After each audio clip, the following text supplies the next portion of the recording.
Evening, everyone. I hope everyone has had a wonderful 4th of July weekend. And getting back to it, it is 6 o'clock, July 8th, and I call this meeting to order. Up first is going to be the invocation by our one and only Steve Ferris from the First Baptist Church of Destin.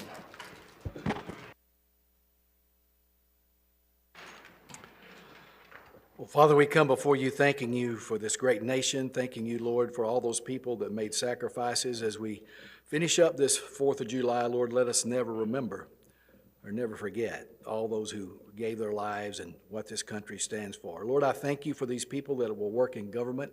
Lord, as a part of this nation, locally, Lord, it all starts here. And so, Father, we thank you for those who are giving their time and their energy here. Lord, I just pray that you will guide us and help us in all that we do. And again, we thank you for this city. We thank you for the people here. And Lord, we just ask for your grace and blessings. And thank you so much because you've blessed us more than any nation. And we give you the praise. In Jesus' name, amen. Amen. All right, thank you for that. Councilwoman Hebert with the pledge. Please.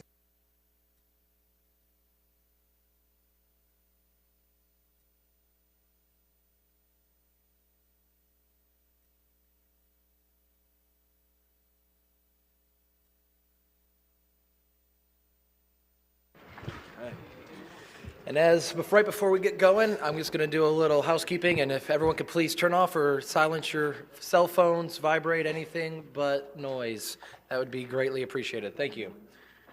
All right, so up first, I will entertain a motion for the approval of the agenda. I'll make that motion. I have a motion by Councilwoman Hebert. Second. Second by Councilman Bagby. I got to change if I can add it real quick. Come on in. I'd like to put under my name RUA representation. RUA representation. All right. First and second, are you okay with that amendment? Mm-hmm. All right. Seeing no further discussions, calling the vote. Ray's calling the vote.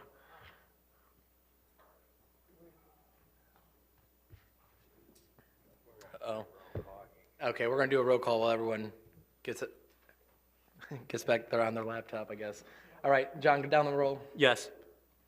Yes. Yes. Yes. Yes. Yes. Yes. All right, sounds good. Motion approves unanimously with the one amendment. If anyone's got IT issues while I'm doing the proclamation, Andy, I think this is going to be your time to shine.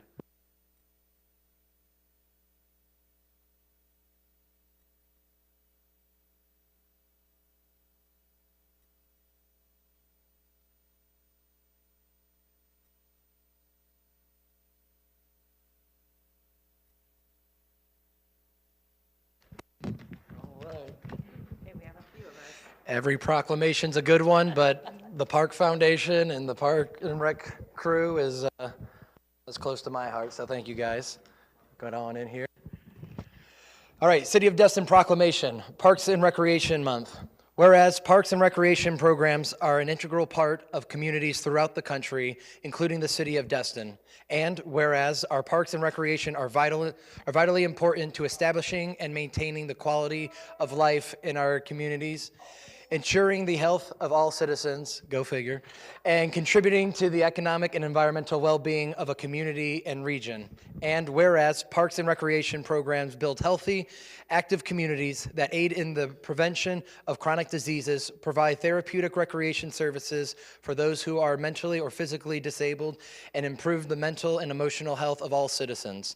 And whereas parks and recreation programs increase the community's economic prosperity through increased property values, expansion of the local tax base, increased tourism, and attraction and retention of businesses and crime reduction. And whereas parks and recreation areas are fundamental to the environmental well-being of our community, and whereas parks and national recreations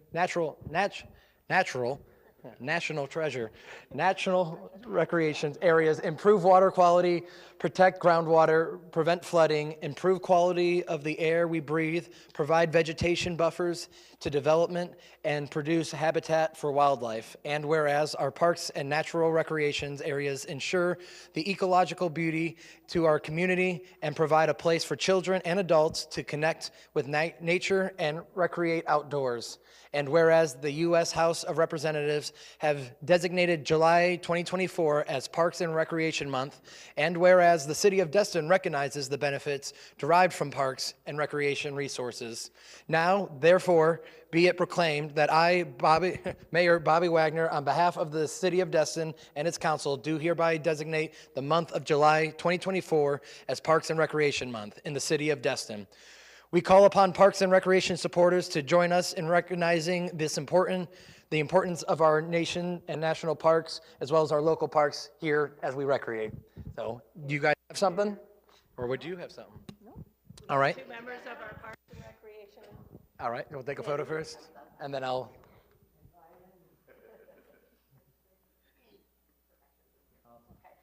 Awesome, and thank you guys so much for volunteering in our committees. These are both committee members of our Parks and Rec our Parks and Rec Committee.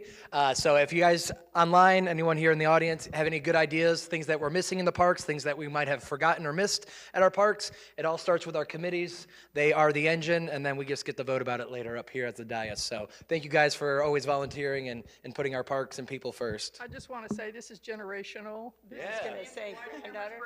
Oh, nice. So why did you get on Parks and Rec? I'm just kidding. All right, well, thank you guys so much.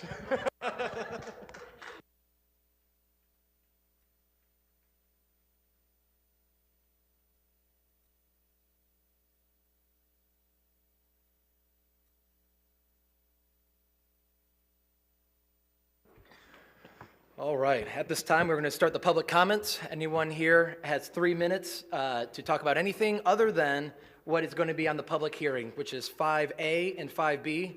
There'll be an individual portion for public comments on those individual topics. Outside of those 5A and 5B, the floor is yours for 3 minutes. So I'm going to start on my right, y'all's left, and just kind of first come, first serve. Give me a wave and step on up. All right, I got one. All we need is your name and address, and we will start the clock. I will give you a 30-second warning and a 5-second cutoff. Thank you, Mayor. I need a shot clock. Ken Wampler, 4320 Commons Drive West.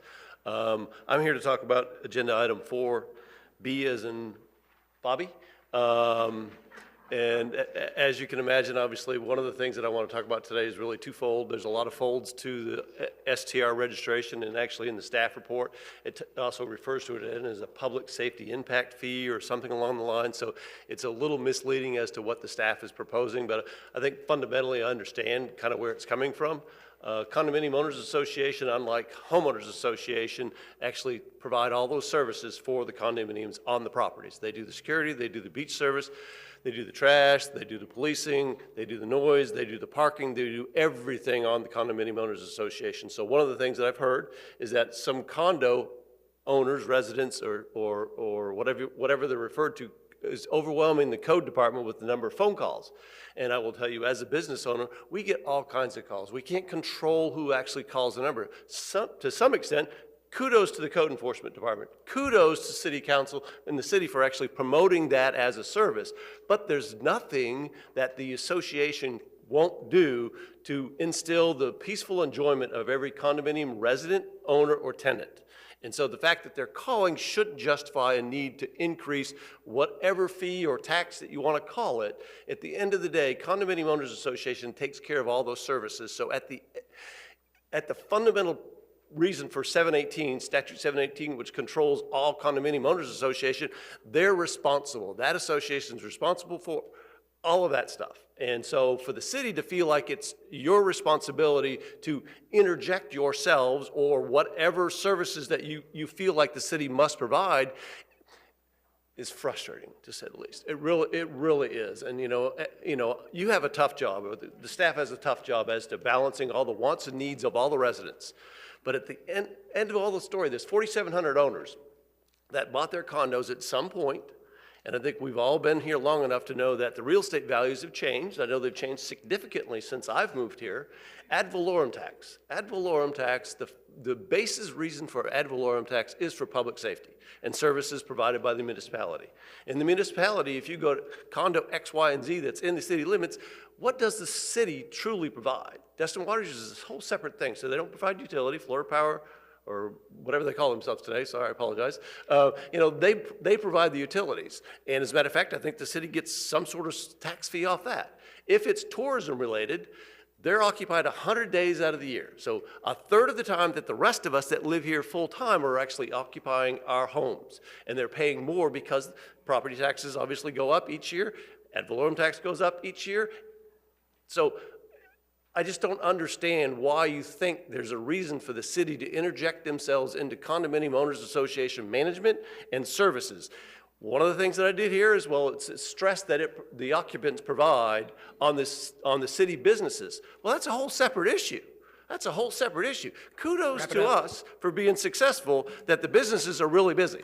That's a good thing, right? It's a bad thing when it comes to Highway 98 and all the other things, but you're not providing services at the condominium. So I struggle with why this even makes sense. Thank you for your time. All right, thank you, Ken. Hey, yes, sir.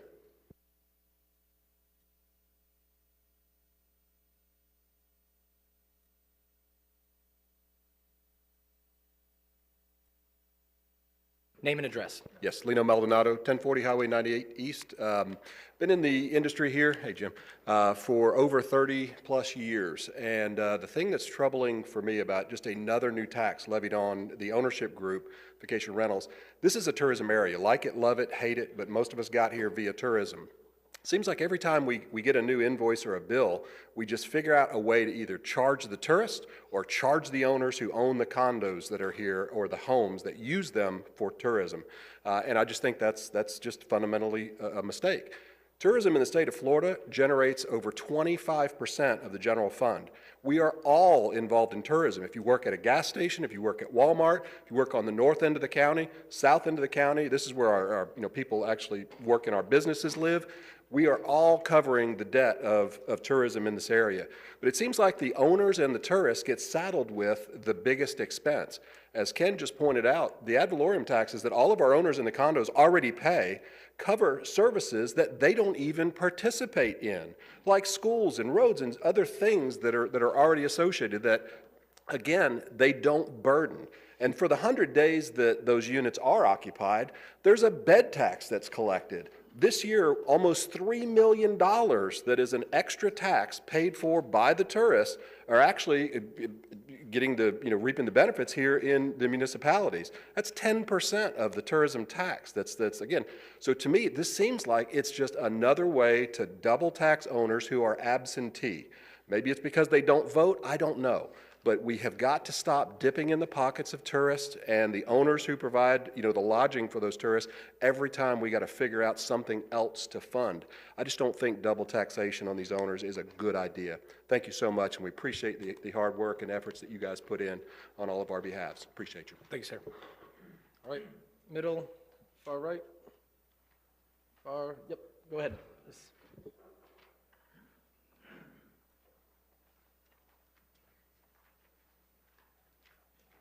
Good afternoon. My name is Robert. It's Robert Merrill, living at 712 Harbor Lane here in Destin. Been using the Joe's Bayou boat ramp for almost all my life. And obviously this past weekend was a bit troubling, but the issues that I've seen that I kind of want to talk about tonight was expanding over a period of years, not so much on 4th of July weekend. Mainly, it's the Wild West down there, essentially. My issues that I have, as I was coming up, I became a father, have children. I've seen fights break out down there. I've seen, vulgar language. I've seen crashes. I've seen boats sinking. I've seen fires. I've seen it all down there throughout my years. My trailer's been hit a couple times. I've had the fuel stolen out of my truck, parked in that adjacent lot. So really kind of what cultivated me to come in tonight was we had an incident this past weekend where, you got two types of people to use the boat ramp. You got the people that come in, like myself, who I launch my own boat, and I go park my truck, and then when I come back, I have to pull the boat up to the dock, go get my truck, and then get my boat. Then you have the people that pull up on a boat, drop somebody off to go get a vehicle, and then come back. You got a big problem there, right? Who's first? How does it go? There's no organization. And for me as a resident, I pull up in there, there's a guy attendant taking money, he'll take a fee, which I know both of them. They're great guys, love them to death. But then it's take the money and they're gone.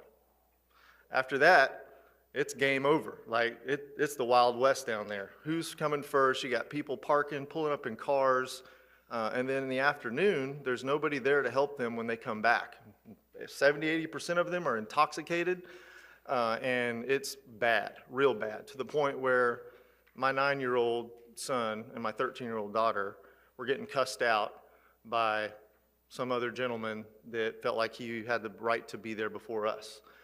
Whether it was right or wrong, it was just a matter of his perspective versus our perspective. And if we had somebody that would stay there at least till a certain period of hours, we have fireworks display going on at Thursday. We know there's people bringing their boats back. We need to have somebody down there, either be a code enforcement or somebody down there say, you know what, this is your turn. You go in here, go to slip 3, slip 4, slip 5, whatever it may be.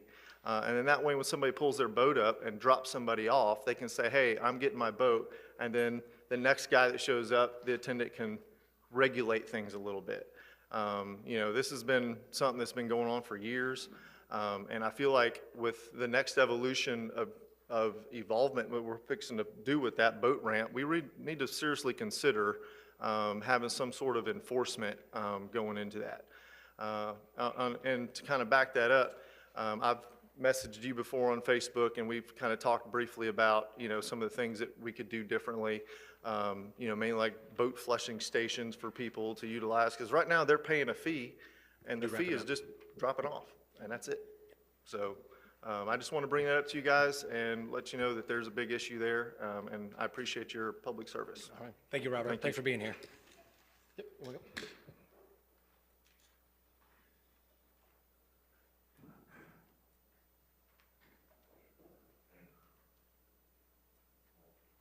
Hello. Hey, name and address and take it away. My name is Brittany Zirkle, and this is my husband, Sampson Thomas, and we live at 61 Kokomo Row. I'm going to read from here. So, we are the owners of Thomas Island Ice Cream. We have recently filed and was granted a restraining order against the owner employees of Rainbow Frost Ice Cream, the local ice cream truck company here in Destin. We have been harassed, stalked, threatened, followed, filmed, and almost ran over and forced out of our property. They have filed multiple false reports and constantly call code enforcement on us daily. We do not feel safe, and we cannot sleep at night over fears of what this family might do. I am 5 months pregnant, and the stress that Rainbow Frost Ice Cream is causing has been unimaginable. We feel extremely violated. Our privacy and lives have been threatened. I'm scared to even walk outside due to the death threats and stalking against me, my family, my coworkers, and my business. I've had to call law enforcement multiple times and now have a restraining order to protect my family from this extreme emotional distress and potential life-threatening situation. Last week, they broke the restraining order and law enforcement was called once again. This family's out to destroy and stop my business no matter what it takes. They have made it clear that my business is preventing them from making money. They have invaded my privacy and sense of security, and I'm at fear for my life. No one should have to live in fear in their own place of residence and work. I started this business for my love of Destin and the beach. My only intentions are to better Destin and the community. I believe every business has the right to operate in peace and harmony, and I hope that you can see my business is only here to bring good to the community and those who visit. Thank you for listening to my concern, and I hope you can understand exactly what I've been going through these last 2 months. All right. Thank you so much for being here. All right. Yes, ma'am.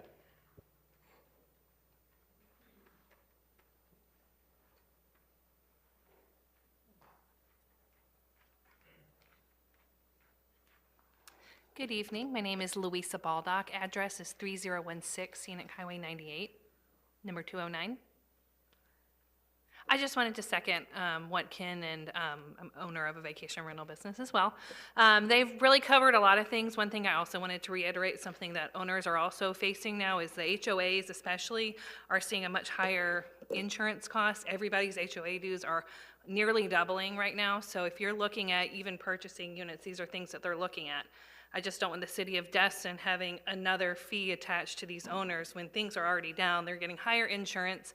Rents are about 5% down, or occupancy this year. We're already looking at a bunch of different factors and things are changing. You know, our COVID boom was here, and now we have, you know, a lot more inventory. So when owners are purchasing and real estate's down and changing, I just want you to know that there's a lot going into these real estate sales, and I just don't want another fee to be attached to these condominium purchases right now that's already struggling. So thank you guys, though, for all you do. Thank you. All right, anyone else? All right, seeing none. Oh, yep, go ahead. Sorry.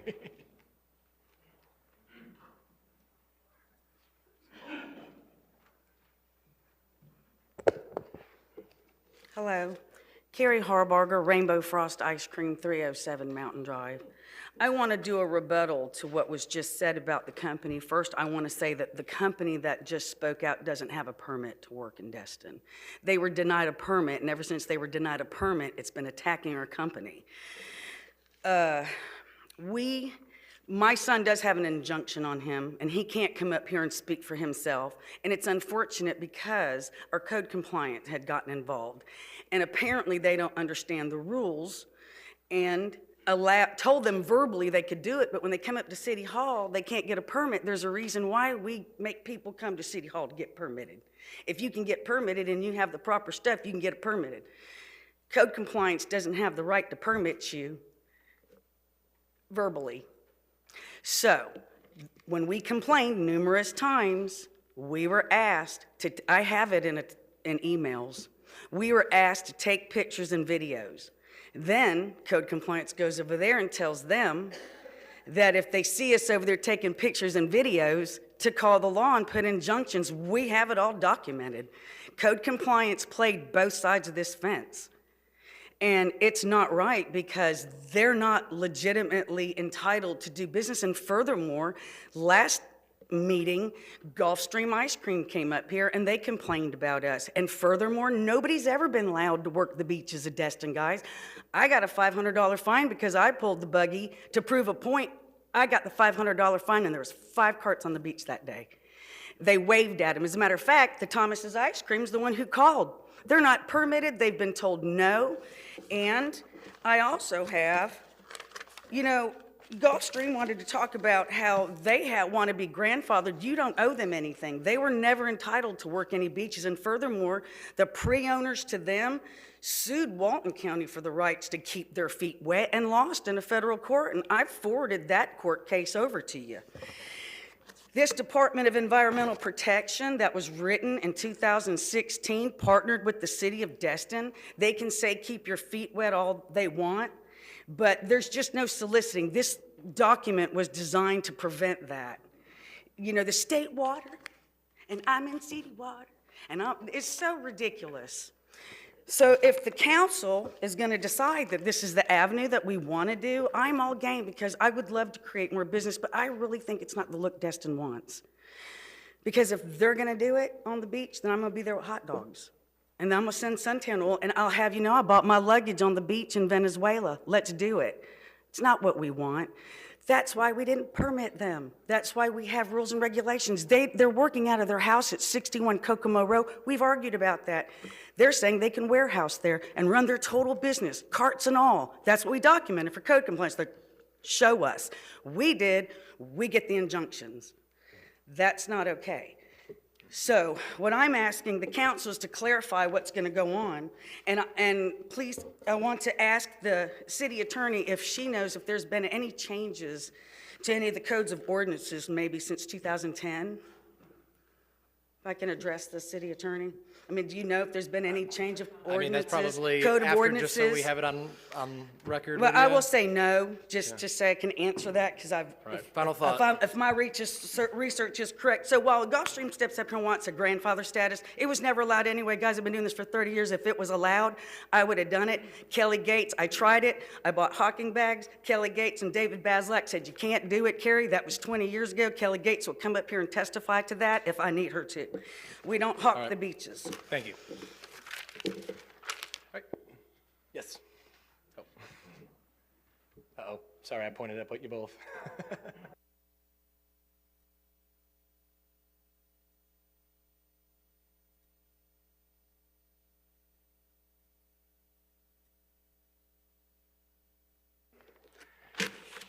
Good evening. Honor and privilege to be speaking in front of you guys. Kyle Coleman, the owner of Gulfstream Ice Cream, 669 St. Lucia Cove. For 25 years, we've had the privilege of being on the beach selling ice cream to the tourists of Destin. While selling ice cream may be a transactional on paper, the true value is much more to that. Of course, at the end of the day, I have my family to provide for, and I thank God that Gulfstream has allowed me the opportunity to do that. But the best part of Gulfstream is how we serve the visitors in the beaches. What a joy it's been over the years to really have the opportunity to be the best part of some of our visitors' vacation.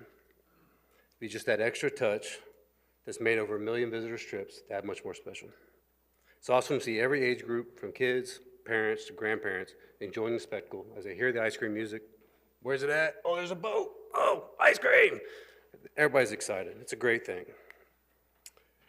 We've also been able to develop some lifelong friendships, relationships on the beach where people enjoy the ice cream year after year after year, and they look forward to our boats every day, every year. I'm not here to talk about ice cream, though. My priority is that everyone's smiling, from code enforcement, business owners, to the wonderful tourists of our beaches. I believe as frustrating as the issue is all the rising vendors of the beach and all the activity, we have an opportunity to find a solution that's a win-win situation for everybody. I propose the city takes into consideration expanding the current permit system, not just for food and beverage, but to also allow bonfires and other services that would enhance the experience of our tourists. The system would entail a regulation and disbursement of vendor permits along with guidelines to abide by. Revenue would be generated for the city of Destin, and with such funds, other services would benefit from this influx, whether it be lifeguards, first responder training, additional code officers, whatever the city desires. But the truth is, the magic is not all in the numbers. The permit allows you to build relationships with the business owners on the beach. It allows you to be aware of all the business beach activities and to ensure when activities are conducted, they're conducted to your standards. No more arguing about the rules of the code with business owners. Instead, agreed upon guidelines where the rules are clearly understood by both sides, as well as the barrier of entry to become a vendor will protect the city and vendors from unauthorized vendors jeopardizing the integrity of the city through malpractice and harmful play. Like I said, at the end of the day, I want everybody to be smiling, all right? Whether it be us business owners, to the guests, to the city, all right? By implementing this permit system, it can reduce headaches and produce some revenue for the city. As a vendor, we are not your enemy, nor are we your foe.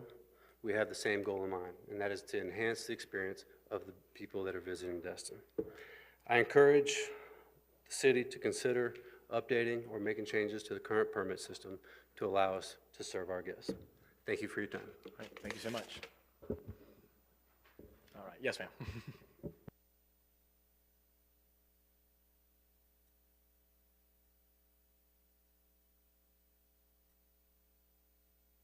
Good evening. I am Becky Pritchard, 145 Timber Court, and I am here to stir the helicopter pot. Again, I think.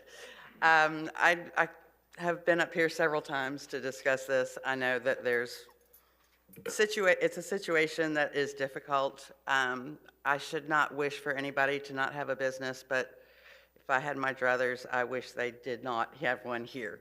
However, I would be willing to compromise on something that is not what's happening right now. It's just getting worse and worse. Every time, it ebbs and flows. there's an agreement, and then it's okay for a while, and then it's like, right now, it's like chaos out there to me. I don't know if y'all are outside a lot or not, but there's nowhere to go to get away from it now. You know, it used to be you heard it at the beach, or I live by the airport, so I hear them very low over my house. I think they're way too low. I have called them on the phone, told them cut it out. I have sent messages to y'all. I've sent messages to the county commissioners. And I realize it's a FAA situation, but I think there has to be something we can do because it's just not okay what they're doing right now. You can't go anywhere and get away from it. It's at Calhoun Park, go to shopping at Home Depot. You can't talk to the person you're buying flowers with. I mean, it's just, they're all over the place. And I think it honestly is a bad look to a degree for y'all, because I think most people think that y'all are just ignoring it and letting them do whatever they want, because most people don't know that Destin City Council is not the ones that determine what they do. So, and you can't tell everybody by word of mouth, no, it's not the council, you know, the county owns the airport, and try to tell the whole history. So anyway, I am hoping that we can do some sort of, I don't know what, but I just know something has to happen, and I'm asking y'all to help us. I know Crystal Beach is crazy, Holiday Isle is crazy, and us on the north end of Main Street are crazy also. So I appreciate it. All right, thank you so much for your time. Thanks for being here. Yes.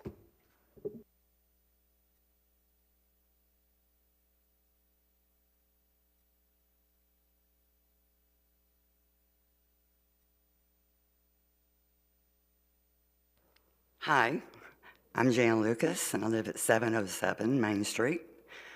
I'm here for the same reason. We built a house 6 years ago.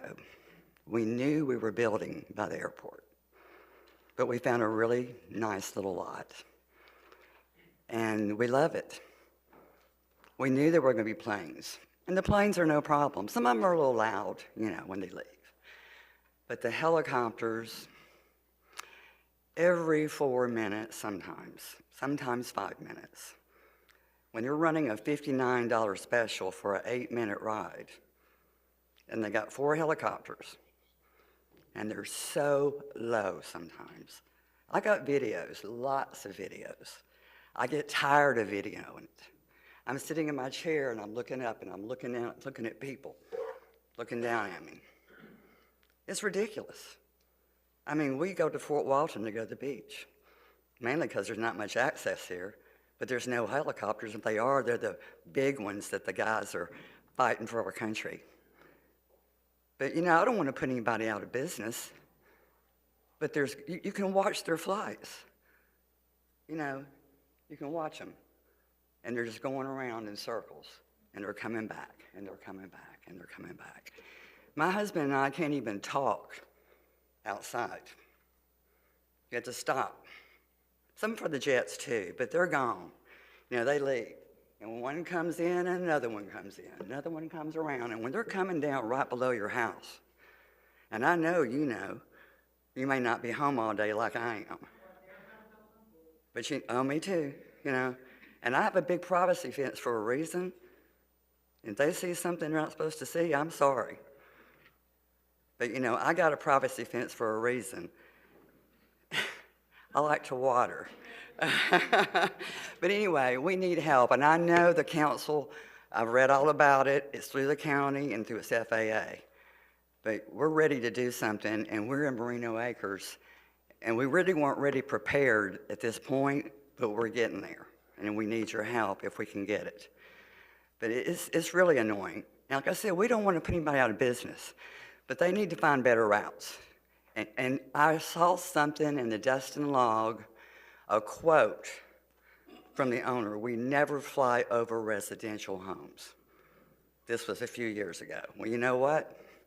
I got proof, and so does a lot of other people. I'm tired of video, and my iCloud is full. Anyway, thank you. Thank you so much for being here. All right, anyone else? Yes, sir.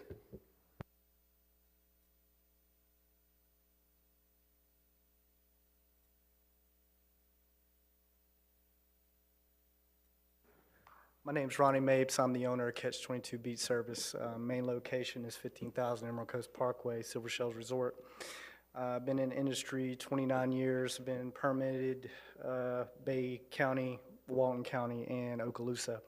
Chose to call Okaloosa my home for my business. I've been here now 9 years. I have no dog in this fight, but I'm here to represent these ice cream vendors. I've been watching, I'm on the beach every day, 12 hours a day, and I've noticed a big change in that. I'm all for regulation of permitting. I'm regulated myself. I currently like the permit process. I think there needs to be a step in on that to kind of control it. I'm also here to mention the reinstatement of beach bonfires. A lot of money in that. A lot of my friends make a living out of it. It was shut down a couple of years ago. It would generate quite a bit. It can also be regulated, open to all vendors. It's something that I've seen definitely disappoint some people. I've had to turn down a lot. I send it, everybody back to Walton County. We have factual numbers coming out of Walton County that are crazy. There's a reason why the code enforcement officers get paid a lot more than these do. Speaking with the code guys and seeing so much changeover, I've outlasted all your code people.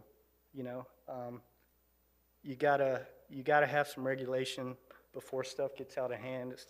I can see it. Again, I have no dog in the fight.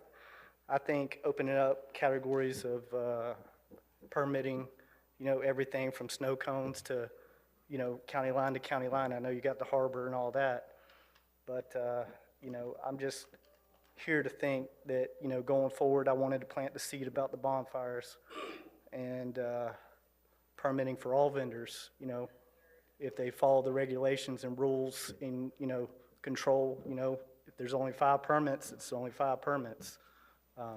You can't have 100 vendors on one beach. It just ain't gonna work.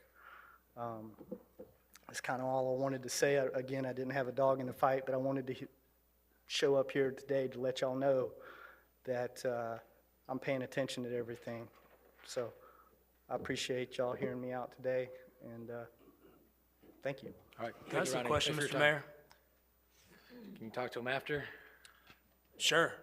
I want to keep this rolling. Anyone else? All right, seeing none, we're going to close the public comments. I need to make a public record with Ray, if you don't mind, before we go too far. Okay, yep. And I realize Ken Wampler is a pillar of this community, but he used an address that's Seaglass Apartments. I checked Okaloosa County property appraiser. I don't show an address for Ken Wampler in Okaloosa County. Walton County shows him as a resident. So just to verify integrity of the record, I wanted to bring that point up. Okay. All right. Moving on to the consent agenda. All right, do I have a motion for the consent agenda? I'll make a motion to approve as is. Motion is second. Yeah, for discussion? Button. Mayor, if we could we pull D just so we can discuss it? D. D is in dog. Dog. All right, motion second, is that okay? Yes, it is. Yeah. All right, we're gonna do consent agenda, polling D for discussion. Ray, call the vote? Oh, we can vote now, I think. Yeah, you Mine pulled up. Okay, you Well, guys have the mine- vote. Thank you. Mine's not pulled up. Is yours pulled up? Yeah, did you click that? Come on over here. It would help if they set this up for us. Well, they set it up now, or screwed it up. Hit the open down there. Or yours is open. Yeah, mine's open. I'm just trying to. Okay, well, Mayor, unfortunately, I have disabled myself here. Hang on.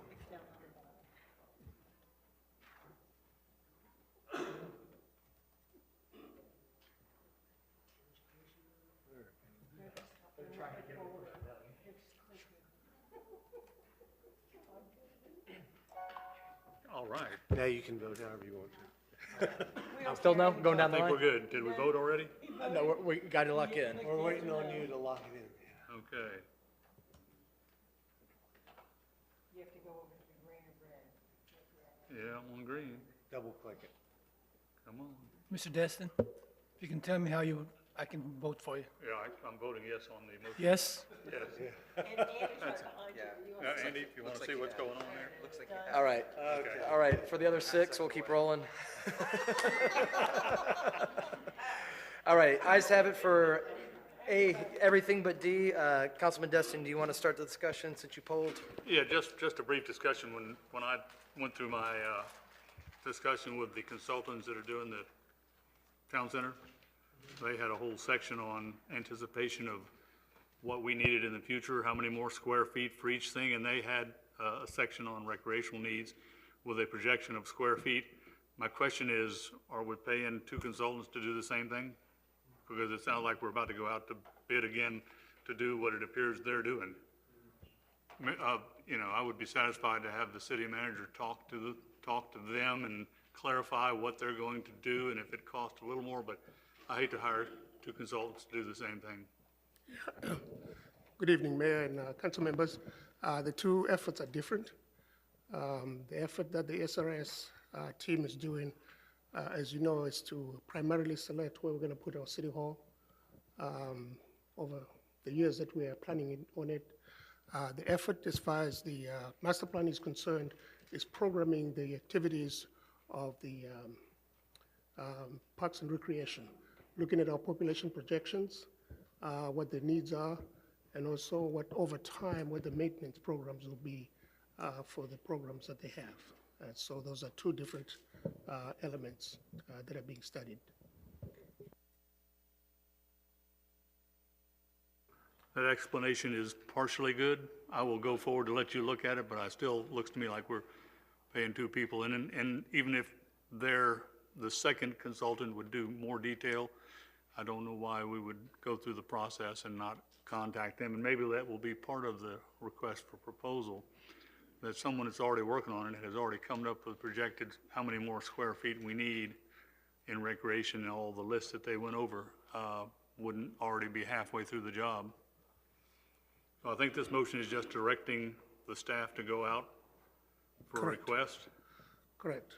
And I would appreciate if you would contact the folks that are already doing part of this to see if they could do economy of scales and not end up paying to redo what they've already done. Okay. We'll certainly look at if there's any similarities. We'll look at that closely and see whether we can ensure that one group does that and does not get duplicated with the others. From that point, I will move that we approve Part D. I'll second. All right, motion is second. We'll continue the discussion. Councilman Schmidt. Thank you, Mr. Mayor. I just wanted to share the similar comments and concerns I had today as well, not just about SRS, but we also had Matrix provide a very in-depth analysis of our facilities, both these buildings as well as our parks and recreation. So I too was a little concerned about paying people to do the same job that we might already have the information. But I also do think that there is an importance to separate, because it's shocking that in the history of the city of Destin, we've never had a master parks and recreation plan. So, I mean, that was shocking to me to hear that. But so I do think it's vitally important to get that plan. But like you, I asked city manager and others to be careful with the RFP, because if we already have 25% or 35% of this data, let's make sure we're using that and not spending the max amount to have it redone again. So I agree. All right, Councilman Bagby. Yeah, I think, Louis, the admonition is on the office space. That's where we're double tapping on these two things. And the office space should be SRS, and the fields and the parks and the lights and the playgrounds and stuff, that ought to be this consultant. And I think Mr. Destin and Kevin make a good point. We need to deconflict to make sure that in this RFP, we're not asking them to relook at some of the same stuff we've already asked SRS to look at. So I would just make sure, and I'm sure we'll get a copy of a updated RFP, because one of the things I asked for is I want included at least talking to some of the stakeholders, specifically the Recreation Foundation, in the RFP. So I would expect to see that when they come brief us. All right, seeing no further discussion, call the vote. Ray? He's got to open it. All right, there you guys go.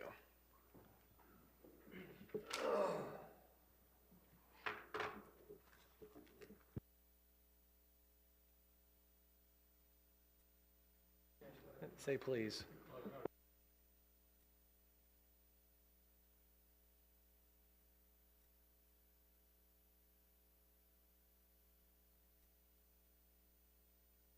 All right, ayes have unanimously, so moved.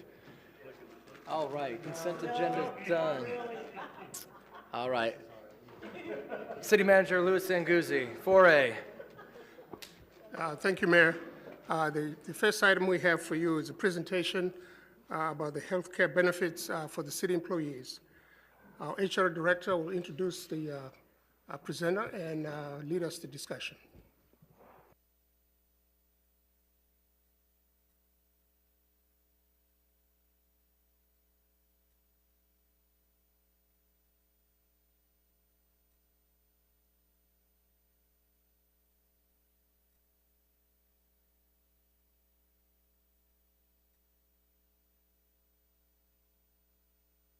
Good evening, Mayor and Council. We have Mr. Mike Caraway here, and he is going to present to you some options that we have moving forward to control some of our health insurance costs. So he's here to give you some information and then answer any questions that you may have.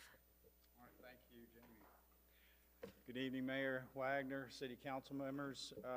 Appreciate you all letting me be here again tonight to give you more of a full presentation on alternate funding options that you have for your health plan.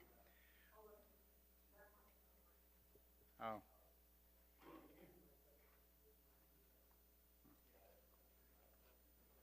Check, testing. Can you hear me? Can you hear me now? I think these are broken too.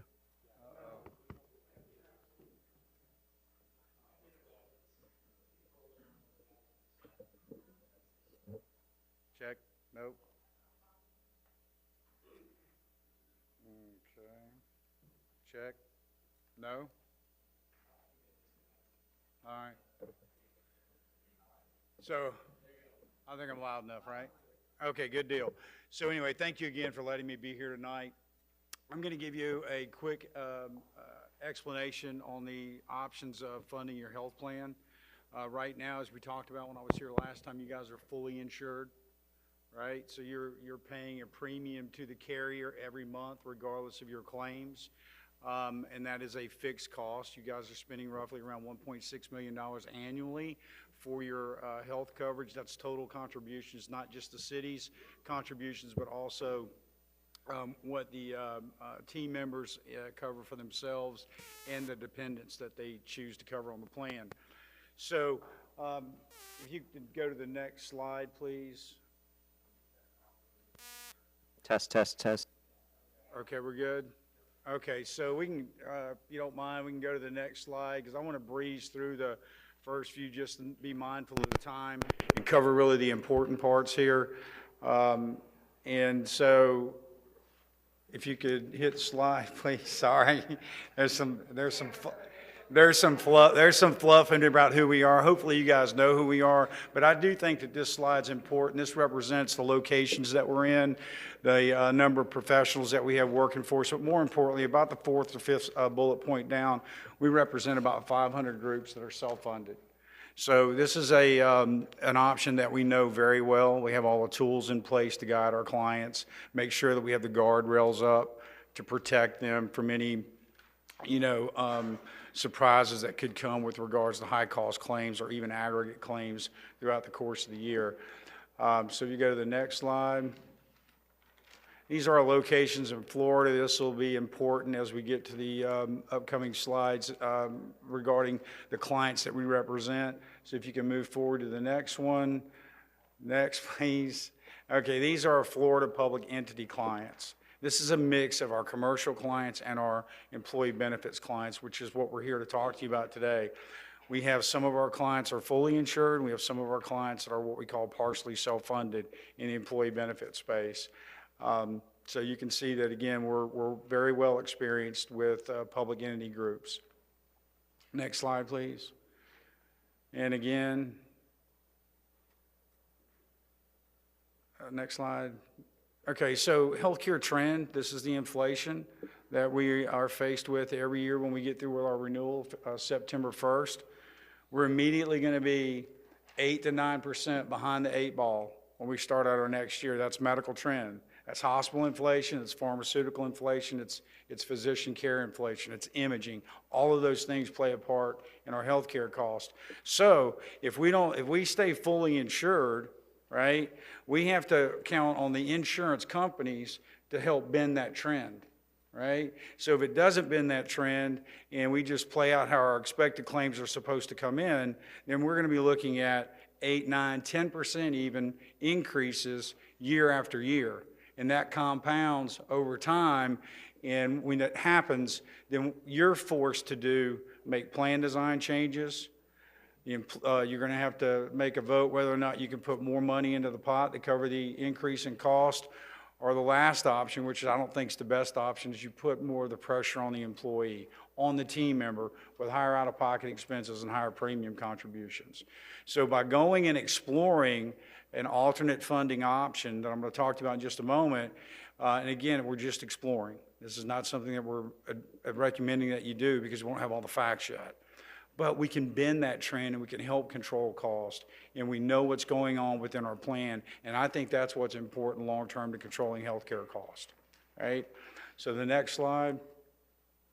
This is an important slide because in 2010, as you all know, the Affordable Care Act passed. So from 2010 to 2023, you can see how well the insurance companies have done, right? Their stocks have gone up considerably. And I've been doing this 37 years, and I can tell you right now, the fully insured rates that we're seeing in our market and nationally since the Affordable Care Act passed is not sustainable. You're going to have to continue to make plan changes, or you're going to have to pony up more money to keep up with medical inflation. It's just going up at a very rapid pace, and it's hitting price points where even a 5% increase is a big increase for a group of your size.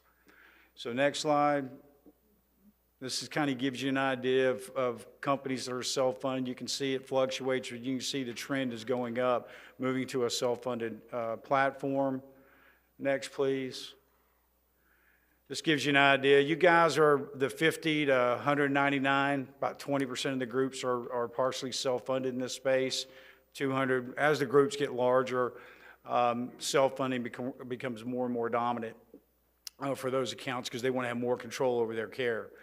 Prior to the Affordable Care Act, really prior to 2014, we wouldn't even be having this conversation with you about going to a partially self-funded or a level-funded plan, right? It just, A, it wasn't an option, and B, most companies didn't have an appetite for it.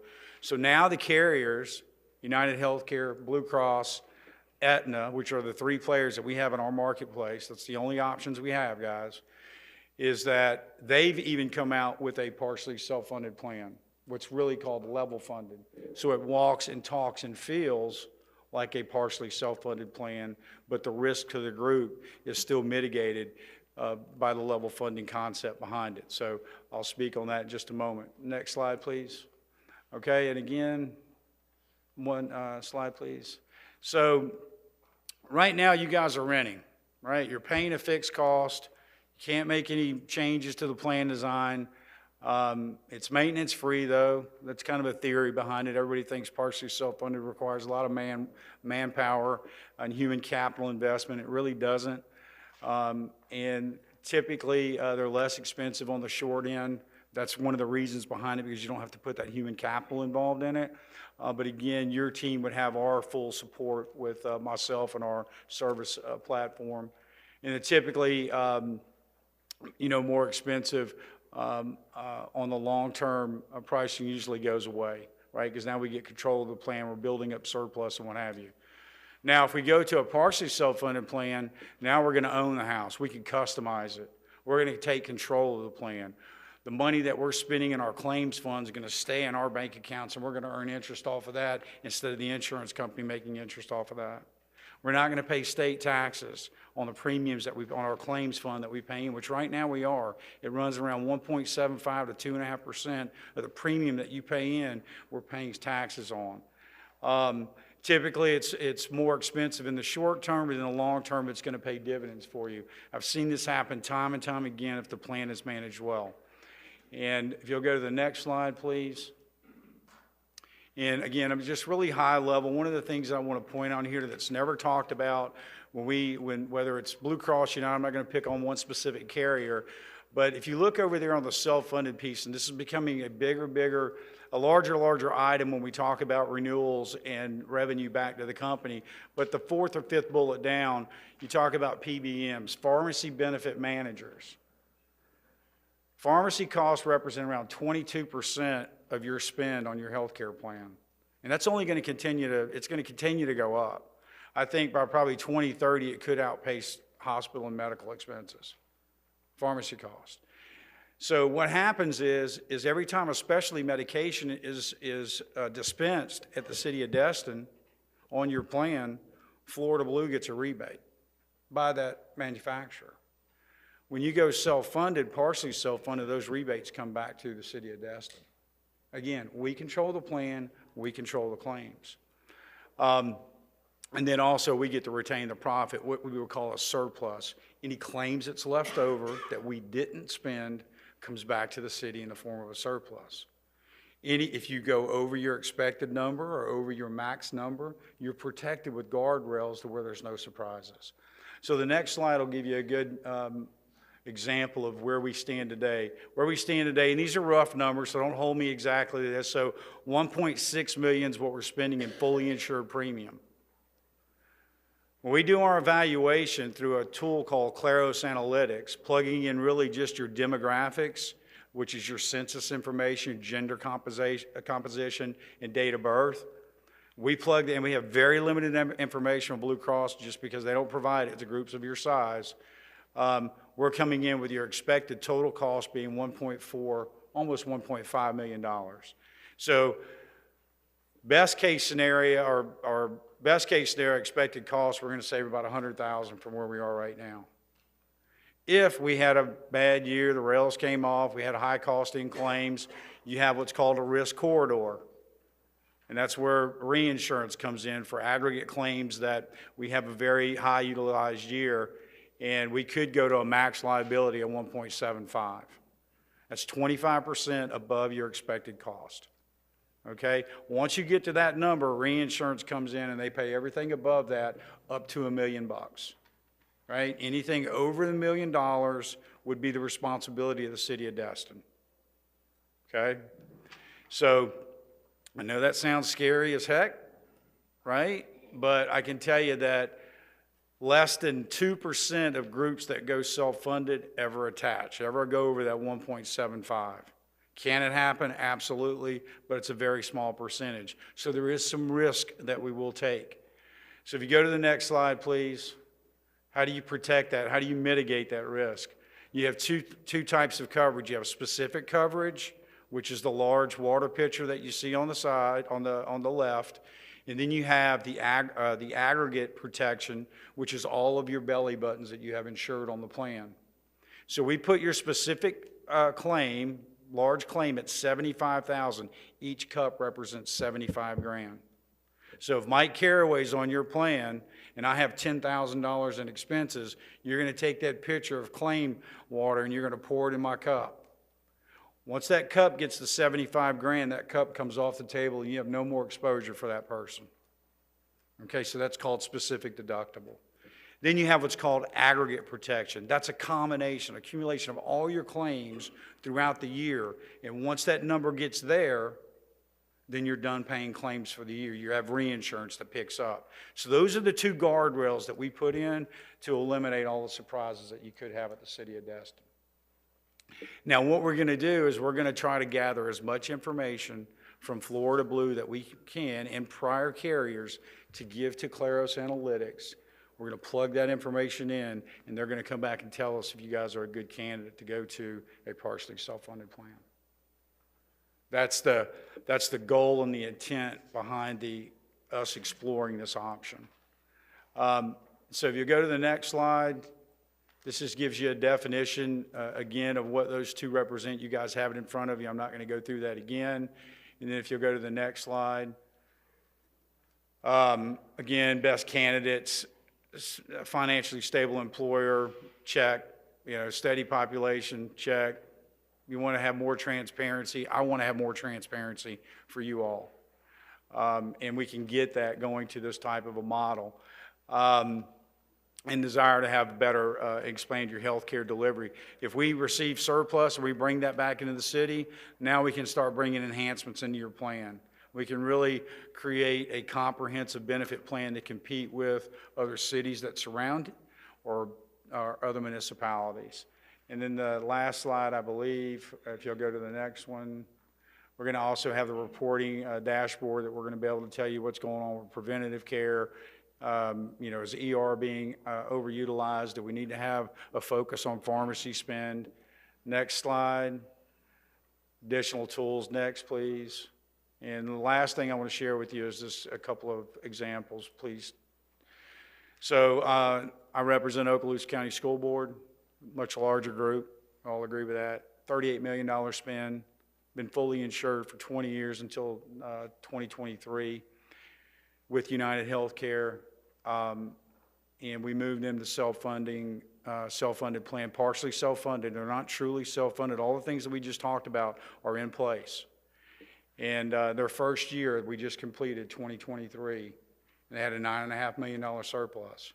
So for the last 20 years, they've been fully insured. And they've had some bad years, don't get me wrong, but the insurance companies have been making a king's ransom off of Okaloosa County Schools. That's changing, and we're able to provide them with a lot of hard data to how we can continue to drive down that cost. And every month it just gets better and better. Suwannee County Schools, another client of ours, they've been self-funded for about 10 years. They're with Blue Cross. They just moved to United Healthcare. Again, having a successful self-funded plan because it's managed properly.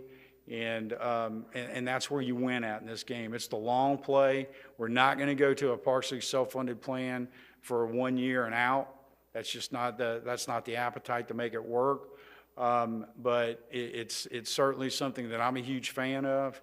I've taken Santa Rosa County Schools, they're self-funded. Bay County Schools, they're self-funded. It's a great platform that I really think that you all should consider over the fully insured plan if it's the right fit and our analytics tool says you guys are a good candidate. So there you go. That's it. Questions? I know we have some. All right, thank you so much. I don't see any up first. I'll start it off, and thank you so much. I really enjoy exploring options, thinking outside the box. I think my favorite part is that while there is risk, the risk then becomes our responsibility to make sure all of us, we're one big family. If we take care of our family and we become healthier, we save money. So I love that the responsibility and potential savings come and stop with us. So I think that excites me that we're not just locked in and it doesn't matter what we do or eat, we're paying this much, but if we're all on the same boat and we're all going the same way, we can all be better and get more out of it in the end. Like to your point, in the long run, we could add more if we're all healthier together. We could have even more coverage. So that to me is amazing. So thank you for the presentation. You bet. Thank you for coming in. I think it's amazing what you've been able to present to us. My quick question is, how long do you think it'll take for them to run the data, go through it, and then tell us whether or not we are a good candidate, and when you'd be able to come back and tell us if we should shift that direction? Do you have a timeline? Yes, if you all give me the approval to do that, we'll take that data. We can have that back in the end of next week. We can have it back in a couple of weeks at the latest. And we have to, and again, this is an option that, our renewal's 9/1. So we're pushing right now for Florida Blue to provide our renewal to us and give us their best and final number. to be able to plug that information in, because that'll be important to see if this is a good option. So we can definitely have it done timely enough to have a 911 change, or definitely have enough data to see if this is something we go down in the future. All right, Councilman Schmidt? Yeah, I'd like to make the motion, and I have a couple of questions, but I'll move to direct staff and Essentia to explore options for level-funded and partially self-funded insurance plans to mitigate rising insurance costs. I'll second that. Thank you. So, why now for Okaloosa, for Sewanee? Is Essentia? I mean, why didn't Okaloosa do that before? You know, like. Great question. And in a lot of the main reason why is, you know, they're just, they got burned in the past. All the public entities around 20, 25 years ago, not to have a long story here, they were all in a self-funded consortium type plan where they all came together to go into one platform, and it blew up on them. And so there's, you know, their memory on that is still with them. But as the guard changes and costs can spiral out of control, having the right consultant running the program for you is a big piece of that. I'm not saying I'm the only guy that can do it, because there's a lot of qualified consultants out there, but I have done this for a number of years. But the biggest reason is just being concerned about the surprises and the potential unknown costs that are associated with it. And then the last question is are there, to run these numbers, analytics tools that you're all talking about by end of next week, is there a cost associated to just run this part of it? No, there's not. No, that's all part of the service we provide. All right, thank you, sir. Yep, you bet. All right, Councilman Destin? Yeah, we're looking at your chart, only 20% of the people who are in our number of workers use this. I know you quoted mostly school districts, and Okaloosa, I think, has around 3,000 employees. They do. Versus our 130 or 40. Right. So my question is, do you have any other clients that are our size, municipalities, that are doing this? So we have City of Niceville, City of Valparaiso, and they are all fully insured, but they are all exploring partially self-funded options. Yeah, Yes, sir. Well, So, exploring is not a problem. I wonder why the smaller guys don't do it. And Essentia makes money either with the insurance company fully insured or with this plan. Is there a difference? And believe me, as you well know, Essentia is my insurance company, and I do what I think is a lot of business, so I think you do a good job. thank you. But the motivation is always something I wonder about. Yeah, no, absolutely, and that's a fair question, and I'll answer it this way. When it's fully insured, right, where you are right now, then we get paid a percentage of premium. So every time that premium goes up, our commission goes up, right? So with self-funded, what you do is you have a PEPM cost, which is per employee per month. So it's per head, and that cost is in your ASO, in your administrative services only fee. So let's say we agree upon $30 PEPM. That $30 is going to remain the same under the contract. Now, as employees come off, that number goes down, and as employees come on, that number goes up, but it doesn't go up based on your total cost. And that's the difference with fully insured. Every time your fully insured goes up, we're getting a pay increase. When you're self-funded, you have more control over the compensation side of it. So it's definitely not about the compensation piece with regards to fully insured versus partially self-funded. Well, it's really more about having the relationship with the client long-term. I know that sounds, but it just really solidifies and strengthens our relationship. Yeah, well, very good, thanks. Yes, sir. All right, Councilman Bagby. Okay, so, Jamie, do we qualify for FMIT for the League of Cities? We're members, right? So you all, the League of Cities plan, yes, it's available to you all. I mean, you all have to be members. I can't validate that you all are not, but. We are. Okay, good. So yes, you would have access to that plan. Before I became your agent, it's my understanding that you all looked at the League of Cities in the past and that it either was not competitive or they chose not to provide a proposal based off the experience of the group. I'll have to get more history on it, but that's my understanding of it. But absolutely, and that would be one of the options that we would look at. Yeah, that's one I want to explore, so. Absolutely. I want those numbers in the spreadsheet. Okay. The other thing is on the partially funded plan, the per person, per month, per head, is that just the people that are taking benefits, or is that our head count? It's the employees on the medical plan. Okay. Yes, sir. And just I want to go back to the League of Cities plan, just so you know, that is a partially self-funded plan through United. Okay. Yeah. So it's the concept we're talking about here. No, but it goes back to the same reason the school districts and, people with 3,400 or 3,800 or, because you mitigate the risk when you spread it over that many people. Right. As opposed to 150 people or whatever. Right. You don't spread the risk very far. Right. And so it only takes 3 or 4 folks to have a really bad year for the whole organization to have a really bad year. And so that's why I want that. Sure. That's one of the numbers we look at. Absolutely. Okay. Agreed. Just so I'm tracking with that, are we allowed to put those levers in place to the smaller cup versus the pitcher idea, where you could leverage that risk by having individual caps? Is that kind of what that looks like? Oh, absolutely. That's Okay. how you do it. And that's how Just you trying to control track the with that. cost. I mean, you look at the larger groups, they're going to, Okaloosa County Schools has a $300,000 specific deductible. So they got a $300,000 exposure on every single covered person. Where here you would have a $75,000. So we do, it adjusts for that, for sure. All right, thank you. Seeing no further discussions, we do have a motion and a second, so Ray, if you want to open the vote?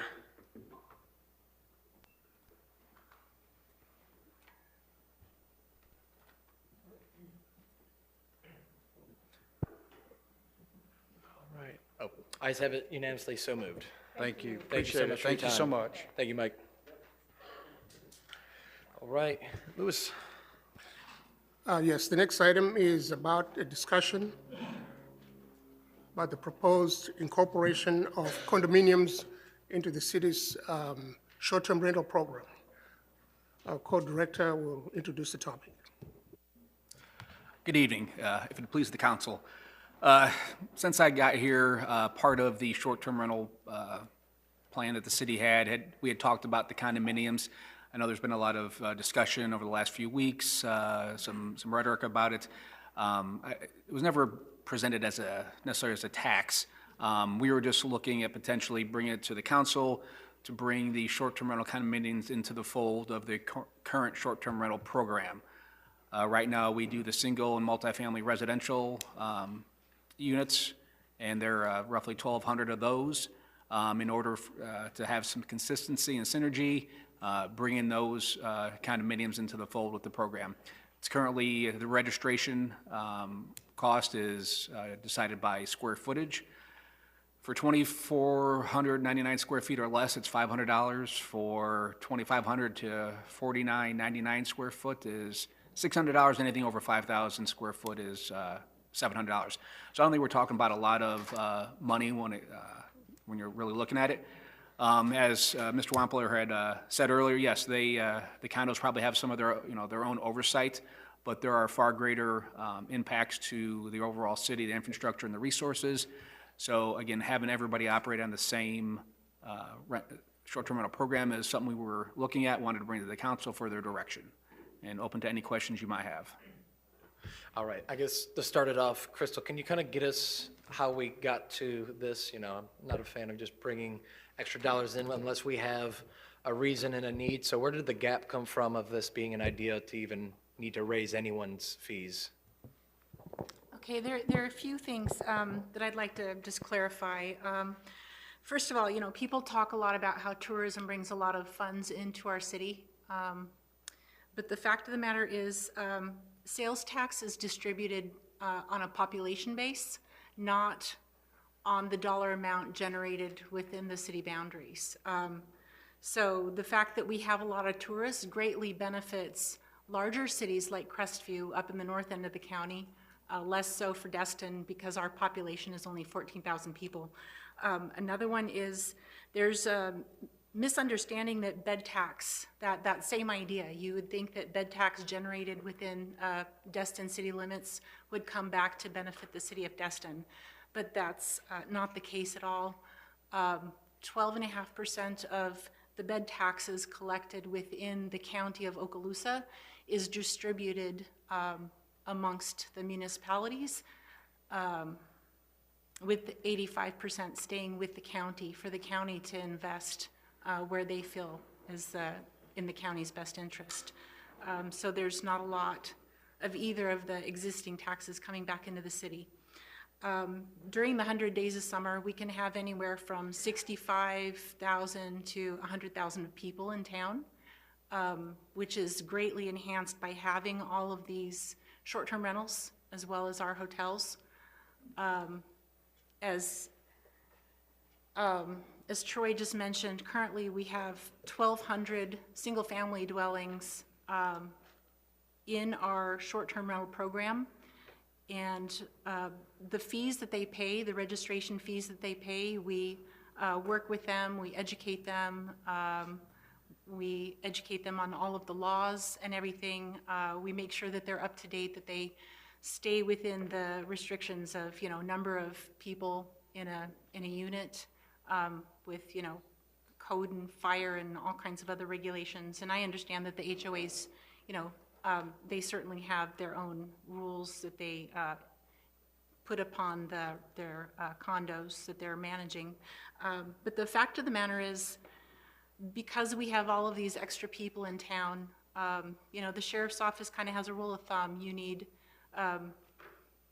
maybe you need 2 deputies for a population of 14,000, but when we have 100,000 people in town, as you know, then we require a lot more sheriff's deputies to help us manage that. The bulk of the traffic issues and traffic citations come from within Destin city limits, far more than in the rest of the county. So there's, because we need all of this extra service, especially from the perspective of law enforcement and lifeguards. I don't want to harp on that too much, but the fact of the matter is it's a third of our annual budget right now that we wouldn't necessarily have to pay if we didn't have the extra 85,000 people in town. So that's kind of where we're coming from. We're just trying to find ways to equitably distribute the extra costs. There's also a lot of wear and tear on our infrastructure that we're also trying to recoup. So that's kind of the basis on where we're considering bringing the condos under the fold into our short-term rental program. All right, thank you so much. All right, and then we've got a couple up. Councilman Bagby up first. Well, I'm glad Crystal was listening when we had our discussion, because she almost hit all my points that I hit during my pre-thing, a couple that she didn't. To me, this is a fairness issue, okay? It's plain and simple. Those that cause the issue help pay for the issue. And I understand that they pay their ad valorem tax, but, it was brought up school taxes. We don't see a dime out of school taxes.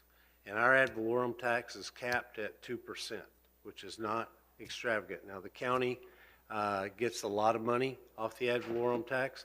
The school district gets the most money off the ad valorem tax. The fire control district gets money off the ad valorem tax, but we don't get that much. And so, but we ought to be fair to the condo owners too. To me, if you're gonna have a short-term rental fee, okay, then you ought to have it on all short-term rentals, or you ought to have it on none of the short-term rentals. But the condos are a little bit different, and having been in the tourism business and the condo management business and the HOA management business for a lot longer than I want to say, they're different. And so what I would support and what I shared with the staff is, yeah, let's do this, but let's do an additional tier. Okay, so if it's $14.99 or less, because most condos are smaller, you don't have any or very few 8,000 square foot condos where 50 people are camping out for the week. They're used somewhere between 800 square feet and 1,200 square feet are probably the majority of them. A couple of the penthouses, but those aren't short-term. Most of them are not short-term rentals. So I would ask that we do this, or we have staff bring it back, but we have an additional tier for all short-term rentals. Make it fair. I just want to make it fair, whether you're, a house, a condo, or whatever. If it's less than 1,499 square feet, then the fee is $300 per year. So because we do spend more money for sheriff's deputies, we do spend more money for lifeguards, okay, because of the short-term rentals. If we didn't have any short-term rentals, I'm not even sure we would have lifeguards. We might have a few on just, specific sections of the beach, but, and we wouldn't require 21 sheriff's deputies or whatever we have this year, to police 14,000 people. So it ought to be fair. It's not a tax. I've been on both sides of this. The people that are renting those houses and renting those condos, they have the ability to make a lot of money.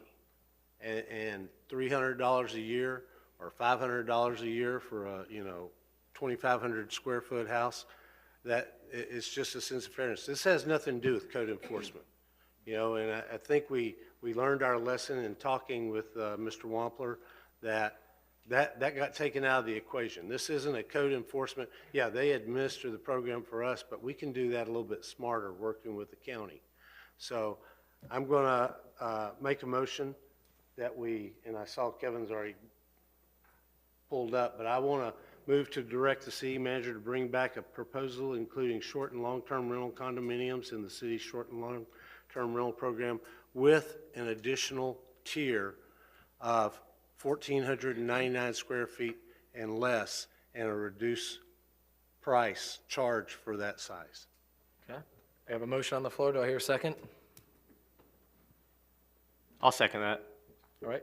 And I got further discussions. All right, up next, Councilman Destin.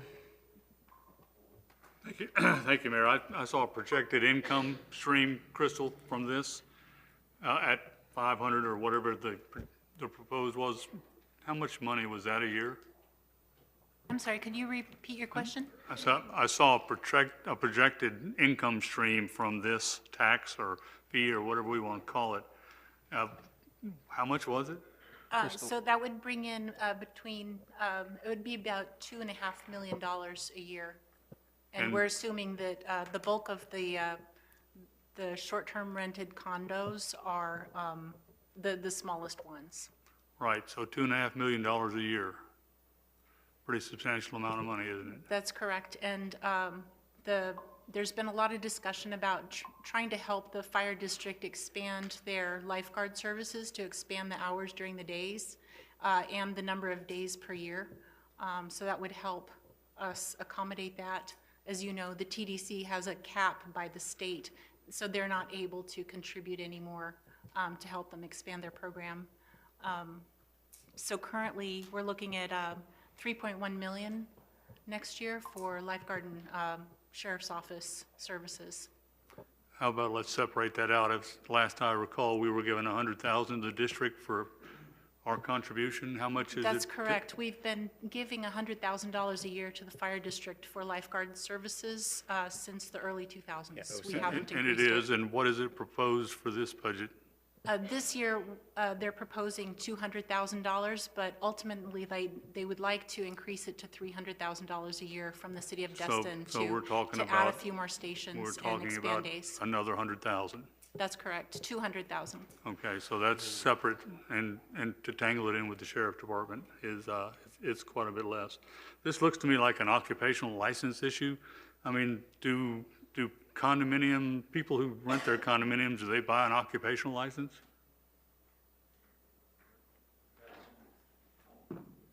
They do. Louis, do you have the details on the BTRs paid by short-term and long-term rentals? Yeah, they all get BTRs. I don't have the numbers right now. So they are supposed to buy a BTR? Correct, if they are doing short-term rentals, yes. So they're But gonna as buy you a- know, the BTRs are also regulated by the state. We're not allowed to increase them, and Kim Kopp can speak more to that. Well, of course, there is a way to do it, we just haven't done it yet. In any event, that they're gonna changes pay a BTR, and they're gonna pay another BTR of 300 or 500 or whatever we decide. That sounds like.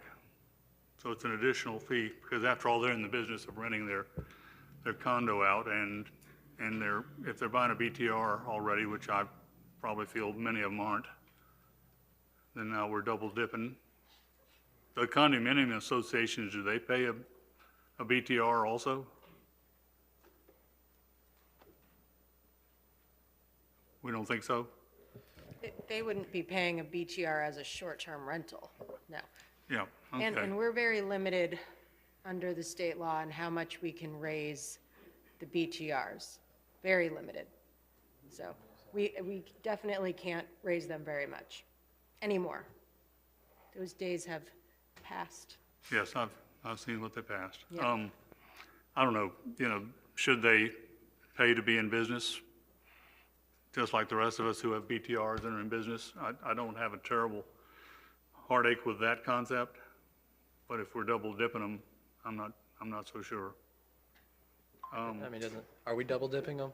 No, That they will not be doesn't double sound- dipping. They'll just be paying a BTR just like anybody else who's doing a short-term rental. So if you pay a BTR and you turn around and pay another one, No. No, they pay a BTR to be a short-term rental. Then they pay the registration fee, just like the short-term rental program, people in the short-term rental program right now do. So it's not double dipping. okay. Thanks. I got a bunch up here. Get on. All right. Tori. I got it. All right, Councilman Guile.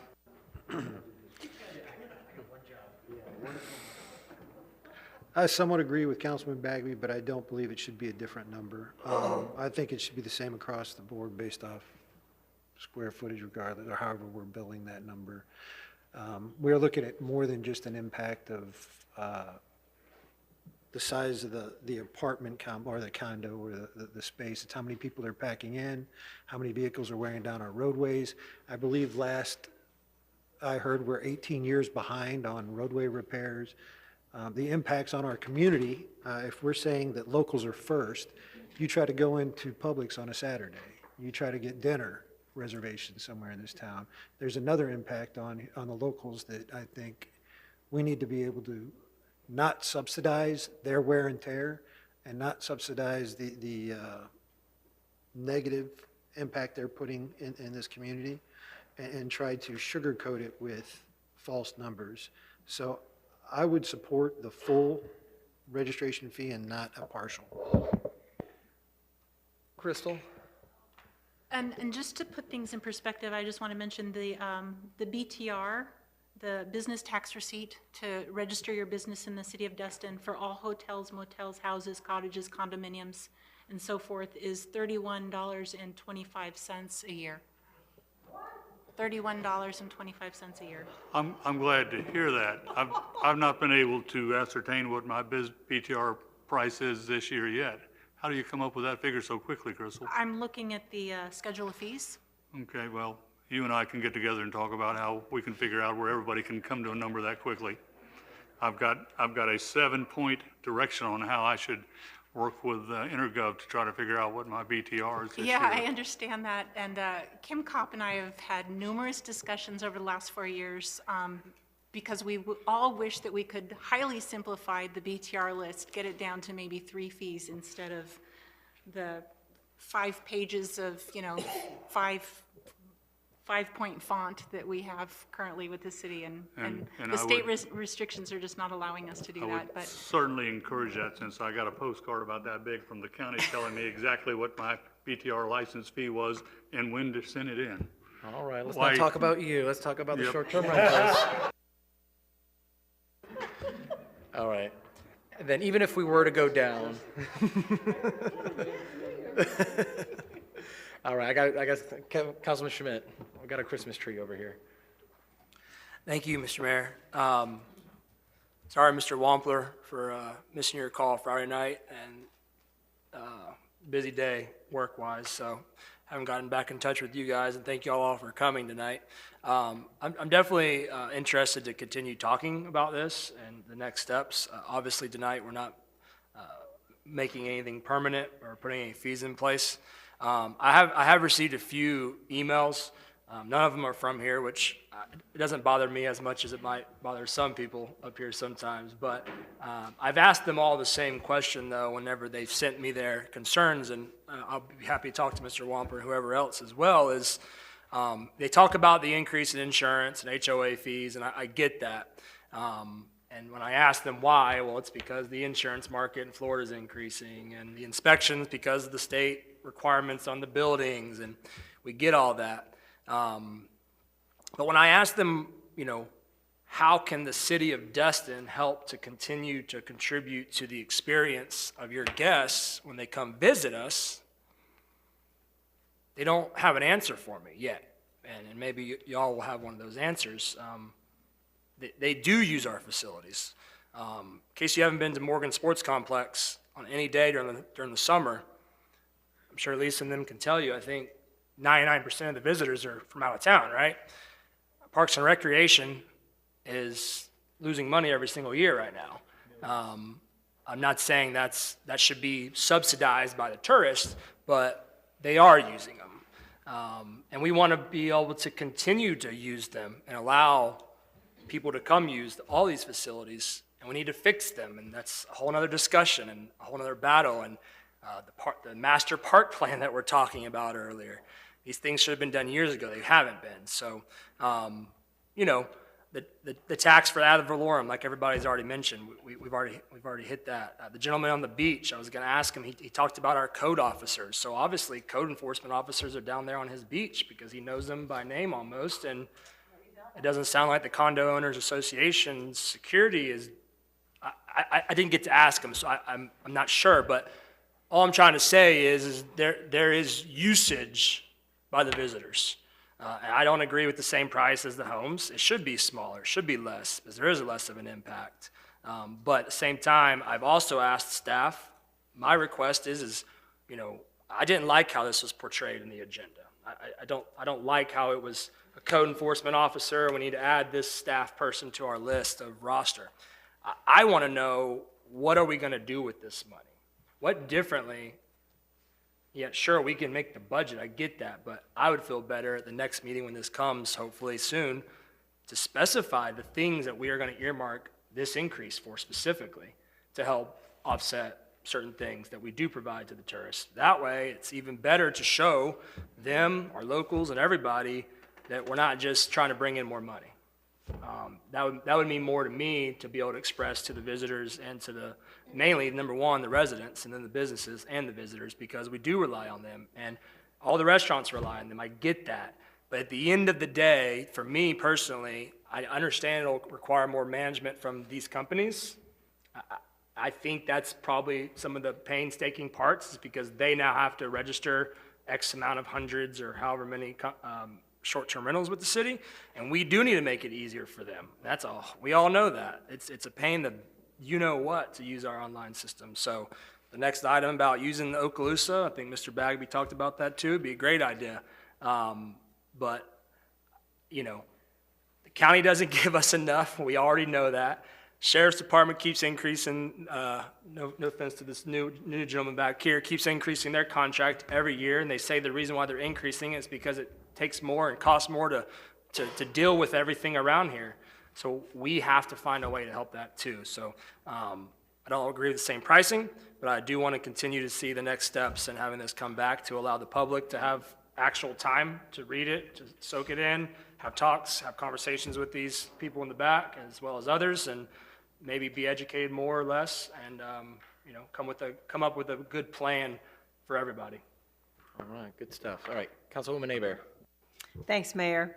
I agree with a lot of what you said, Kevin. In fact, a lot of that was what I was going to state, but I also wanted to find out what was the BTR cost, because I don't want to tack on a fee if we're already making several $100s off of these condos.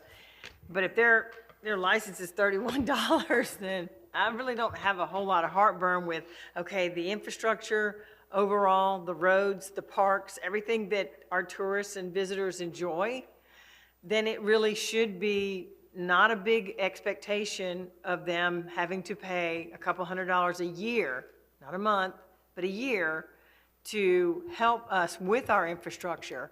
And I know it sounds like a great amount if we can add on and get over $2 million, but we have problems right now with the community center that needs to be completely redone, and we don't have the money to do that. And that's used by a lot of residents, but tons of tourists.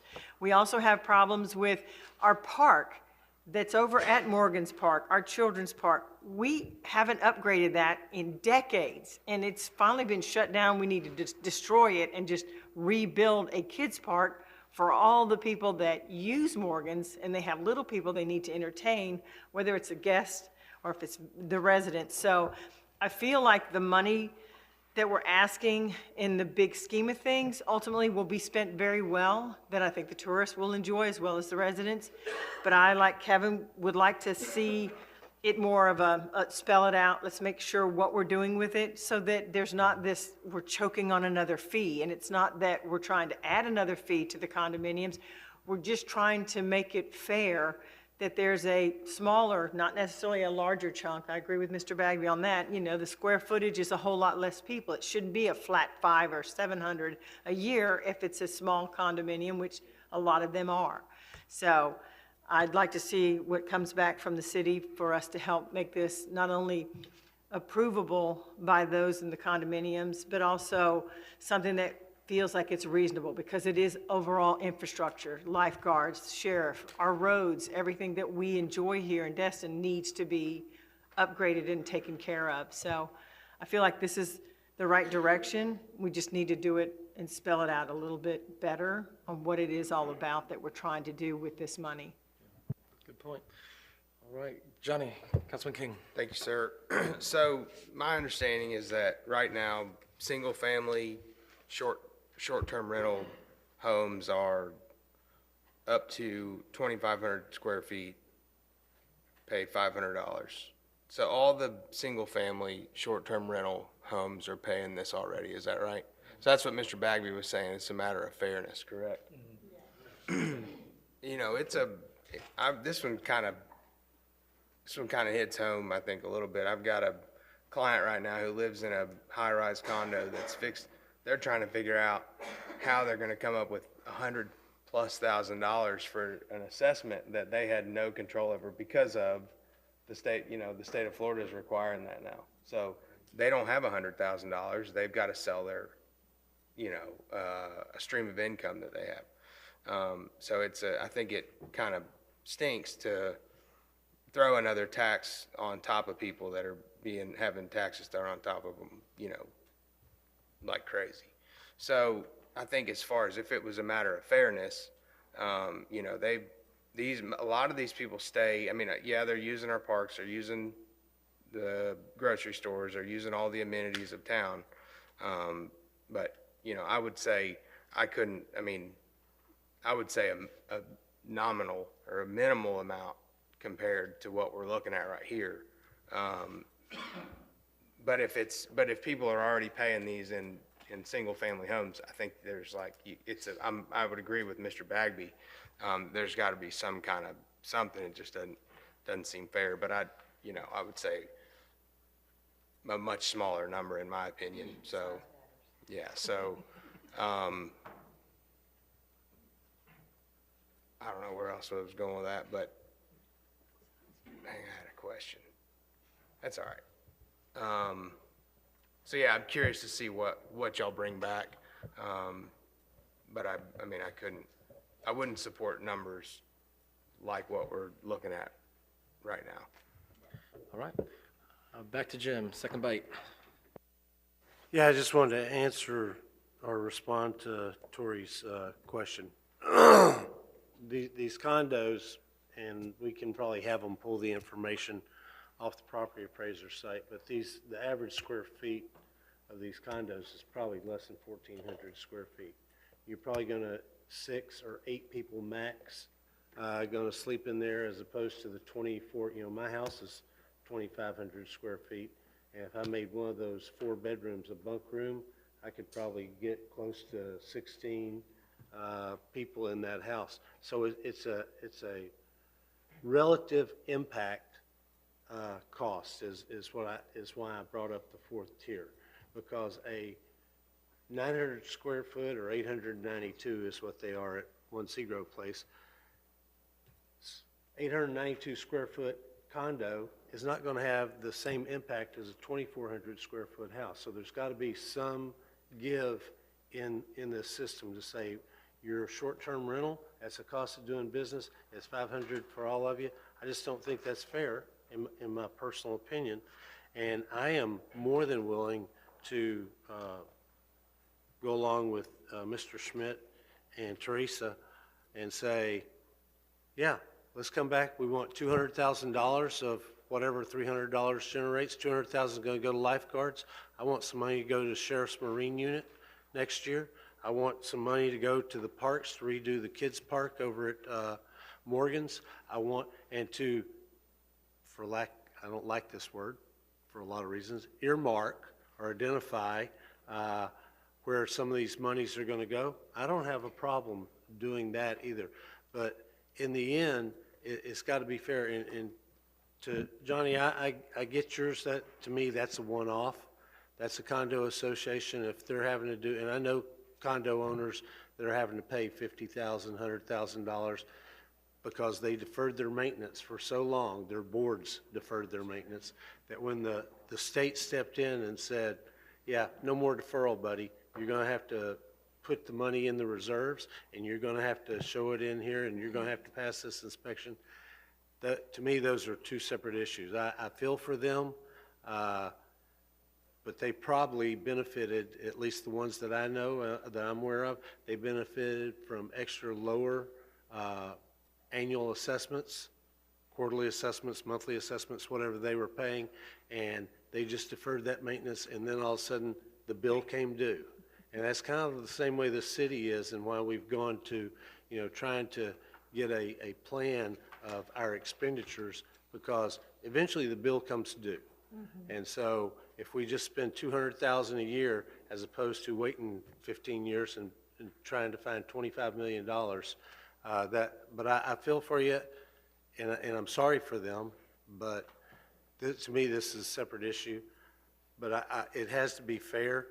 I'm not saying 300 is the right amount, but it can't be 450, because a 892 square foot condo does not put the impact on our beaches, on our sheriffs, on our lifeguards, on the Marine Patrol, on our parks, that a 2,400 square foot house does.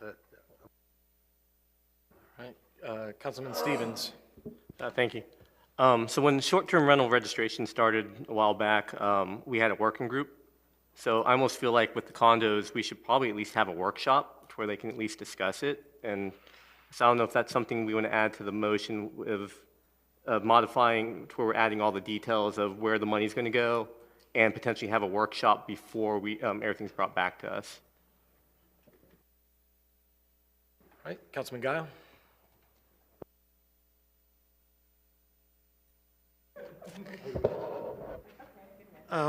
We keep talking about fairness, but we're looking at a business that's similar to a hotel. Hotels are regulated to how many people can sit in a room. If we implemented a process where, and with my business, they can walk in and inspect my office anytime they want, as long as I have a BTR. If we implemented a system where we had limited occupancy on condos, and the code enforcement was willing to, or authorized to go inspect to verify there weren't a certain number of people or above that, and then they could fine per head, I would support it. But I've seen way too many incidences in the construction business when I'm doing remodels or roofing scenarios where you've got 6 and 8 cars piled into one condo, a tiny condo. So the impact on the roadways don't change, the impact on the grocery stores don't change, and the impact on the residents don't change.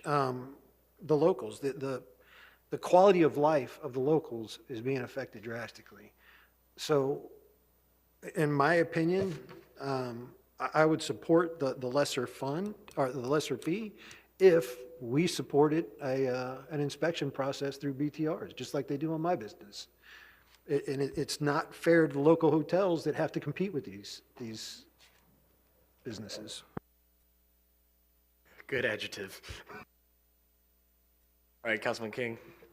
That's a great point, and I don't know how where this question falls, but how does this, if this is a matter of, if it's a matter of people and, infrastructure and wear and tear, how does this apply to hotels that are in the city? Those people they're getting new guests every week too. So how does that, what do we charge them, $500 a room for, you know what I mean? I know you do. It's just I wonder, how does that, no good deed goes unpunished. So, where does that leave us with hotels? All right, I do have a motion and a second. Jim, That was a question. How does that apply to? Oh, I'm so sorry. I thought it was no. How does that apply to the places that aren't? Crystal, got anything on that? Yeah, actually, I'm going to defer this one to Louis just to speak to the impact fees and how they're different from a commercial entity like a hotel versus a residential unit like a condo. Yes, so for all commercial activities in the city, when a project comes through, there's a process for determining their impact, especially from a transportation standpoint. And the calculation is made as to the number of trips that are generated by that entity and fees paid. So there is a contribution towards those aspects that we're talking about, that hotels do. You're saying they pay them up front during construction? Correct. At the time of occupancy. Let me ask you this real quick. Do we know what the maximum, what is the maximum amount of a BTR for short-term rental? Do we have that number? It's $31 right now, whatever. What's the maximum? That's it, I believe. Yeah, it decreases depending upon the number of units. For example, if you have 501 or more units in your building that you're using as a short-term rental or a rental unit, a 500 or more unit place would pay $625 for their BTR. So the per unit amount decreases the more units you have in your business. And then, in full transparency, Louis, on the impact fees, that would go with the same building, even if it's a single-family resident, regardless. They're still also paying impact fees, or is it a different scale from a hotel to a single family? Yeah, it's a different scale because they've got different impacts. Okay, so there is at least notice there. Okay. Correct. Okay. All right, Councilman Destin, second bite. Just so I can clarify, the motion on the floor is to have staff bring it back to us. And I wanted to support. With a fourth tier. Right, and I wanted to support the notion that we don't tangle code enforcement into it. Correct, that's not part of it. That's not And in the BTR, I'm going back to the same theme, but I buy a BTR to have a seafood restaurant. And it sounds like then I can pay for another fee to serve shrimp at the seafood restaurant, and that's essentially what we're doing here. So I've got a long ways to go. I don't mind everybody paying. It's the money plastic that's in basket business. fee. The plastic basket Exactly. fee. I think we could probably nitpick, and for me to say it's not double dipping with a straight face, it's pretty hard. So we'll see how it comes out, but I've got a number of questions. Can I get just wanted a clarification as we're talking about the motion. I heard no code enforcement involvement, and does that mean oversight? Because I think one of the things we were talking about was like, what we would bring back is like, do you want us to monitor internally, or do you want us, would an outside agency be the best? But if you're eliminating code now, I mean, there's gonna be a cost for either one, and, we're gonna bring that back. Perhaps, and I could be wrong, I think the confusion was Councilman Giles' recommendation of putting more oversight if we were going to go with a higher fee, but I think that was just a recommendation. I don't think that got consensus in the motion. Yeah, that's not part of my motion, and I will tell you, to me, that is unmanageable. I don't want us just when I argued against that portion of because that was originally part of the concept of the short-term rental was, yeah, we're going to have people go in and they're going to count people in the bedrooms. No, the hell you're not, okay? I'm not going to put a code enforcement officer knocking on a door, and going, code enforcement, you can only have 16 people here. You know, if they make noise, if they leave their trash out, if they got cars parked out, you know, all over the yard or whatever, they violate something else. But we're not the, you know, Nazis that enforce that. And I don't want code enforcement to be that. I want you to enforce our rules, our regulations, our laws, ordinances, but I don't want you going in and inspecting how many people, because guess what? Then we get in this argument of, well, they're not spending the night, they're just here because we're having a Super Bowl party, and, you know, yeah, I got 40 people, and you gonna come to my house when I'm having a party for, you know, my wife's birthday or something, and say, you only got 4 bedrooms, you got more than 16 people at this party, I'm sorry, here's your citation. You will not be happy when you leave my house, okay? You don't have a BTR. You don't have a BTR. I was just asking for clarification. I'm good. However, we still get those calls now and then out at the condos. I did want to ask John, answer John's question. We have a framework. My understanding of when we had those workshops, we didn't have a framework at all, and we were trying to figure out, you know, is it just one size fits all? Are we going to tier this? How are we going to tier it? Where are we going to draw the lines and do all these things? We've gone through all that. I'm not sure we need another workshop, because then that just kind of kicks the can down the road, and I know we're good at that. Just look at those beautiful pickleball courts out over there. And I would prefer not to kick the can down the road. I'll just be honest with you. We have a framework. Let's have the staff bring it back to us in 2 weeks.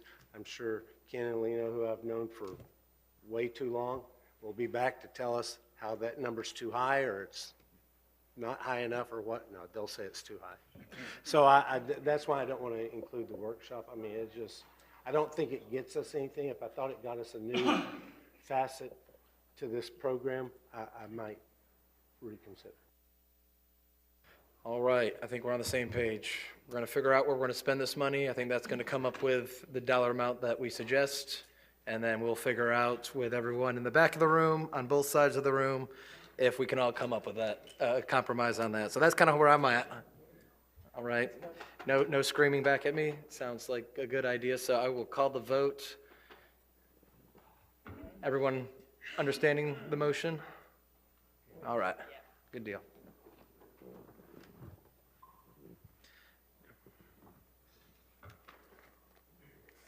All right, ayes have it unanimously, so moved.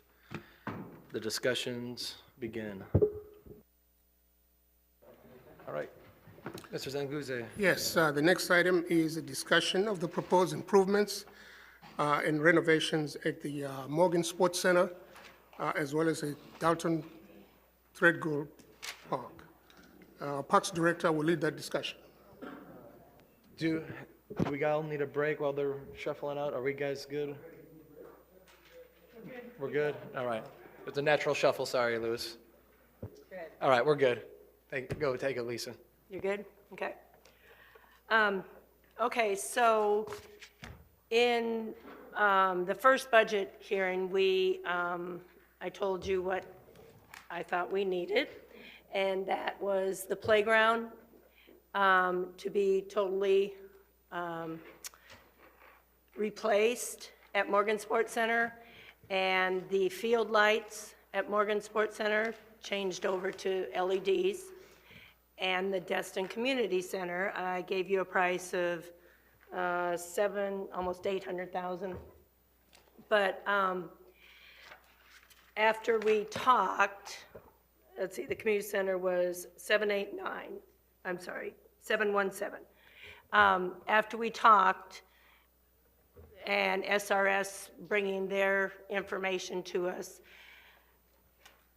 I feel like we're not sure what we're going to be doing with the community center in the long run, and maybe we save that money and just fix the windows at the community center and in-house do some of the patchwork and try to get it where it's not leaking. With that savings, we could go ahead and do the batting cage. We could put up a batting cage at Morgan Sports Center that we need, and also sunshades. So that is what I would like for you all to decide if we could do that in this budget. All right, Councilman Destin. Well, deferring maintenance at the community center for the last 10 or 15 years is why we are where we are today. And as far as not knowing what we're going to do with that center, we have no property that we would go forward to do anything different. We have no money. I don't see, even if we go forward with some kind of a plan that SRS would give us, that we're 5 years away from doing anything. So the question is, can we defer the maintenance that should have been done 10 years ago for another 5 years? I would say that's not a wise thing to do. The building is going to be, so far behind and so far down, it's going to be almost impossible to go forward. And I think the likelihood that we're going to abandon that completely to the recreational service that has served this community for 25 years is highly unlikely. So if we are going to raise some money from this this condominium fee, then that will give us a little cushion to do both. But I don't see deferring the maintenance on that building anymore. We're already too far behind. So if it takes a motion to direct staff to continue with the plan to do the renovations, I will make that motion with the caveat that we are looking at another resources to try to do both those, because I think we should do both or all three. And I'm hoping that while I'm not 100% in favor of the double dipping on the condos, they do need to pay some amount because the people that are renting houses out are paying for short term. So, somewhere there's a compromise. I hope that we can do something that will not totally hurt them, but will improve our situation on these recreational facilities. So I'll make that motion. And I'll second that. All right, further discussions, Councilman Schmidt? Yeah, before my discussion, I'd really like to get clarity on what exactly that motion was. The motion I just made? Is to go forward with the original plan, which was to spend the money on the community center's upgrade maintenance, and to also see if we can't figure out how to do the improvements at Morgan and at the Little League with the money we hope to generate later down the road. So basically then, you're kind of saying to continue with the May 13th budget workshop of $2.99 million, which included the $717,000 to fix the community centers, windows, doors, frames, roof, all that stuff. Yes. That's, gotcha. Okay. Well, I'd like to make a substitute motion if I could. And I would propose to, I would propose that the city council proceed with the proposed revised budget to include the items listed on our agenda to increase to $2.351 million with an additional $50,000 to Threadgill Park for the renovations recommended. And that basically does everything that you're saying, but it fixes the windows and frames at the community center, windows and frames at the community center instead of the $750,000. But it doesn't do the other repairs and maintenance that are required. Does not do the other required maintenance that was proposed in that other workshop. Is that correct? Stucco and the roof. Right. So Right, you're proposing not to fix the community center to its. I mean, I would like to hear maybe if Councilor Guile has a recommendation on, is a $500,000 number, a number that's good, bad, too high to reseal roof to address water leaks. Well, of course, that would go out to bid anyway, wouldn't it? Yeah, I'm just curious, because what you're saying is it's $500,000 to do those one extra little thing. What I'm saying is leave it in the budget, and if we can get it done cheaper, of course we would. Yeah. Gotcha. No, I don't like where you're going, 'cause at the end of the day, we have to figure out, and maybe we're putting the cart before the horse, because SRS should be coming back soon to even Sure. see what is happening, but my fear is, I love the community center, but I fear we are outgrowing it from a capacity, and whether we keep it there and expand, or we move it, if the recommendations come back, I just would hate to put money into something that we may or may not tear down, and now we've left things in the rubble. I mean, I really don't think the capacity at the community center is there now. So are we adding on and we're just gonna do new wings? Are we gonna do a new building? I would just hate to put money in that we would need for a new building there to fit the need of our community now. There's one gym in there. There was a little arcade when I was a kid there. I don't think that's a thing anymore. There's just not enough rooms, activities, or spaces, or courts, or anything there. And I'm not a construction guy, so I don't really know the process, but that's just my biggest fear with all the unknowns that we have out right now is it big enough? And are we putting money in the right building there? And of course, that is a concern, but you have to understand that if we don't do the things to fix the roof over the next 3 years, the whole building can no longer be usable. So. Sounds like we need a new community center tomorrow. As soon as we figure out how to pay for it, it's a wonderful idea. I'd be happy Oh, to Ken's add back, so more, we can't but- do we can't do the short-term rentals. Well, a substitute motion, I'd be happy to add more to that discussion, but I'll respect if there's a second. If there's not, no worries. All right, so I have a second on. No? I I have a have a second? substitute motion, Yeah. but without a second, I'm not going to continue That's talking. what I'm asking.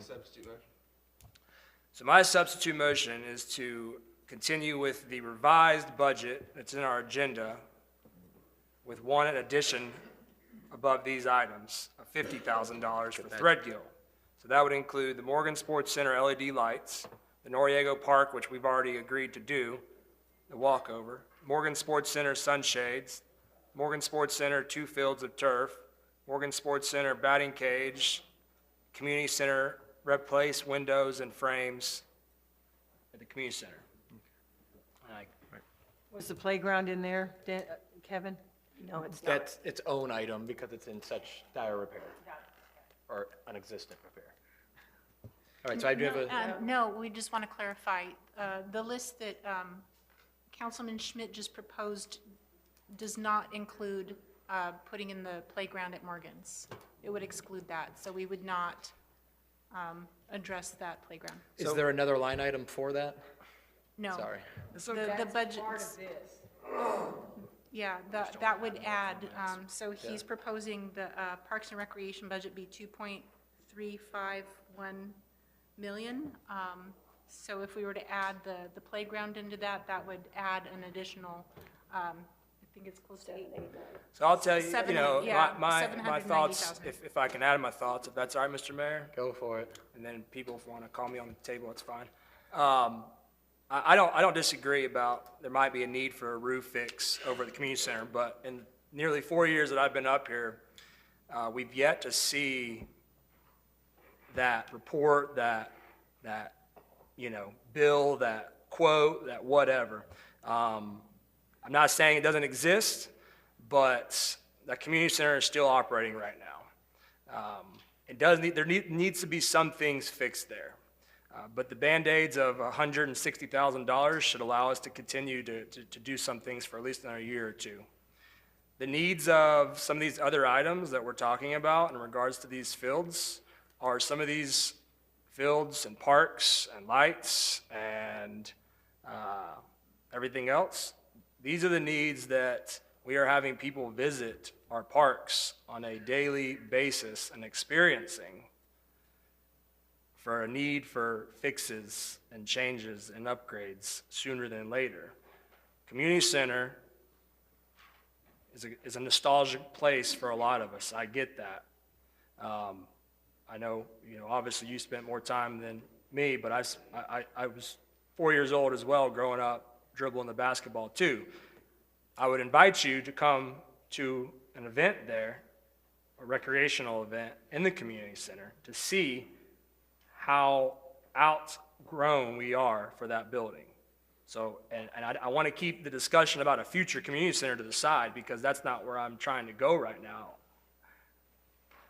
let's fix some of the window sills and the frames, but we have a deteriorating sports complex happening in front of our eyes because of, unfortunately, not taking care of it.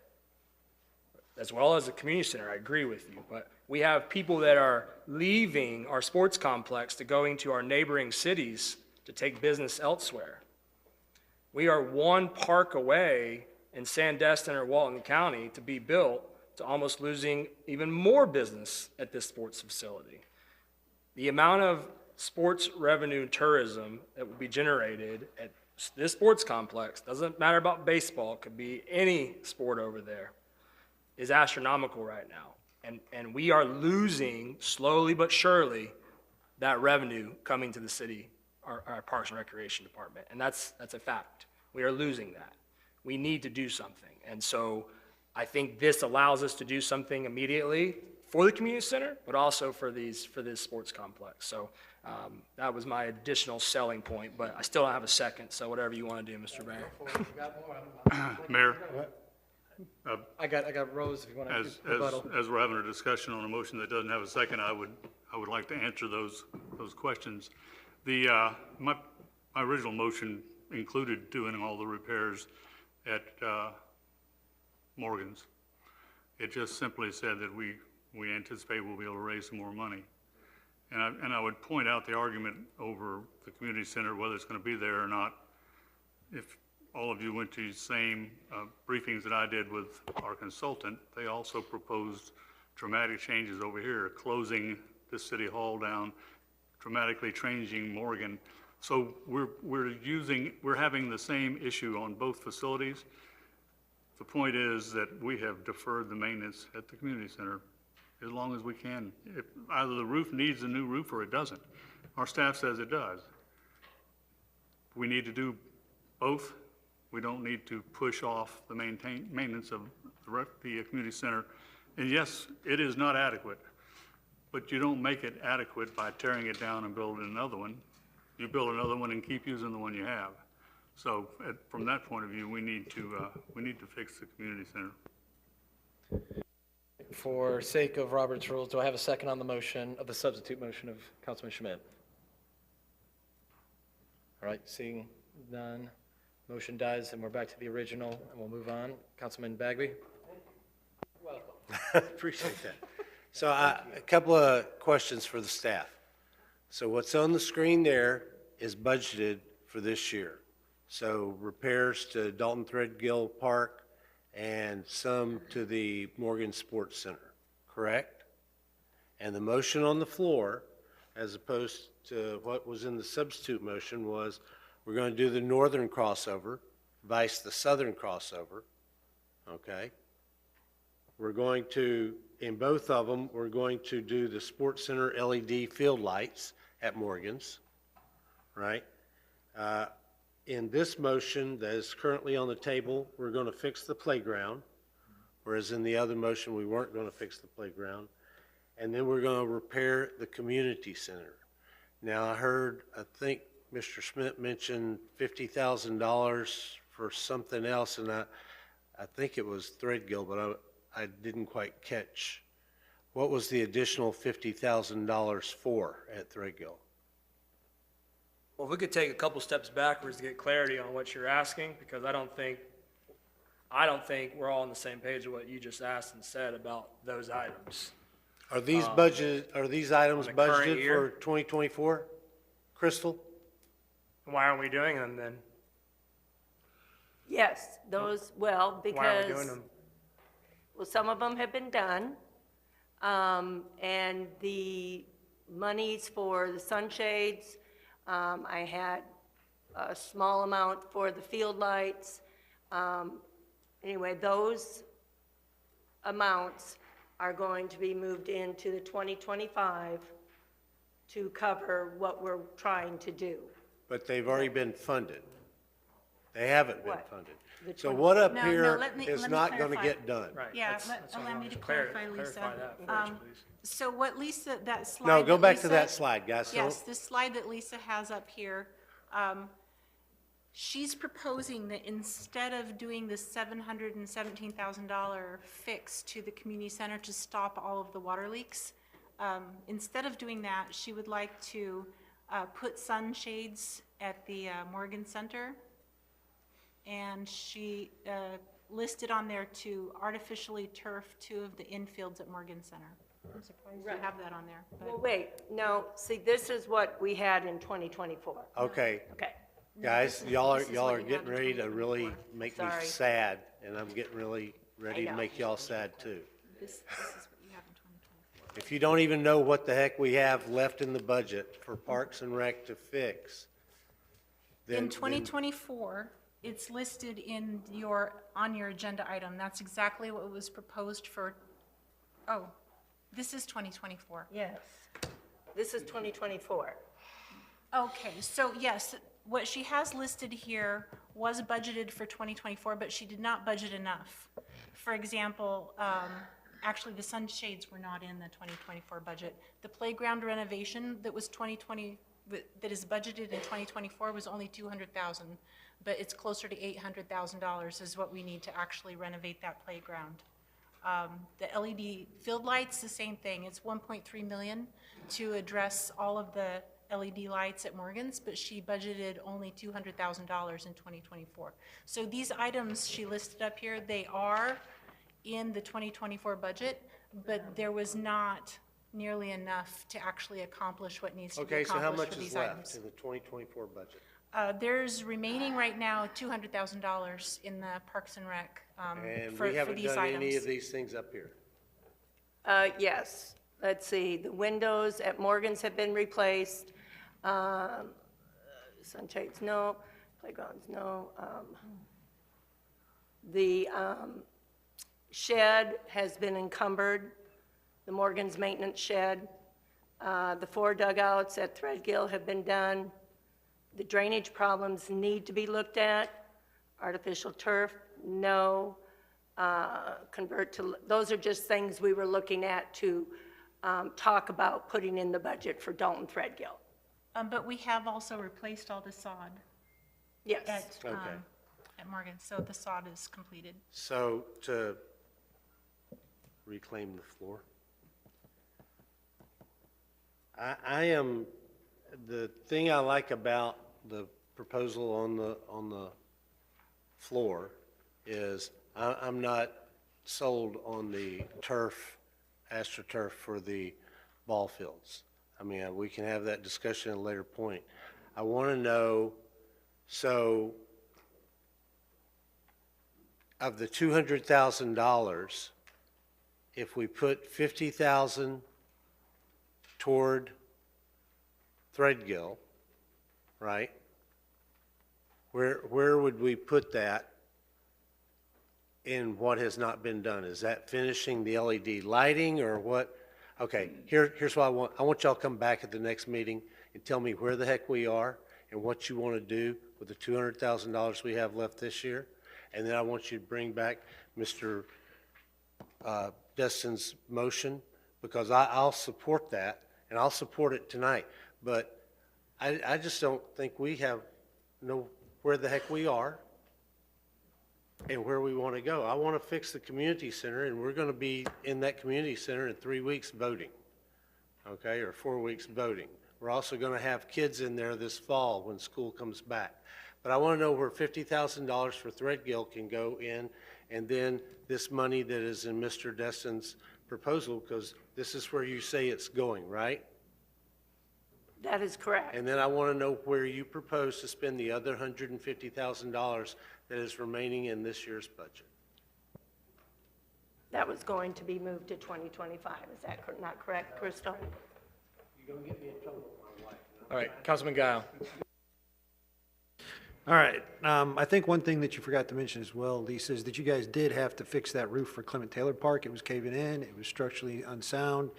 You're either gonna have to condemn it or put porta potties out there, and you guys did renovate that roof system out there so that the citizens could actually use that park and that restroom out there effectively. So that was more money that you probably didn't expect or have on budget because of the Clement Taylor Park remodel. But I do want to answer the $500,000 for repairs question. So that bid went out several times, and they did not get bidders. People just refused to bid that project for some reason. It was placed several times. So I went over and I gave a rough idea of what it should cost, and they enlisted a contractor at that point that was willing to give a bid, but I think he possibly knew that it went out for several bids and nobody responded. I'm not going to speak to whether I think that that's a fair number or not. I'll just leave it at that. As far as the lights in Morgan Sports Complex, I do see the need for it, but I'd like to see how this high school plan plays out before I agree to anything like that, because they are talking about ball fields and the rental program there. And in their interlocal agreement, I believe there's certain things they're responsible for, so I'd really like to see how that plays out. We have a meeting tomorrow at noon that we will have certain discussions with that as well. And I do have one question for Crystal, if you don't mind, Crystal. Are you over there? Yes, sir, I'm listening. Yes, ma'am. If we did raise the STR money, what fund would that go into? STR funds go into the general fund. If we wanted to do these remodels and take care of these lights and everything else that everybody up here says is so important, where would that money come from? That's also the general fund. Okay. Thank you so much, Crystal. Your lawyer walking us through that one. Councilman King. Councilwoman Aber? I'm good, never mind. All righty. Everyone good on the motion? All right. Mayor, Yes. may I ask for clarification before we Absolutely, vote? yes, please. Currently, the motion is what's listed under May 13 budget workshop, which Mr. Bagby just, mentioned. What's not part of the motion is that Mr. Bagby would like the $50,000 Threadgill, how to spend that. Right. That's not, They can bring that back, y'all can bring it. right, that's not part of the motion. Oh, no, that's not part of his motion. I'm just trying to figure out. Right. Where we are in Parks and Rec's budget for this year and what we want to spend that $200,000. And you asked staff to bring that back at the next meeting. Bring it back to next meeting. Thank you. I'm sorry. All right, with that. And just for clarity, this is just a motion just to talk about a budget thing, that we're actually going to have a budget workshop and then a budget vote and all that, right? So what we're about to vote on doesn't necessarily even hold any merit to what actually gets in the budget and finalizes. We have to vote on that, right? I think the object of this question. Button. Just wanted to The understand. object of this being on the agenda tonight was some Planning. guidance to the recreational people, I Right. believe. This is some guidance, it's not the final guidance. Some guy, okay. Yeah, and to Councilman Schmidt's point, we were looking for guidance to help for the budget workshop number 2, which happens next Monday. All right, so with that, open the vote. Really, I'm not sure why we're not changing. Yeah, we're just, we're blessing the next draft. All right, 6-1, ayes have it.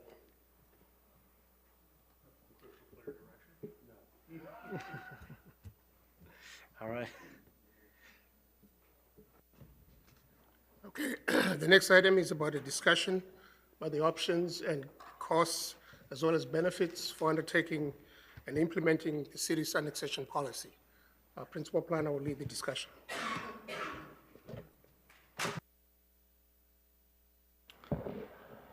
Good evening, Council, Mr. Mayor.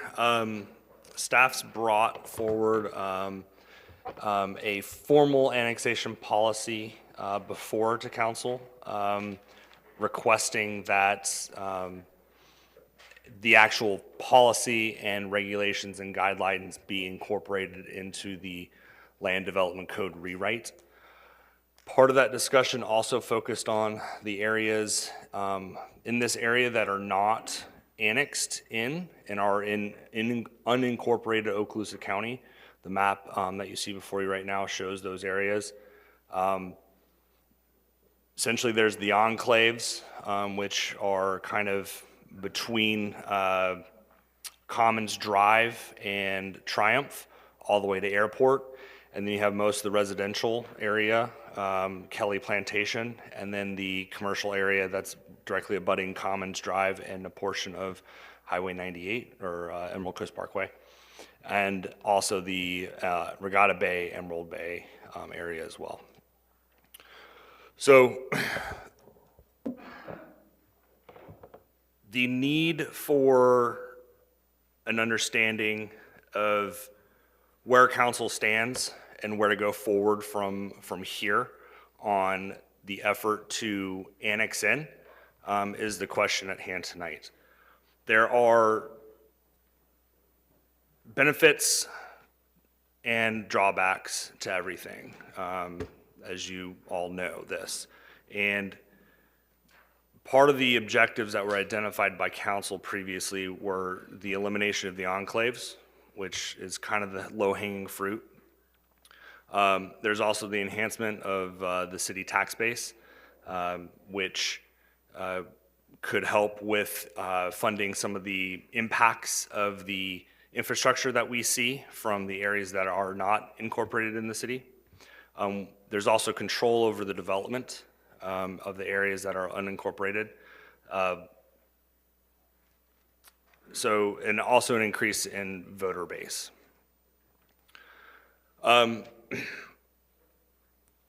If you look at if you read the staff report, there are various costs associated, and based on the requirements from the state level for annexation. There is one of the bigger ones is the feasibility study that's required. As part of that feasibility study, there is a meets and bounds survey that's required for all the areas that are proposed to be annexed in. That number we can get from the city surveyor once we identify the path forward and the areas that are identified for annexation. The costs for educational efforts for any referendum that may be required should that route be taken. And then the cost for any public maintenance of the roadways that we accept under the annexation of unincorporated areas. So there are two ways to annex in. Once you break down the pros and cons. There's the voluntary, where the property owner or property owners, a group, a subdivision maybe, requests to be annexed in, and then there's the involuntary. The voluntary is obviously less expensive to the city because the direct cost is borne by the applicants wanting to annex in. However, whatever costs for maintenance, for acceptance of infrastructure, right-of-way, and all that will be borne by the city if accepted. And then the involuntary is the one that's going to cost more to the city immediately with that feasibility study, with the meets and bounds description, and the educational portion for the referendum to meet all the state requirements. So in conclusion, staff's requesting direction from City Council on which direction to focus efforts regarding the annexation options, which are, as discussed just a second ago, involuntary annexation or voluntary annexation or involuntary annexation. So that's it. All right, thank you so much, Steve. All right, and then for everyone out there watching and listening, I just hate the vocab that the state uses on this, so just a little bit of clarification. Voluntary is we would get 100%, sign up, sign the dotted line, we get 100% of an enclave or a neighborhood, and they come in. Involuntary is actually democracy vote, and we go to ballot. So involuntary sounds very government big brother, but in reality, that's the vote. That's the democracy. And I know that's not you, that's definitions by the state, but just, that's always my biggest first ask and question when I'm out there and people ask me about this is, you're gonna involuntarily bring me into the city? No, this is a vote. So I just want a first point of clarification on that, but thank you so much. Yeah, it's more just the initiation of the process. Yes. Was it voluntary by the property owners or is it being initiated by the city, so yes. Yeah, that's- yeah, by the thank voters, you. yes. And then my only question to that, the 2.8 cost for the roadways, that's assuming the gated community roadways? Ryan, would you Is that like a to answer full that? The $2.8 million for if we No, annex that's in? the public roadway maintenance. just public roadway? That's the average, yeah. Okay. So we're estimating that would be $140,000 a year, Okay. or about, 2.8 million is assuming a 20-year life. We're not we would prefer to leave the private roadways, their maintenance and their construction, They would prefer to it leave too. those with the HOAs, just Yep. because the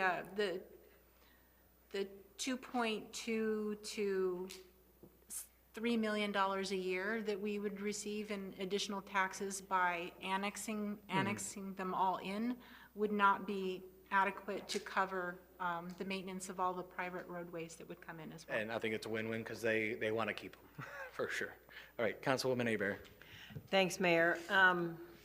What I've been asked by those folks that live in some of these areas, what is the true cost per resident to annex them in? Are they going to pay, they're going to be charged every year more money on their city taxes would be now $200 or $300 a year or $1,000 a year? Do we have something that we could let them understand? This is not some chunk of money each person is going to be paying. Ultimately, the benefit is that we'll get more people, so the residents would pay less in the overall scheme of things. Can you answer that information? I'd imagine that might involve a little bit more number crunching rather than big picture, just based on the sheer number of residents that are going to be brought in and the additional benefit or the additional tax revenue brought into that, and then dividing that amongst what's currently out there. I don't know, Crystal, do you have any further guidance on that one? No, there's some details that I need from the property appraiser that I don't have at this moment that would help answer that, but you're generally correct. All of these areas right now, they pay an additional tax to the county of 0.29% mills, which goes to the county to help them pay for parks and recreation. That would go away. And in place of that, we would charge the city millage rate, which is currently 1.615 mils, or, it's less than 0.1%. So you're correct. The average right now for the rest of Destin, it's each home pays between $300 and $500 a year if they're a homesteaded home. So I just need the taxable values, and I need to know which ones are homesteaded in order to calculate what would be the median from each of these areas. So because that to me speaks volumes. If people are homesteaded, and lots of folks in those big neighborhoods, they're homesteaded, so they wouldn't pay the county fee. They would pay us the city fee, which would be minimal more than what they're currently paying the county, but with a large increase of thousands of residents, Well, all it of would us, drop it. whether we're incorporated or not incorporated, if we're, part of city jurisdiction or not, all of us pay that 3.8 mils to the county regardless. So that would not change. And then that's for the 5 residents that are currently paying, so they would not pay a county fee. There's one county fee that would disappear off of their tax bill. That's correct. And realistically, it is more cost-effective for them, especially if they have any kids in any events or any activities that they pay a non-resident fee on. That would be cut in half immediately because they'd then be residents. Right, their parks and recreation fees would be cut in half, and they would no longer have to pay a fee to be part of the Destin Library. So it is a very minimal increase. They would lose a fee that would go to the county that would drop off. They would have a fee that would come to the city, but ultimately they would also benefit. So it's not like they're going to be incorporating $1,000 or more every year to be part of the city, correct? Yeah, it depends on their taxable value. Yep. Yeah, so the basic is their tax would increase 1.3%. Little numbers at the end, but 1.3 more in general. If they had $1 million house, they'd be paying $1,300 more a year. And then from there, depending on the homestead and everything, but we have about $600 to $700 worth of values as a resident, not to mention what we were talking about earlier about the things that are unfortunate that we don't know, which is, the sales tax is population-based. All these things, them as a citizen gives us more money from the state, from gas taxes, from all these things. So them just signing up, we're gaining more money that's not even just theirs.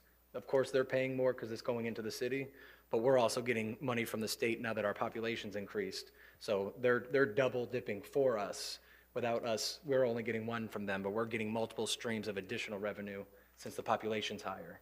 And that's what I think the non-residents that live in Destin don't understand, that we as a city with, 14,000 taxpayers, we doubled that, the amount of money that the state would give us, the amount of money we would get from ad valorem, our taxes, the bed tax. I mean, there's such an increase based on our head count. That's why we give up so much of our monies every year to the other cities. Like Crestview gets a big chunk because they have more residents.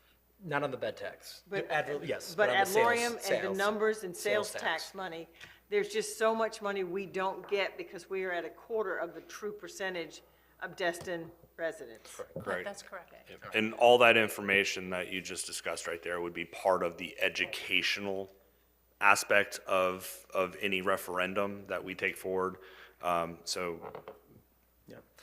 I've already That'll only volunteered, help. and you guys have elected me unless someone else wants to take the poll, but I'm happy and have talked to HOA CAMs and the boards, and I plan on making a presentation at every HOA meeting and hosting some just forums for those who can't make their times, but I think a lot of the education is going to come internally. We can't spend our own taxpayer dollars on vote yes or vote no, but we can give them the brass tacks of this is the pro and the cons. The vote's yours. Yeah. All right, Councilman Stevens, you have anything else? I'm sorry. All right. Thank you. With the surveys or studies, how long would it take to do those? We have enough time with everything coming up soon? It could be tight. The survey alone is going to be massive. It really depends on how much, because the meets and bounds is really what's going to take the longest, because they actually have to go out into the field and survey and the bearings and directions. So really it's based upon the amount of area that's to be annexed in or proposed to be annexed We in. needed to do it last meeting when we didn't have a Right. quorum. So if we run out of time, then the involuntary option's out, and then we're stuck with the other option, is that right? No.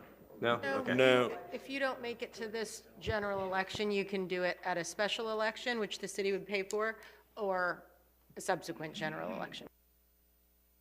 But he said it was tight, not no. I heard that. Councilman Guile. This isn't a hill I'll die on, but I'll make the comment.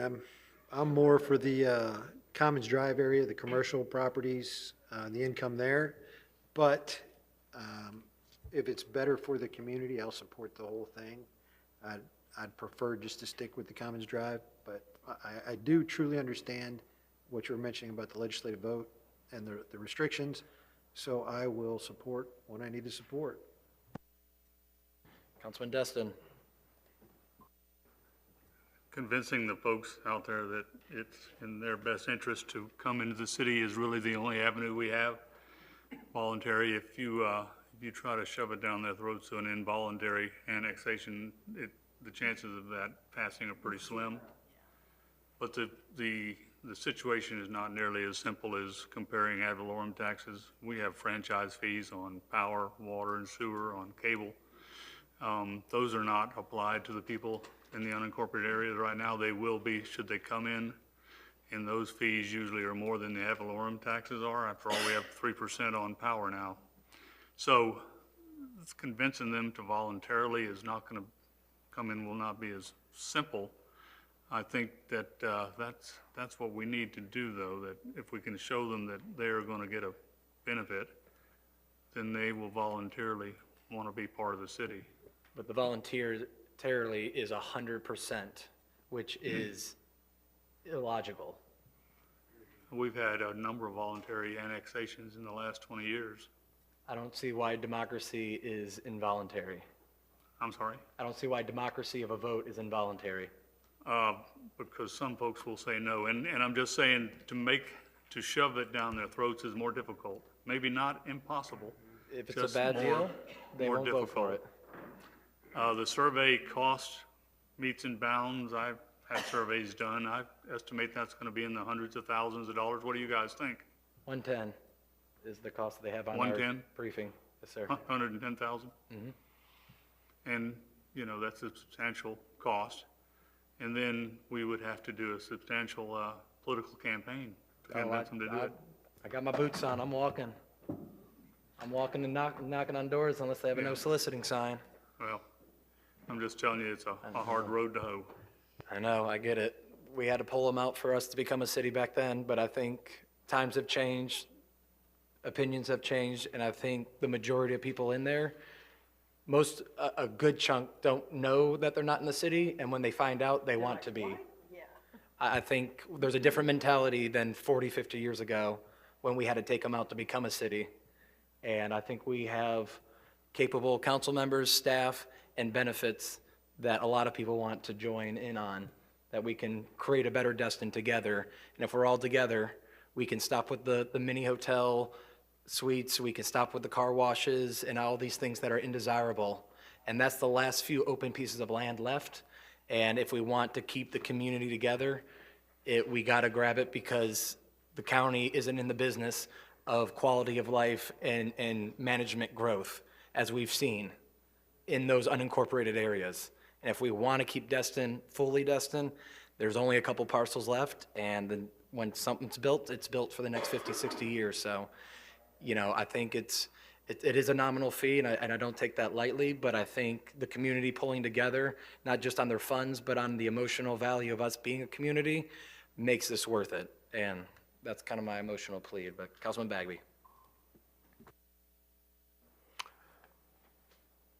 I support your effort 110%. What's the value proposition? For them? Yeah. All right.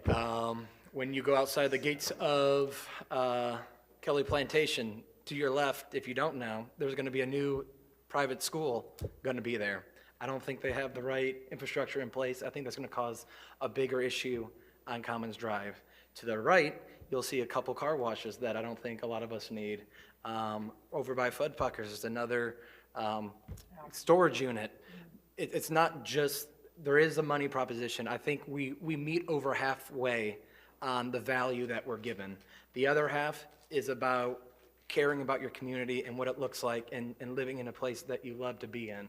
And I understand, and I would admit it to anyone to their face or online, that dollar to dollar, we don't offer enough. We can't offer you what you're going to be paying us, but do you love Destin, and do you want to see this community grow in the right way? And I would like to think that's at least 30 or 40% of the value. Okay, so it's not a money proposition, it's Yeah. a value proposition. I think the And dollars so- half it, yes. So I don't think we can do it this year, and I'll tell you why. First of all, we should do a survey of the people, just in, you know, how much ever it costs, and have, you know, the last time we did something of this endeavor was the blue ribbon panel on the municipal resort tax. And so we had 7 people volunteer. They went and talked to all the groups. I mean, I know you've been talking to all the groups, and they got 83% of the people in this community to support a tax, which in a deep red community like this was very hard to do. We don't know where we are with Kelly or Regatta or Emerald Bay. I think the gold, you know, we can do the little out parcels there, but we have to know where we're starting from. Because I don't share your, I share your enthusiasm for incorporation. I don't share your belief that, you know, 40 or 50% of these people actually want to come in and pay $1,300 more on $1 million house in ad valorem taxes, not counting all the fees and everything, so that they can get a pass to the state park, or they can launch their boat for free for right now, or they can go to the library. There's not that value. I think the kids is part of it, but there aren't a lot of those houses in Kelly and Regatta. Those are older couples, and they don't have, 12-year-olds playing baseball or whatever. So I think we should kind of take a step back and say, yes, this is where we are, and then figure out, have focus groups in those neighborhoods and go, what would it take for you to vote yes? How do we get you to yes? Because that's ultimately what we're trying to do is, and if you come in, yes, it benefits us because our population goes up, so we get a larger piece of the gas tax or the, not the TDT, but some of the other taxes, sales taxes and things like this, and boom, that helps us, and maybe we can lower our millage rate from 1.615, whatever. But I don't feel, I think if we go now, we're just going to get blown out of the water. We're going to put a bad taste in a lot of people's mouths because we really haven't developed a cohesive value proposition and a plan to execute. And, this is, we talked about workshops earlier. This would be one of those things where we get a group together of volunteers and says, yeah, they'll go knock on every door in Kelly and they'll knock on every door in Regatta Bay and they'll go, hey, we're just taking a survey and and they bring back that information to us and say, here's where you are. You're at 38%, and here's what they told us. Here's how you get to 60% or whatever. But I don't see it in the blue and the green. I would support what Tori said. The gold I think we can get, and I think the commercial along Commons Drive and along 98, we can probably get that. But that doesn't get us any more tax revenue because there's nobody that lives there. And so, that's what's based upon. A lot of these taxes is the distribution is based upon the population. So I want this. I really want this. It's the right thing to do. I just don't think we have a good plan to execute. I don't think, if we have to think about what the value proposition is we're going to use to convince these people, then we don't have a well-formulated plan. That's All right, Councilman Schmidt. Thank you. Mr. Mayor, I think the annexation idea is fantastic. There's a lot of, I would love to do it. I think unfortunately, the delay that has been created for whatever reason is nothing that you or anybody else, well, I guess we can control because in some way or another it was, but it is what it is, right? I think it's like, why this November, right? I mean, I know you want to just get it. Yeah. We all would like to. But when I read the very first line about the study, it says that the requirement by statute is to provide a study detailing how it can even serve or provide the urban services to the proposed properties. Mm-hmm. Just after the things that we talk about tonight and every other meeting, I mean, we can't even provide some of these services to our citizens already. I mean, I'd be scared to see what the study's going to show. How can we support all these other people? So, like, that's worrying right there.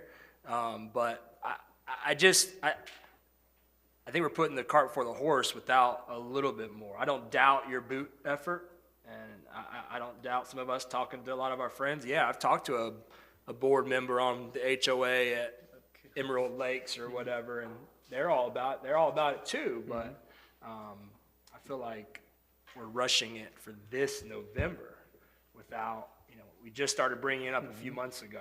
Yep. And now we're here. I get it, but let's make a goal for the next general election with the actual plan to execute it.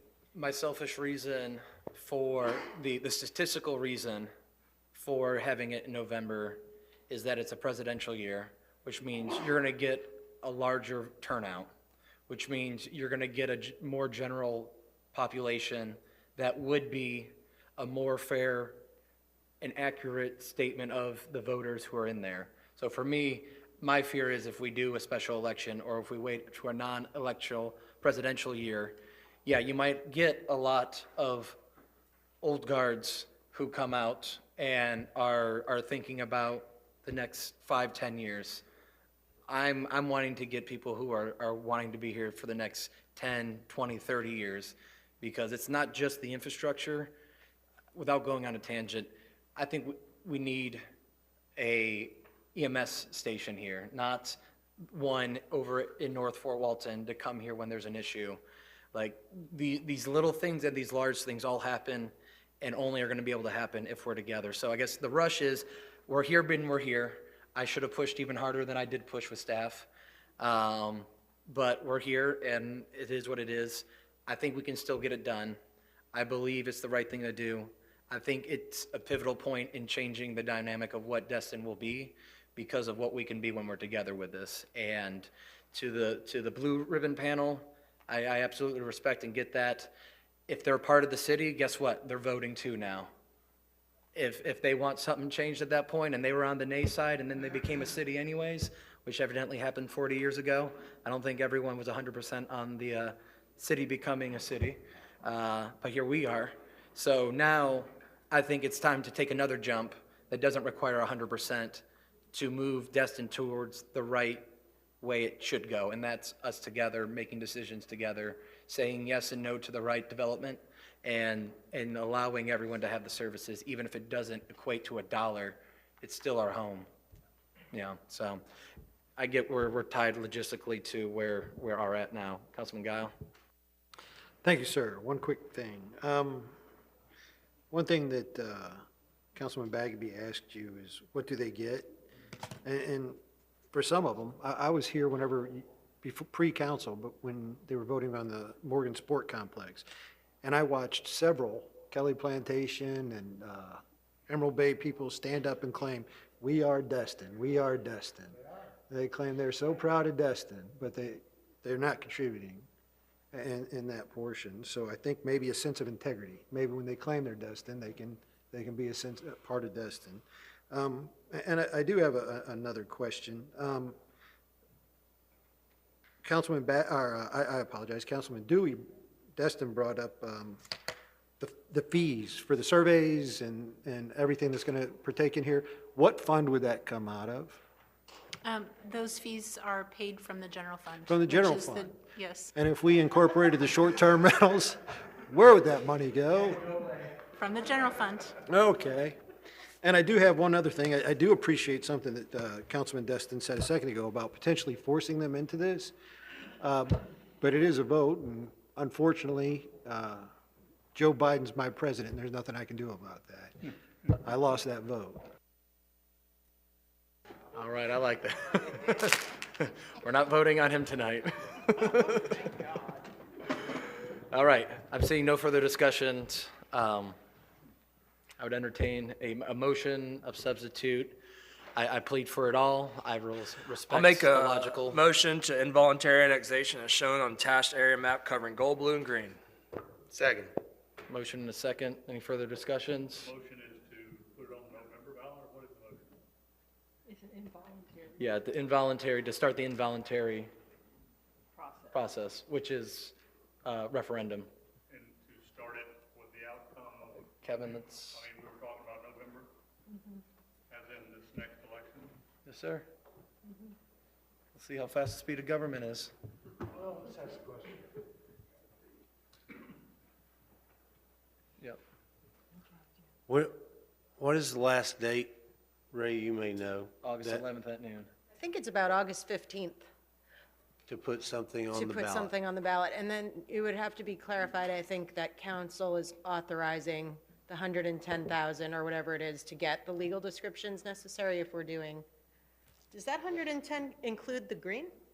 Yes, that's to do everything, yes.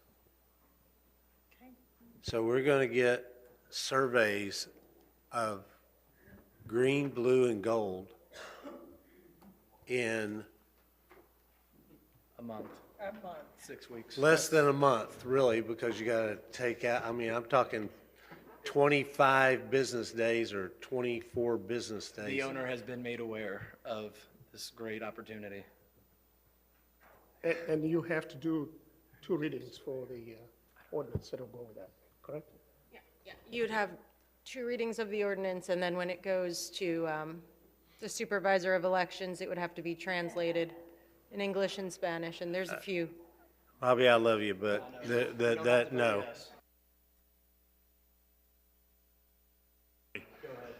I think we're dooming it to failure. Yes. Pushing ahead like this. And I'd offer a substitute motion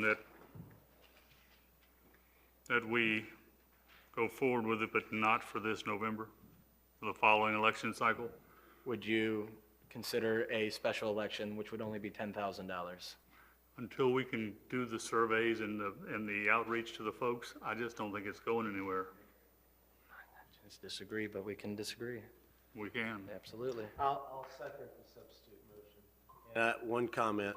I honestly think we get one bite at this apple, and, you know, good, fast, or cheap, and if we try to take this bite between now and August 11th, 2024, we're going to get shot down, and we're going to burn this bridge for another 10 years. So I would rather take some time and do it right. And I agree with you on the, you know, you're going to get more people voting this November than we've probably ever had vote in the history of this city.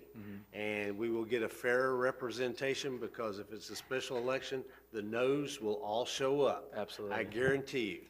But I'm going to support the substitute motion, because I think we got one shot, and we're not going to hit anything before August 11th, in my opinion. And I'll add to that point about if the referendum fails, then you can't annex for 2 years. Right.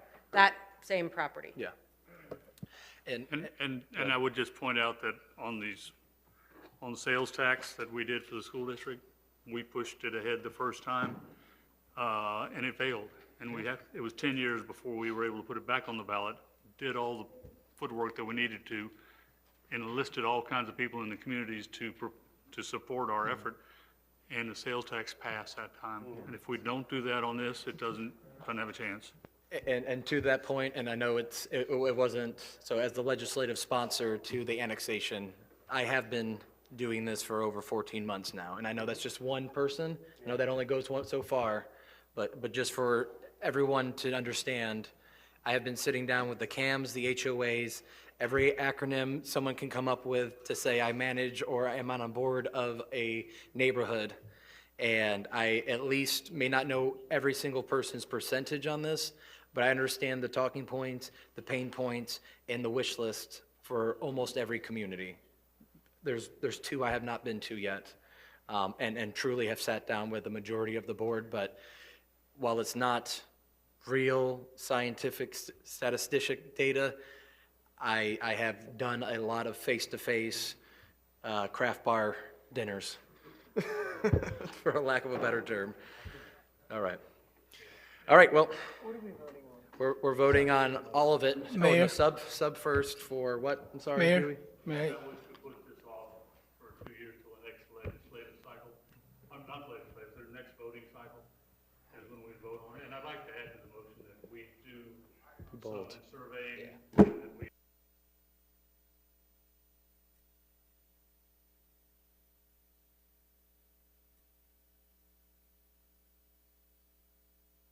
Right. We didn't get any of that. You didn't hear any of that? I mean, I did, but. Yeah, okay, well, Yeah, Ray's like, tell me what. Ray, we Mayor? Right. got it. The first part of the motion, was it area map covering blue and green, or a blue and gold, or does it involve green? We're covering all of the area that. All the we areas, proposed, including yes. green, okay. But what we're saying is we're not going for this on the ballot in November. We're going to go for it on the following elections that will be 2 years distance.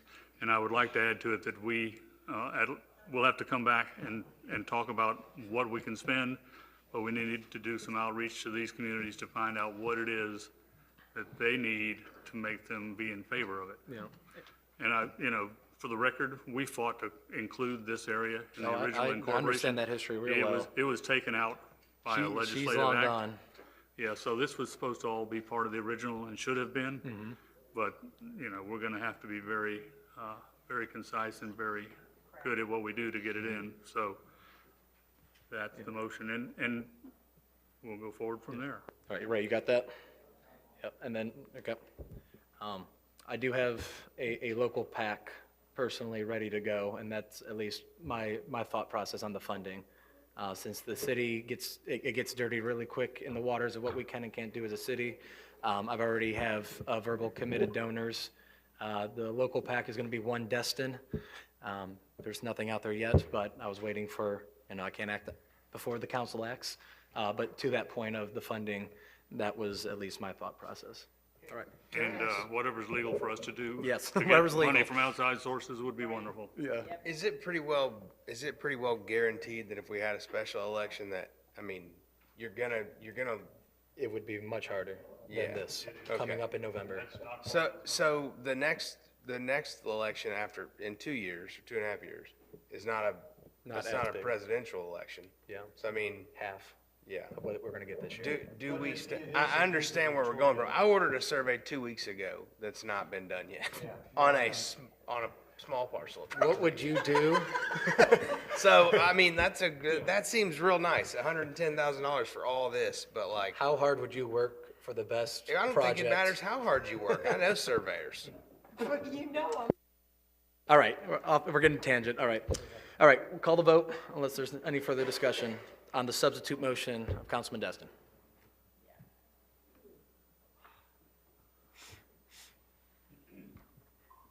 All right. Ayes have it. Kick the can.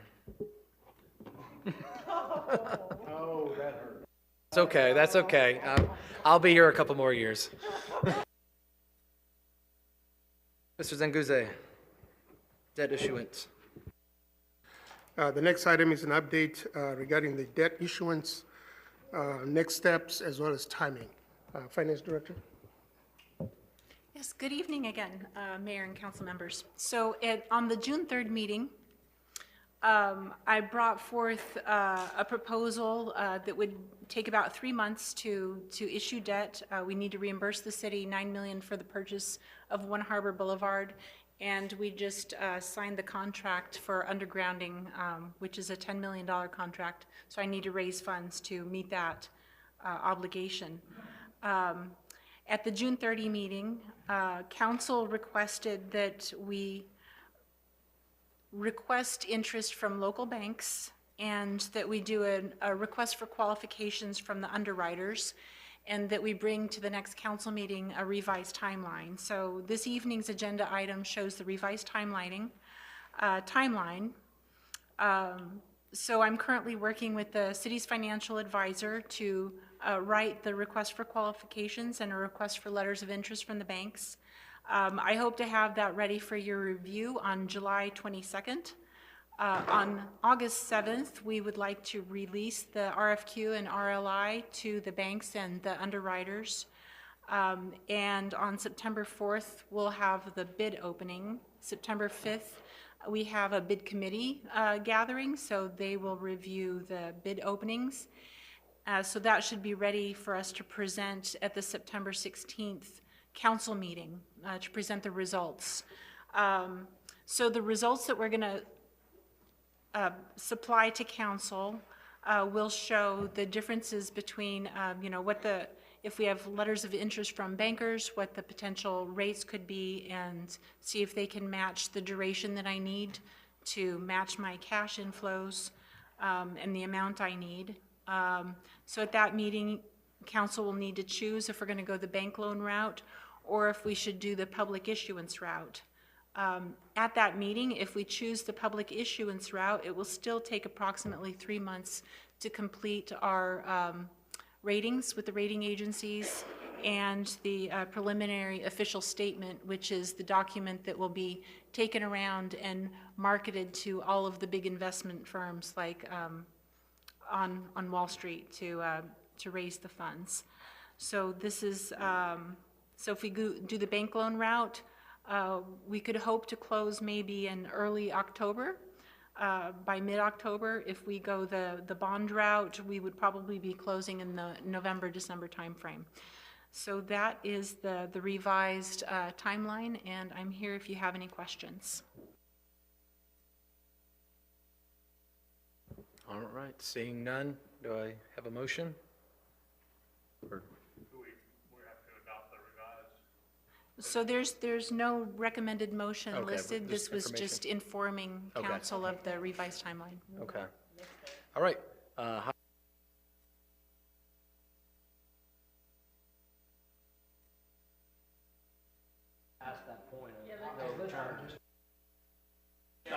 I'm trying to be nice, Ray. You need a bathroom break? All right, Louis, go ahead. This is the update for the linear trail, which is now at the 60% design stage. Oh, no, I'm good. Just getting death stares by staff. All right, let's get a win. Let's get a dub. Good evening, council and mayor. So we brought 30% to y'all. We incorporated your comments, the committee's comments, and are back with 60s. The one thing that we wanted to bring back at 60s was easements in hand, and there's 8 properties that we need easements from. Did not quite hit that goal yet. We have in the packet the easement template of the letter and the easement itself, and the only thing missing was the surveys of each property's easement area that we need. We do have the surveys in hand, so we are ready to put those out on the street this week. Mail the packets to the 8 property owners and get them to sign at the dotted line. The mayor has been out talking to these property owners along with DAG, and we got positive feedback from everyone. Yeah, no negative. Yeah, so we don't anticipate any problems getting those 8 easements, but the letter is going to give them a 3-week timeline to come in and get notarized, signed, and we can get the easements recorded. Anybody who doesn't come in within that 3 weeks, then we'll send the mayor after them again.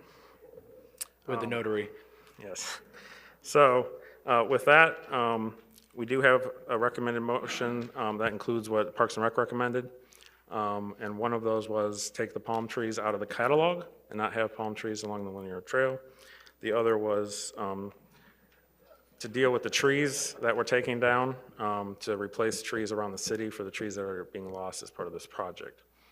So we can come back at 90s with how many trees that would be, kind of suggested areas around town where we can plant them, and a cost associated with that, obviously. And we can decide at 90s whether or not we want to move forward with that plan or stick to the actual land development code and replace the trees that are required per the land development code's language. We have the plans in the packet. The landscape architecture plans are the nice, pretty colorful ones. So I don't know if you want to flip through each of those and go through them. It's pretty much the same plan you've seen, just moving along to a further stage. Any questions? I got the team behind me, and we can answer them for you. Jim? Mr. Mayor, I move that City Council approve the 60% construction documents with the revisions requested from the Parks and Recreation Committee, along with the additional revisions, and to have the plans move forward to 90% construction documents. Second. Oh, boy, oh, boy. Motion and a second. Further discussions? Seeing none? Open the vote.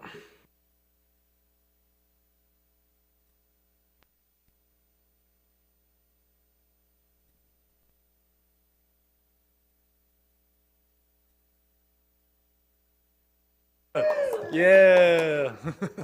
All right, ayes have it unanimously, so moved. Well done, guys. Thank you so much for your time. Thank you. Thank you for all your time. Thank you for staying. Yeah,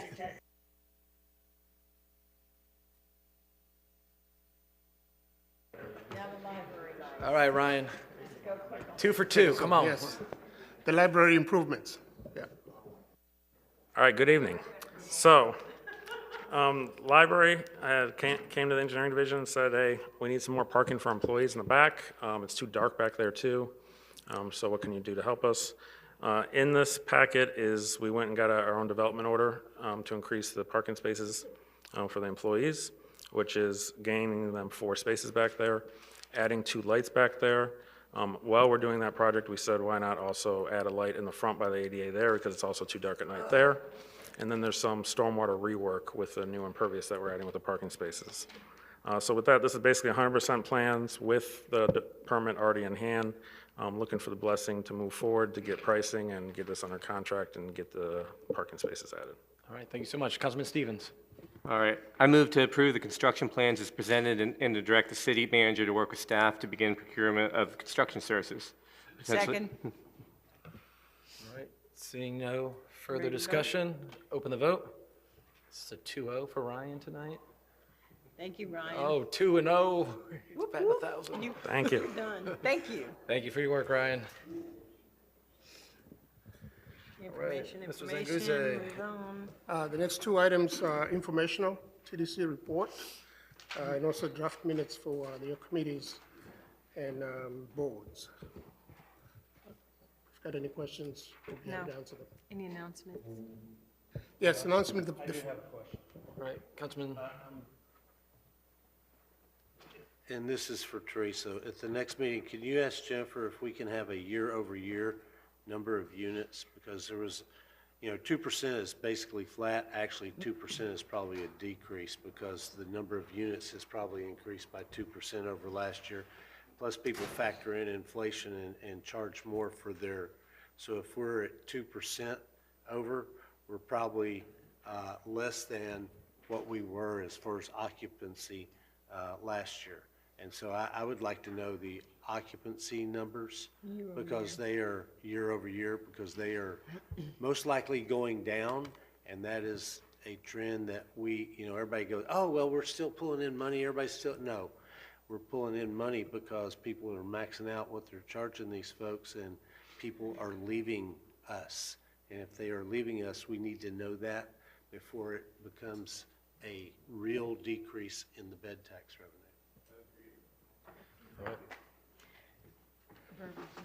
Okay, Year-over-year occupancy rates and number of units. Mayor, I would like to, before I turn it over to Tamara for all the announcements, I'd like to express appreciation to the Parks Department and the Sheriff's Office and for their collaboration in getting the fireworks show done on the 4th of July. There was tremendous collaboration. It was flawless and everybody had a good time. So kudos to great effort. Thank you. Good evening, Mayor and Council. We received a notice from Paris Barrett from the Department of Environmental Protection regarding Noriego Point. They awarded the construction contract to R.J. Gorman Marine Construction out of Panama City. We came in second best for best harbor in the nation after an intense crowdsourced competition. It was a lot of fun to see so many locals as well as visitors get behind that and share their love for our harbor. The city's birthday bash will take place on the evening of Saturday, August 10th. It's absolutely open to everybody, and we're hoping that we have come up with something that all ages can be involved with. So we'll be celebrating 4 decades of the city, and we'll gather at Harbor Walk Village. There's going to be stilt walkers, lots of photo ops, bouncy houses, a drone show, some craft areas for kids, and specialty drinks for adults, and again, just hopefully something for everyone. We have a lot of entertainment, live music, several different bands, so it should be a lot of fun. And again, that is Saturday, August 10th in the evening. We were notified by the Florida Recreation Development Assistance Program that we received a $50,000 grant toward our pickleball project. So we had a lot of positivity from the community about that today. Thank you. Way to go, Jeff. Mayor? Yes. Can I ask a couple questions? Sure. First off, awesome about the harbor that we placed second. Just want to let everyone know, I did a little bit of research in all those harbors, and 9 out of the 10 harbors had harbor masters, so just something to keep in mind. And then one other thing, with the 40th anniversary thing at Harbor Walk, is there any way we can possibly talk to them to see about waiving fees for Destin residents? Thank you for asking. Obviously, you all have waived the parking fees for the city lots, and I've been meeting with them. They have been wonderful to deal with. We meet every week since it is going to be down there. It's the best spot that the FAA approved for the drone show, and they have waived the fee as well for the parking lot that day. Good stuff. For the whole year, right? Do not get me in trouble. right. All right, is that the end of your report? Yeah, that's all we have. All right, good deal. All right, Kim, public hearings. Before that, can Ray Bailey please have a break? Yes, that's what I've been asking, absolutely. All right, we'll take a 5-minute break, and we will wrap this up. He's got to legally be here. He's got to legally be here.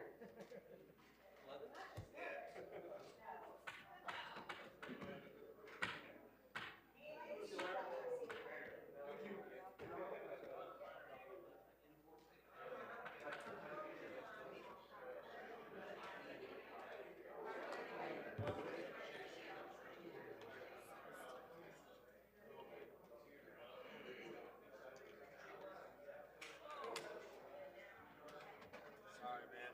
Lance went up, screwed you over. Yeah. We'll be talking about them later, too.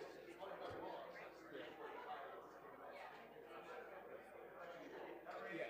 So no, that was my I had my 5 seconds of and I was like, all right, what's the learning lesson? He approved everything, but in 2 years, so we can do everything. Yeah, he gave that 110,000 for the survey. So yeah, so that's where I'm at. I know. They're all up for re-election is the issue. And they get no reason. Yeah, no, but my frustration / learning lesson is, all right, begin with the end in mind. Even though I let them know exactly the legalese of this, I should have been a little bit more formal with our leadership team. Yeah, I should have done more than one email for the first of the month till January. Yeah, but it is what it is. Divine timing.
All righty, we have a quorum, so I am going to start this meeting back up. All right, Kim, public hearings.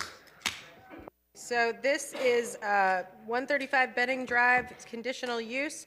Tim Nobles, on behalf of Matthew Roberts Elite Enterprises LLC, is requesting conditional use approval for a personal services medical spa with a full-time doctor on staff, which offers services such as massage therapy, light therapy, and esthetician services. The subject property, like I said, is 135 Benning Drive, and the parcel ID number is in the staff report. If you have any questions on the staff report itself, staff is here to answer questions, and we also, is the applicant here? And do you wish to make a presentation?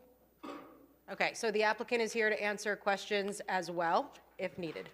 All right, seeing that this is a public hearing, anyone at this time who would wish to speak on this specific topic, please do so. All right, seeing none. Okay, and just for the record, I'm going to enter in the staff report and all its attachments into the record as city's composite exhibit A.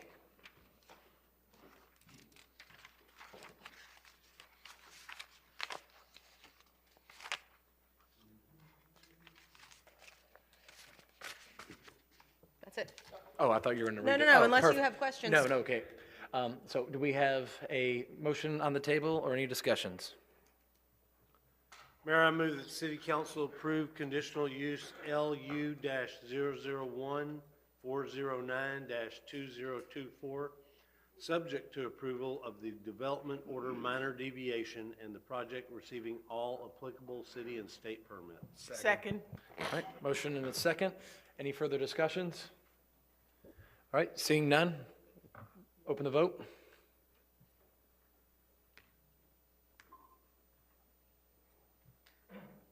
All right, ayes have it unanimously, so moved. Welcome to the community. Awesome. Does our insurance cover this, what he's got going on? That's, more importantly, I'm going to go grab some coffee at East Pass and then on the way back home, stop by. Thank you. Okay. All right, Kim. All right.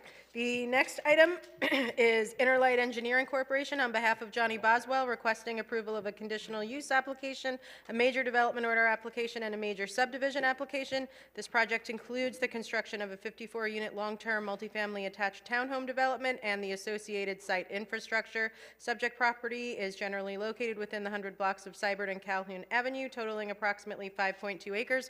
I know the applicant is here and represented by Mr. Tatum. I'm going to enter into the record the staff report and exhibits unless you object, Mr. Tatum? No objection. Okay, so that's city's composite exhibit A, and then Mr. Tatum, did you want to make a presentation?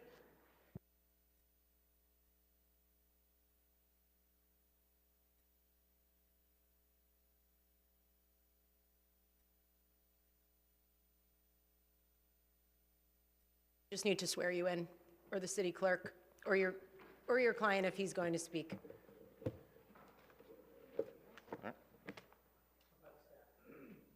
Staff speaks.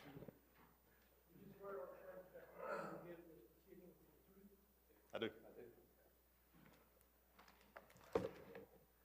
All right. Good evening, council members. Stephen Tatum from Matthews & Matthews here on behalf of the applicant, Johnny Boswell. I'm used to staff giving a presentation in other jurisdictions, staff giving a presentation to begin with, but let me just kind of walk you through some of where our background was before we get into the details of this particular project before you. This project first came to the city February of 2020 on a pre-app meeting. At that time, it was a 37-lot, single-family residential subdivision. It was officially submitted on November 23rd, 2021 as a PUD, and the homes at that time were designed to be short-term rentals. Push forward to April 28th of 22, and we find out from staff that short-term rentals are a conditional use. So we have to apply for a conditional use. Went through that process, and in September, or on September 22nd of 22, went before the LPA, and the LPA rejected it because they did not want the short-term rentals in that area. This was all before I was involved. This was how I got involved. I got contacted at that point, and after having talked to staff and what had happened, the things that were said at LPA, we decided to redesign the project. However, because of the difference in price associated with short-term rental single-family lots as opposed to regular single-family lots, it wasn't a financially feasible project that way. So we had to increase the density. The only way to increase the density was to go to a multifamily project. So the new design is for 54 townhouse units. They will be townhomes. They will not be duplexes, triplexes. They will be platted individual townhome lots that can be sold off individually and will be, and my client intends to sell them off. He's not intending to hold them and keep them and rent them. This project is located in the Calhoun Mixed-Use Village zoning district. It's directly across from, well, it's a little bit north of where where the cottages are on Calhoun. So north of that, and then going back over to Seibert, there's a Clement Taylor Park is right there. So that's where this property's at. It's all vacant land. We noticed that, that area, although the CMUV is a mixed-use zoning district, that area is primarily residential until you get over onto the bay itself. So we wanted to design a project, even though we were asking for increased or a larger density than the single-family product, but we wanted a project that was kind of in keeping with that residential feel of the area. So in order to reduce some of those impacts, we did several things with this project. To begin with, in the CMUV zoning district, you're allowed, for multifamily, you're allowed up to 12 dwelling units per acre. Our project comes in at 10.4 dwelling units per acre. That's a 13% reduction under what the Land Development Code allows. And that's a significant decrease. In the development community, giving up 13 dwelling units, or 13% of your potential dwelling units, that's a big deal. We could have built we could have applied for 62, and we came in at 54. The CMUV zoning district also allows for a height of up to 50 feet or 4 stories. We're going to keep this at 35 feet and 2 stories. Again, trying to stay with that residential feel of that area. The minimum open space requirement in CMUV, 25%, which is pretty standard across the board in most of the zoning districts in the city. We're providing 36% of our site as open space. There is 2.13 acres of open space out of the 5.2. The project requires a minimum of 135 parking spaces. We're providing 219 parking spaces. It's 84 extra spaces. So we took this project design to LPA in August of last year. We got unanimous support from the LPA on this. Members of the LPA recommended for approval based on the new design because it removed short-term rentals. They liked that. And also they liked the fact that the individual units themselves would cost less than a single-family product would, just by nature of the beast of creating a townhome, smaller footprint, easier, cheaper to build. It's going to cost less. So it's providing some workforce-type housing in that area. And that's important because, as y'all know, housing prices in Destin are high. Okay. The Calhoun Mixed Use Comp Plan provision, which is policy 1-2.4.3, says the Calhoun area is envisioned as a walkable, medium-scale resort mixed-use area. It provides a transition between the South Harbor mixed-use area and US 98 to the south, Old Destin area to the northeast, and Clement Taylor Park to the north. Planned developments that increase pedestrian connectivity, east-west vehicular connectivity, and parks or open space shall be encouraged. So, to that end, from your comp plan, we're providing elements. We have sidewalks within the project that connect to Seibert, that connect to Calhoun, and along our street frontages on both of those roads, providing that pedestrian connectivity. We have east-west vehicular connectivity in that area through our road that runs through our subdivision.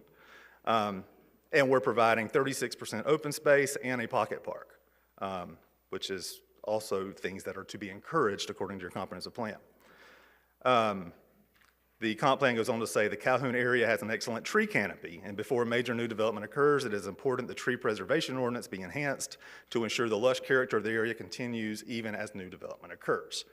Our project more than complies with the tree ordinance. We're saving several significant trees, and we're providing 74 trees when all that's required for us to provide is 54.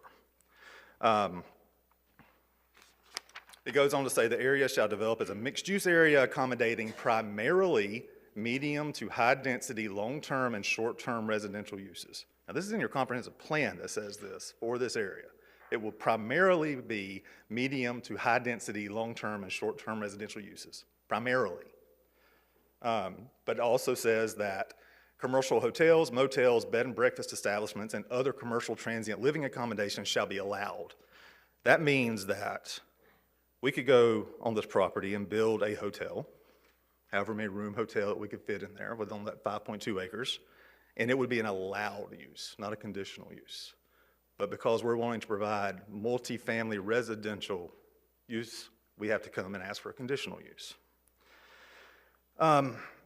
So those are more intense uses that are allowed as a right. And of course, that means more traffic. Those are bigger traffic generators than our residential development.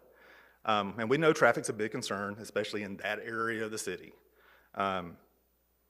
But our traffic study, which was not included in your packet, but I'm going to move it into evidence, unless Ms. Kopp has an objection. No objection.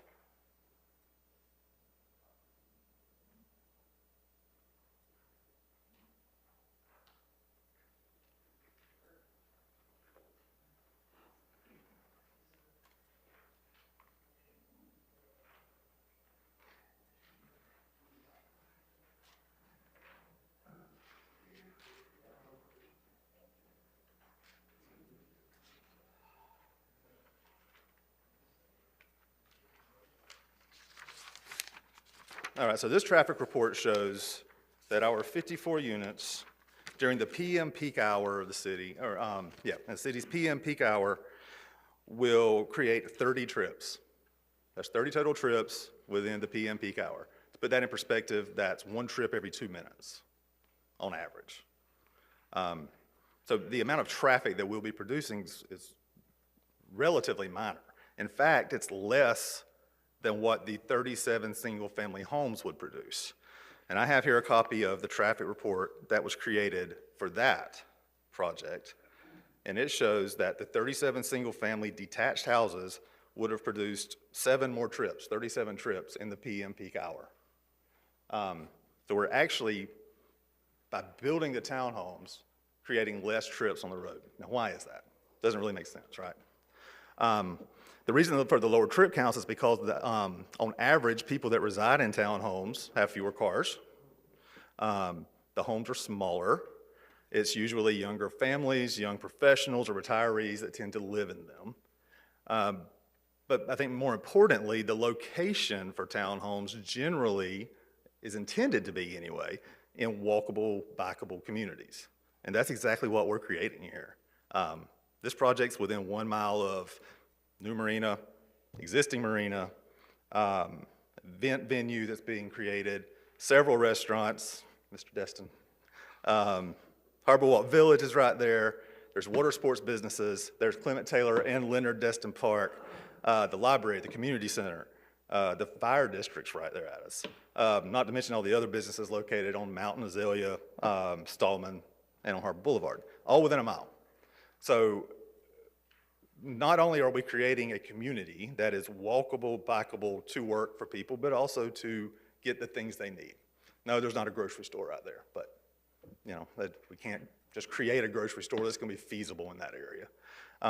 Aside from that, everything that they would need within walking or biking distance. In fact, once the Crosstown Connector gets completed, there's a good chance a lot of those trips never even have to touch 98. Once that happens, if they're going to, say, to the new Publix or to Winn-Dixie, have a much better shot. So all of that said, this creates the perfect opportunity for you guys to help us provide for Destin's workforce something that is within walking distance of many businesses and many civic uses. Also, you can't really ignore, after all the discussion I've heard today, this will at least bring the ad valorem up a little bit in that area. Oh, and finally, back to the comp plan. Chapter 3 of your comp plan is your housing element. And I'm just going to read a couple of select provisions from there. I have to get my glasses out for this one. And I have a copy for this if you'd like to see it, but this is in your comp plan. Chapter 3, housing element, introduction. And this is in quotations. Quality residential choices with easy mobility is part of the city's 2027 strategic vision. Quality development and revitalization is a 2017 strategic goal. It goes on to say the major topics of this element include allocation of adequate land for necessary housing. This goal and related objectives and policies emphasize the need for adequate quantities of housing for people employed within the city limits, along with the need for housing for the city's permanent population to assure a sustainable civic vitality for the city.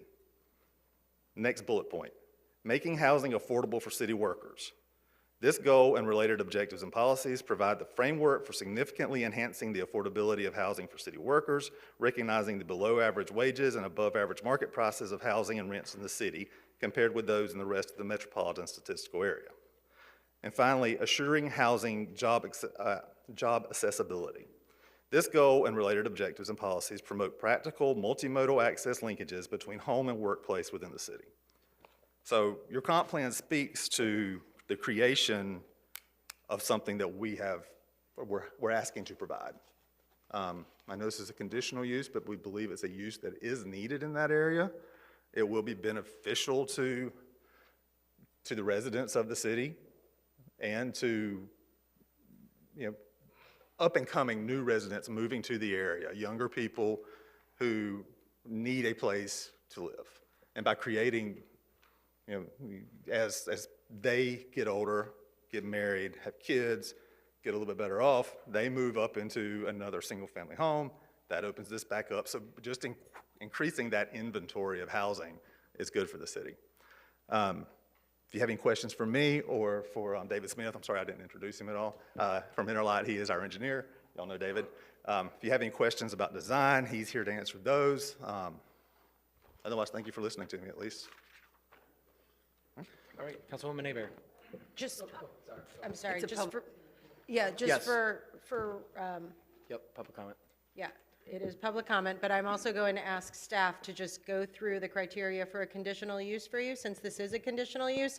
Go through that briefly, and of course, Mr. Tatum, if you have any questions or cross-examination for Mr. Butler when he's done testifying, you're welcome to ask any questions. But Mr. Butler, could you please explain to the council the conditional use criteria and staff's position on whether they're met? Oh, yeah, sure. Good evening, Mayor and Council. So, as you may be aware, staff reviews conditional uses per the criteria outlined in Land Development Code Section 7.12.10. There are 6 criteria that we review accordingly. It is land use compatibility, and staff believes that this criterion has been met by this project. The scale and intensity, sufficient size, site specs, and infrastructure. Staff feels that this criterion has been met. Sorry. 3 is proper use of mitigative techniques. This project has met all of the Land Development Code requirements for stormwater management, buffers, open space, as stated earlier, et cetera. So staff feels that this criterion has been met. Hazardous waste, there's no hazardous waste that's anticipated to be generated as part of this development, therefore meeting this criterion. 5th is over-proliferation of use. So currently in the staff report, there's a breakdown of the properties within the zoning district. I broke it down further. So there's 27 parcels existing in this zoning district today. 4 of them contain multifamily uses. There's 1 parcel that has 9 townhomes on it, and then there's only other 3 properties that contain any other multifamily use or multiple dwellings. So approving this project would just bring it to 12 of 27 parcels in that zoning district would contain a multifamily use. And so staff defers to you all on whether this constitutes an overproliferation of multifamily attached dwellings within the zoning district. So, Mr. Butler, just to clarify on what you're saying. In the staff report, it gives a percentage of the total number of properties in CMUV that are multifamily with and without this project. So could you just read through that part also?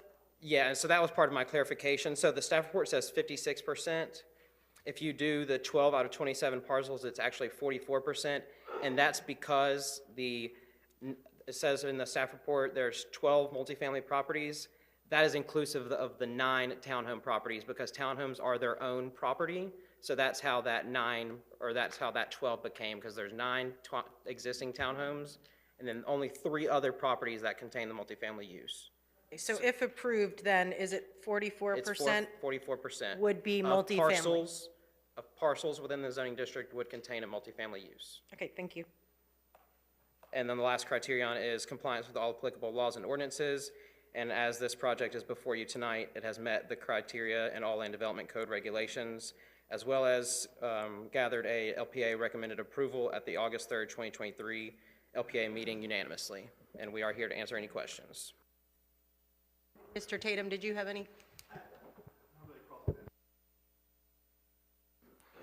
So not really cross-examination, but did remind me of something that jumped out at me. Daniel, did you pull these numbers off of the property appraiser's website? Our GIS manager pulled these numbers, Okay. and I assume he pulled them from the county's GIS database. Okay. Do you have, council members, do you have this in your packet? Okay. You'll notice on there is one property that says 5 on it. That's the cottages. And whether or not that even qualifies as multifamily, I don't know. But if you go and you look at the breakdown on that property, only one of those is a duplex. The other 3 items, or 3 houses that are there, are listed as single-family residential on the property appraiser's website. And the one that has 4 on it, only one of those, there's one building there that's a duplex, and then there's 2 single-family on that parcel. So there's even less multifamily than, I mean, the parcel count is completely accurate, but there's even less than what this shows. But what Daniel put together on the parcels is completely accurate. And that's all I've got. Thank you. Daniel, on that map, south of Seibert, where the new construction is almost complete of the townhomes, is that a different zone? It is a different zoning district. Okay. All right, so before we start, seeing that this is a public hearing at this time, if anyone would like to make a public comment on this specific topic, this is your time to do so. All right, Sandy.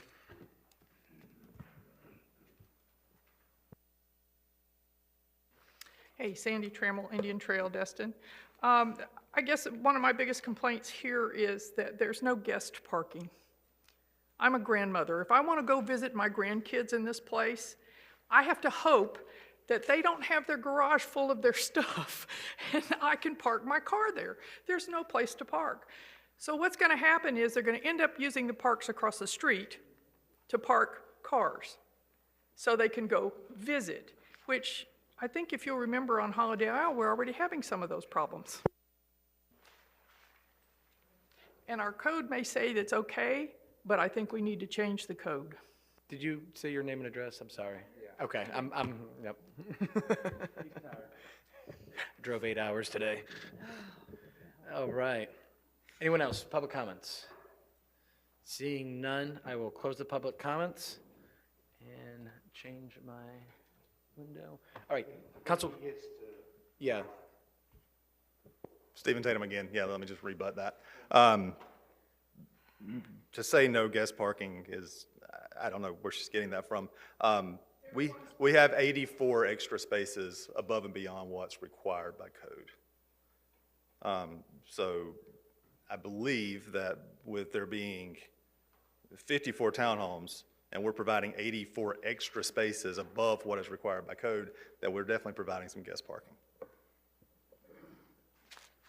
Any questions? Are those additional spaces one per unit? Or would someone own that space as these bits get sold out? Are you considering those? There's 2-car, I'm David Smith with Interline Engineering, civil engineer. There's 2-car garages and then 2 spaces in the driveways. Okay, so we got 4 back to back. Yes. Okay. Okay, Councilwoman Aber. My question is, you alluded to it being affordable. What is the going rate for the purchase price of these townhomes? Obviously, the market's going to dictate that. We're a long ways from breaking ground on this project if it gets approved, and prices could go up, prices could go down. Right now, we would be looking in the high threes, but we can't tie ourselves to any real number because we don't know when interest rates are going to allow and then the market's going to allow. If it's 2 years from now and everything is now $500,000 for us to build these same units, but the plan is to build a product that can be listed at a price that hopefully can be, workforce type housing. We're not building a luxury. It's going to be nice. Don't get me wrong. It's going to be nice, but it's not a high-end gated community. The ones Shane did up on Wildcat Mountain were in the high threes, which is, the ones that Shane developed and sold. These are they're townhomes, yeah. I would assume based on, I know the contractor, they're going to be nice. Councilman Guile. Thank you, sir. I appreciate that. And thank you. I do have a certain comment that I want to make. So one thing he did read is from the LDC, but it states specifically in the same LDC, additionally, it is the intent of the Calhoun mixed-use village to encourage lower density residential developments and mixed-use developments by specifically not allowing standalone multifamily residential uses, but rather to require multifamily uses to include appropriate non-residential uses and components of the development. And in there, it also talks about commercial retail. Is there going to be any commercial retail in this development? Or is it going to be a standalone multifamily, is it going to be a standalone multifamily residential use? So first of all, so as you know, I wasn't trying to mislead you. I was reading from the comprehensive plan, which does not include that language about the standalone multifamily uses. However, we are not a standalone multifamily use. We are providing a public pocket park, which is a non-residential passive recreational use. It doesn't have to be a commercial use. Where's the pocket park on the parcel? It is on the Calhoun side, which would be kind of on the north side of our entrance. Oh, You have a depiction? Oh, yeah. Here. Oh, the stormwater. There's benches, paths, lighting, Sure. and the receptacles that are around the path. Gotcha. How deep's the stormwater? Well, they were here, it's about 3 to 4 feet. Okay. All right. And can I get, I still need staff clarification on something that they mentioned. Did you state, or because it seemed to go back and forth, was there a case of overproliferation? I just want to be clear on that. So staff provided the data on the housing stock in this zoning district specifically. And so we are leaving that determination up to city council as to whether or not you all feel this is an overproliferation of this specific use. Thank you. All right. Councilman Stevens. Thank you. So this is long-term, not short-term. So how do we guarantee that it'll stay long-term, even if it's sold later? So in order for it to become a short-term rental, it would have to come back up to you on a conditional use approval.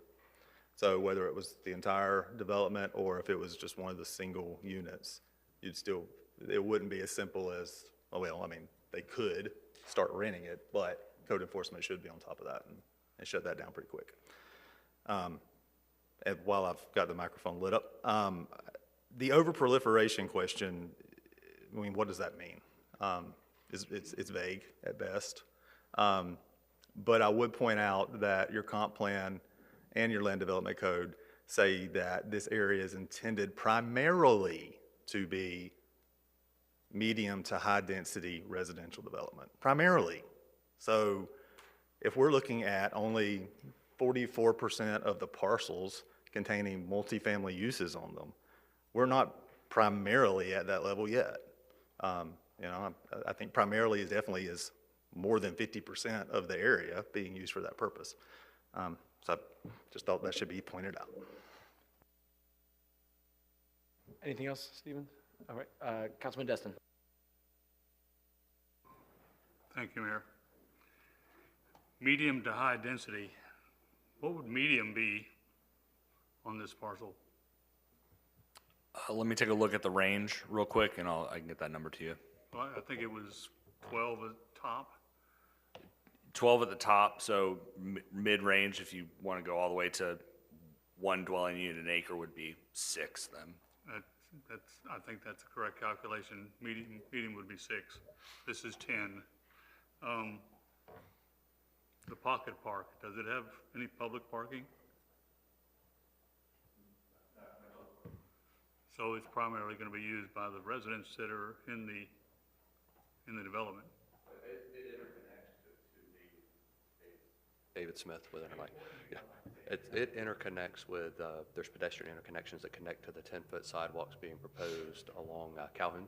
Right. So there's pedestrian opportunities for people to walk in and then walk around the park facility.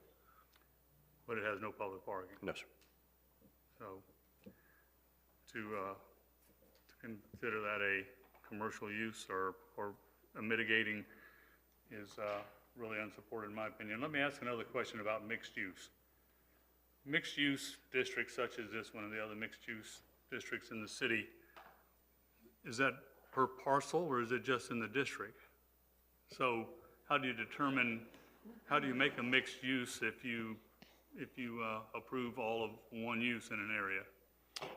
So unlike the town center mixed use district, which has specific language within the district itself that requires the building or the development to be mixed use, right, there's no such provision in the CMUV, and therefore the mix of uses allowed within the district range from residential to commercial. So there's the mix of uses, not necessarily the parcel or development in and of itself. So how do you determine an over proliferation then? Eye of the beholder? What was that? I'm sorry. Said, is it the eye of the beholder? How do you, if there is no percentage, how do you determine when it's an over proliferation? Well, that's why we provided the numbers in the staff report about the percentage of use by parcel, and then the number of parcels and that are multifamily, to at least give a groundwork or foundation upon which council could make that determination. Well, I get that, but there's no criteria, it appears. Correct. Eye of the beholder, as I said.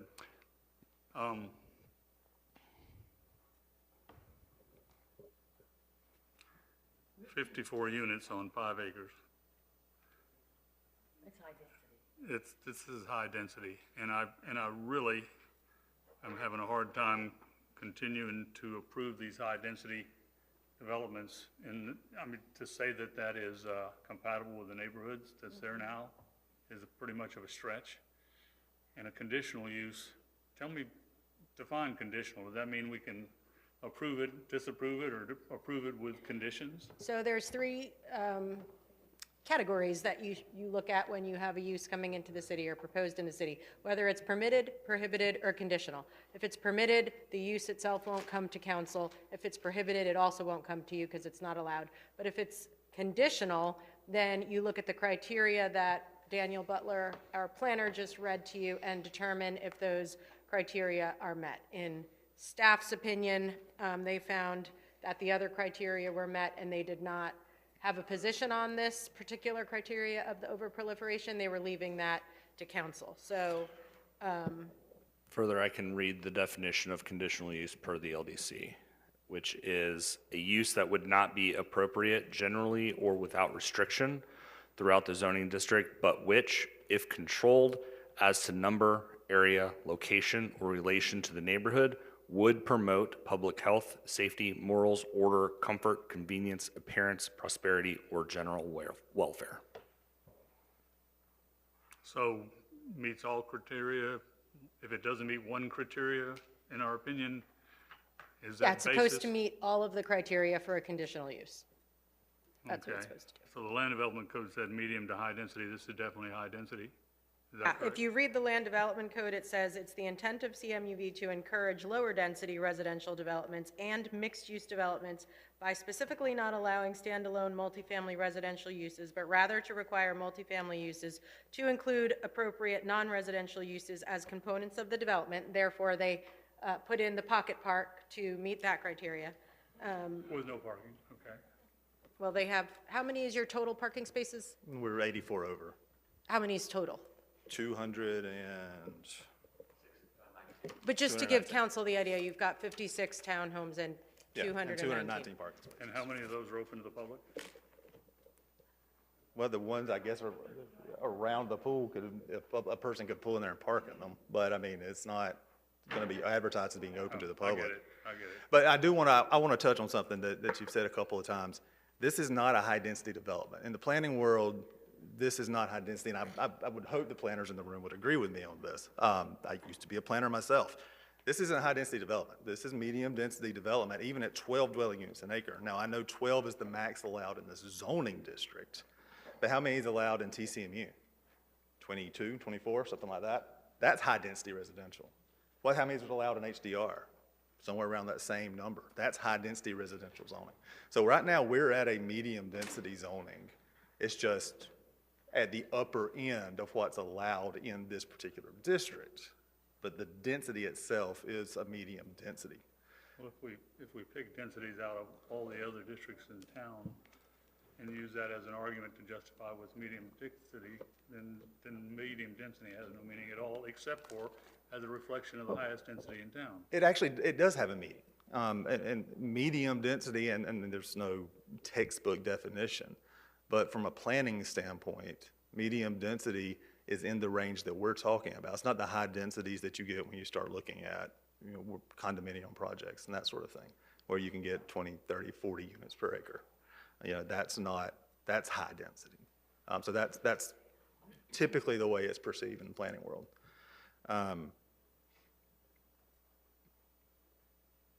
The other thing that I wanted to bring up is, requiring a commercial, retail, office space to be part of this project is basically requiring the property owner to create something that probably is not going to be rented. I mean, what would you like to see there if that was the key problem with this project?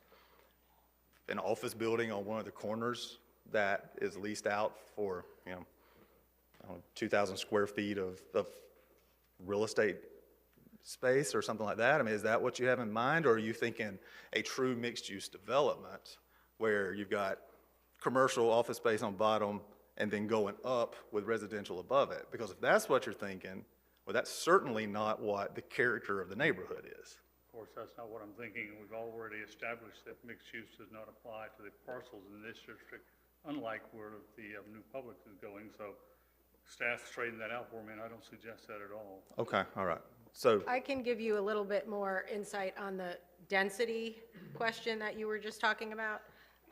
So the code provides, with respect to CMUV, that the intent of this zoning district is to preserve the character of the nearby Old Destin area and to provide a mixed-use transitional area between the higher intensity South Harbor mixed-use zoning district and the less intense surrounding low-density residential zoning areas. And then it says the CMUV is envisioned as a walkable, medium-scale resort mixed-use area, and that plan developments that increase pedestrian connectivity, east-west vehicular connectivity, and parks or open space shall be encouraged. So clearly, the intent of the density is in comparison to what's higher on the South Harbor and lower in the Calhoun area, if that gives you perspective. And I would, I would say that the density around this project, if it's supposed to be a transition area, 10 per acre is too much.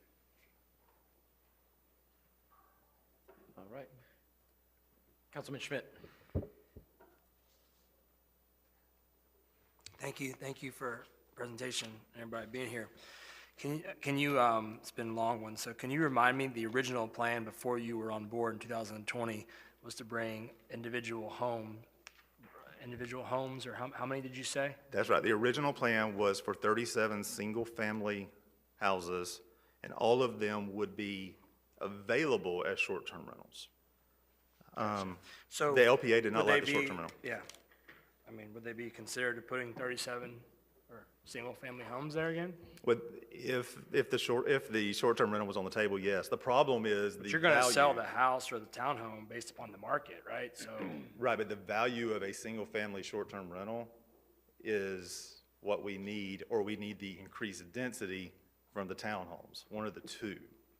If the short-term You're rentals were selling on the an table, investment, yeah. then absolutely we could go that route. But since short-term rentals are off the table, then we need the increased density to make it an economically viable project. Because the last thing you want is for us to get a development order and then not be able to get funding, or, we have to build a crappy product or turn around and is sell there it to interest D.R. in Horton or doing something. like partial, short-term rentals and non-short-term rentals, single-family homes from your client? The percentage of short-term rentals that it was gonna have to be to make it work, that was in the 90s percentile. So it was basically an entire short-term rental project. We did run those numbers, though. Right. Yeah, it's, every time we get one of these, the traffic studies are always make it look perfect. Oh, yeah. The maps make things look perfect and da-da-da-da. Yeah. What happens when people put stuff in their garage and don't use it for two vehicles? What happens to those two vehicles? Where are they gonna go? Well, That's what hopefully- happens all across No, I everywhere. mean, you're not wrong. I've seen it happen. Right. But that's the additional Who's parking. putting two cars inside of a garage? That's the additional parking in the driveway, and you would. Right. Because so I've heard a lot of different presentations from you, so I always they're very intriguing. You sold this multiple times as workforce housing, which let's be honest, this is not workforce housing. I think the median income in Destin's like $49,000, and so I don't think you're going to be selling these things for $300,000. So I just would like to, if we're going to rethink what it's actually going to be used for, we should also be look at, potential changes to what you're doing. If you want to build townhomes or whatever they're calling them, maybe we take 3 of them off the corner lot and put parking for overflow parking. I think we did something similar to the Azalea lot where they had to put additional parking. So would they be interested in moving some plots and putting parking, overflow parking? Well, that was actually we've already reduced the amount of units we were trying to put in there. We're not staying at the high end of the density. As high But was as there we can interest go. to remove some to put overflow parking? I mean, I don't know that there's a design element way to make that work. Well, I mean, I'm not an engineer, but you have a park being used, you have a retention pond being used as a park. Let's be honest, it's not a park. We've tried that before here at the city, and we couldn't do that either. But I feel like you could remove some units and put overflow parking because, to be honest, you're going to create a massive issue with the neighboring properties and the parks, Leonard Destin, and everyone around them whenever cars don't have anywhere to park and they're going to be in the street, and this is a lot of units. So thank you for the additional parking, but you're assuming that you're going to put 2 cars in the garage, which I don't think is going to happen. So there's too many concerns. I would like to see, overflow parking added to the design. Well, Sure. I think there's a large assumption on your part also, though, that we are going to have everybody fill up their garage. And I don't think that's going to be All the it case. takes is, you said you had 2 extra? You have 2 regular and 1 handicap by the pool. So it takes 2 of your 30-something units to not have 2 cars in the garage, and where are they going to put those 4 cars? Well, that's assuming everybody has 4 Right. cars at the house, which they Yeah, won't. but a lot of assumptions. We all can have Yeah, yeah. assumptions, right? So, but ultimately, you only have 3 extra parking spaces for people to park in your lot, in your neighborhood. So it just doesn't look good to help the neighboring people around there. So I like the idea of potentially having new options for people in Destin to go buy, but there's a lot of this type of stuff, and it's just maxing out around there in that area. So the thank you for median, the answers, though. the median income in the Crestview, Fort Walton Beach, Destin MSA is $98,600 a year. I'm not sure how that plays into the scenario that you're throwing out there, but Yeah, but that yeah, includes based on- Crestview and what else? It's the entire MSA, so it's Creston, Fort Walton Beach, Creston, Fort Walton. Be interested to know what just Destin's is. Basically the Okaloosa County. Yeah, unfortunately, they don't run them by cities, or at least HUD doesn't, that I've seen. But I did pull that because I figured that was going to be something that came up. Hey, Councilman King. Thank you, sir. Yeah, I think, I'm excited. I'm excited about the possibility of this project. I think it's a great need that we have in this town. You know, it is property values are still crazy. I think we could use some more products like this, just based on what we saw. Every one of those in Wildcat Mountain is gone. I mean, not every one of them, but the majority of them are gone, which tells me that we have a need for this. So just based on that information, I think it's something that we absolutely could use. I remember the project Mr. Schmidt was talking about, and there was, I think we had a conditional use of some extra parking. Is there, that would be a question I had, is there any way to get some, because inevitably you're gonna have people over. People are gonna have people over. They're gonna have Super Bowl parties, this and that. I mean, I feel like there's got to be somewhere for people to overflow to, and it's not right for them to go to the city lot. Last question I have, well, the one question I have is the developer planning on doing this build out on their own? Are they gonna build these out? And can you tell me that with certainty? Yes, Mr. Boswell is a builder. I know that, and, Okay, I just was curious that, we've seen some developments come around where people they get a DO and then they sell it to a D.R. Horton or somebody like that. And it's not up to me, it doesn't matter what I think, but, I know the product, and I would like to see that product in that neighborhood. So, that's all I Thank you. got. Right. Councilman. Yeah, Please. Yeah. Yeah, I answered the question. He's a builder and he's going to build it. Yes. Yeah. Yes. I'm sorry. I'll say it. I'll say the exact words. Yes, sir. He's going to build the project, assuming everything works out and we can actually build the product. Yeah. Councilman Bagby. Thank you. I like this discussion, particularly since we're getting ready to start our LDC review. So we'll go back just a little bit. 25 years we've been talking in this city about redevelopment. We established a harbor CRA. We established a town center CRA. We changed our rules, then we changed them again. This is what redevelopment looks like. This is exactly, it's not their fault that the code requires, they could put single space driveways into those single space garages or double garages, and they would meet their parking requirement by the rules that we and our predecessors wrote. And so when we go into this LDC review, we all need to be thinking like developers, because we're going to go, well, is there excess parking? Is there going to be community parking? There can if we say there is, but there can be exactly what you have here, where they have excess parking by our code, okay, but not necessarily in our minds. They followed the rules for a conditional use. They've got excess parking by our code. So I understand exactly what everybody's saying about, well, where are the people going to park? And they're going to park in the, I have the same problem in my neighborhood. We have 2-car garages. We have 2 cars out in the driveway. And of course, everybody has their friends come over, and half my garage is full of junk and stuff. And I'll be the first to admit that. And I have a little car. I could probably squeeze it in there if I tried. But this is what redevelopment looks like. And what our goal, our vision was when we started this redevelopment process 25 years ago was we didn't want a bunch of high-rise condos. We didn't want any more Emerald Grands. We didn't want, that we identified the things we didn't want, and we kind of wrote the codes to prevent that. But this is allowable. It's 30 feet. It could be 50 feet.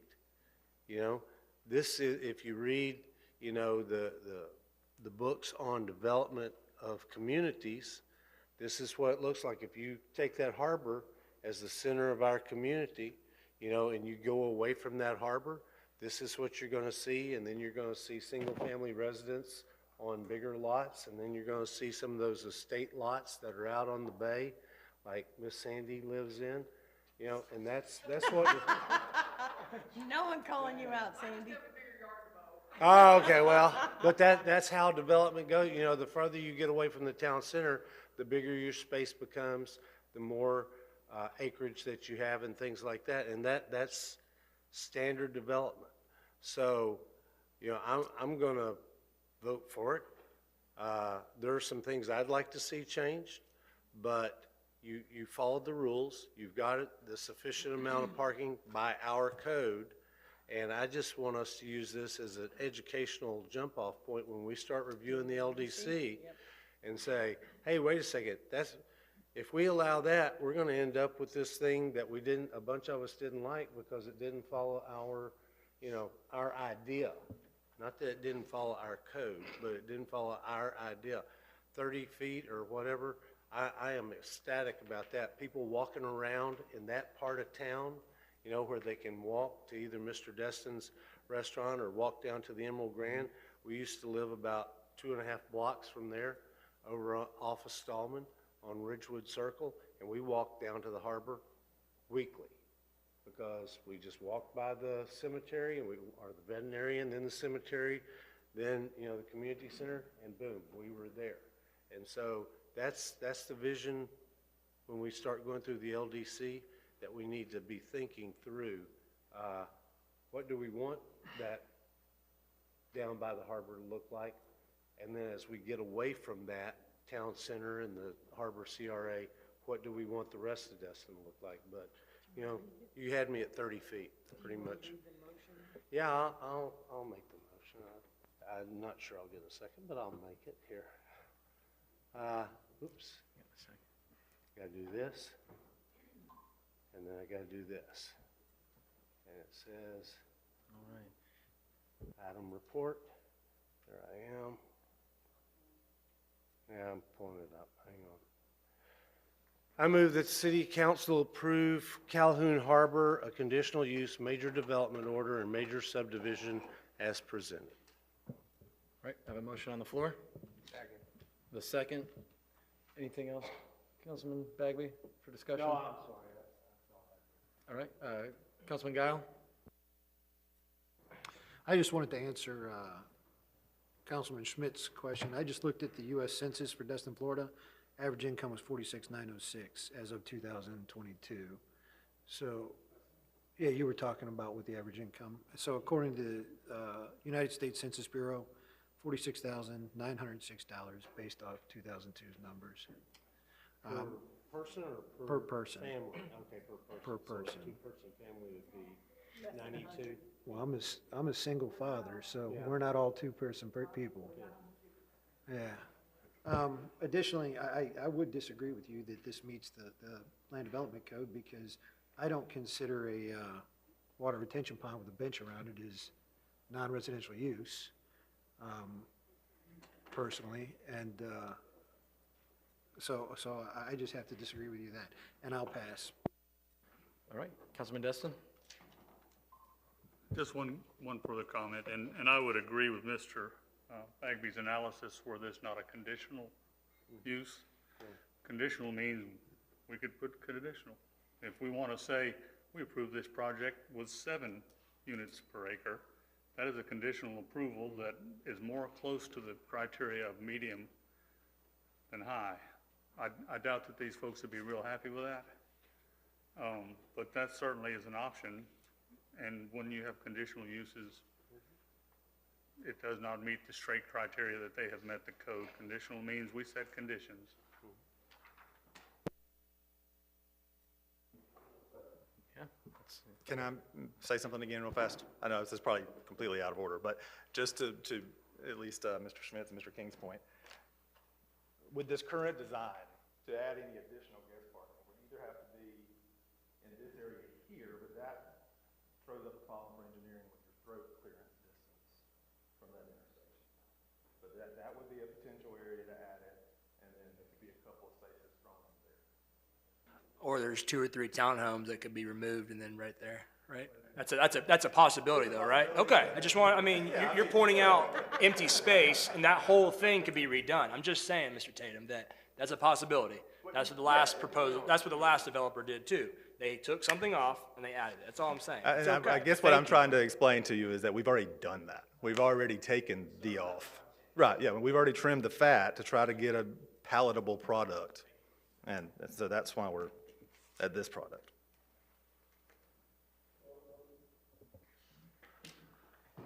The parking spots, if they came in from that side, the kind of northeast side, yeah, from there, as opposed to coming in off Ballswell's corner.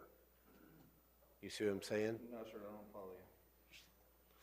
When you said additional parking spots, you said here, and you assumed they would come in from here. What if they came in off of this street? Off of Cybert? And so the road does something like that? Is that what you're thinking? No. You just, we couldn't have 2 driveway entrances that close together because you're having open space in front. so you wouldn't have driveways, you'd have parking spots. Well, we have a right of way. Ray, can you, Yeah. Ray, can you pick this up? Mr. Tatum, can you Sorry. just so that the record can get I your comments? understand. But the problem with that particular design would be, if they came straight in, then you would have to be parking through the right-of-way right there like that, and I don't think engineering would ever approve that. And I think they've already fallen asleep. They're like, yeah. So the question was, Ryan, this area right here, we've got this distance because of the throat clearance. If we were to try to use that for parking, but you came in off of Cybert into it like that, but then still had your road connection there, that would be problematic or no? So the new LDC is proposing to have the throat clearance measured from the edge of the travel lane, not from the right-of-way line. So in this scenario, from this far away, it looks like if you'd use that criteria, you can still have people come in off the road and go into a parking area. Okay. How about that? Might be a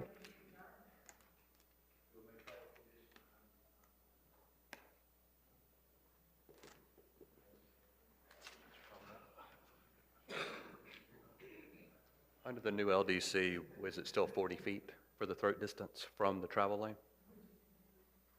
Just for the record, that new LDC has not been approved yet or reviewed by council, just. While we're at it, and we're talking about the new LDC, the CMUV is going away in the new LDC, if you approve it. Right. So the zoning district won't even exist anymore. Any further discussions? My only question, just because my fiance is going to ask me, are you saving any trees? Are you clear cutting for efficiencies? There are. I just couldn't find them on the landscaping of what, they all look next. There are a few trees being saved. I think it's 8 off the top of my head. You know the diameter-ish? I do not. Okay, are they, like, I know that's like a small thing that we're not really Well, going to vote it's not a differently small on. thing because the code says that this district should encourage an excellent tree canopy. Yeah, And that's like before major development occurs, it is important that tree preservation be enhanced to ensure the lush character of this area continues. Yeah, That's in the 'cause this is our code. last little Calhoun area of trees. All right, so they're saving 8 trees that are 7 inches to 12 inches, 3 trees that are 13 to 19 inch in diameter, and 3 trees that are 20 to 24 inches in diameter. Cool. So some All big right. trees. I got my talking points, thank you. Yeah. Yeah, listen, there's compromise. I will allow compromise, but I just wanted to make sure it wasn't a clear cut. Okay. That is all I had. Seeing anything else? Oh, my bad. All right, there we go. All right, I have a motion and a second. Does anyone need to rehear the motion? Yeah, Why not? Let's just call it midnight. they're gonna take away a unit or take away, add parking spots somewhere. Uh-oh. So for the record, City Clerk, the applicant has asked for a pause before the council makes a decision to confer with his client. It's kind of like the car salesman, like, all right, well, I guess we're going to walk out and go to the next one.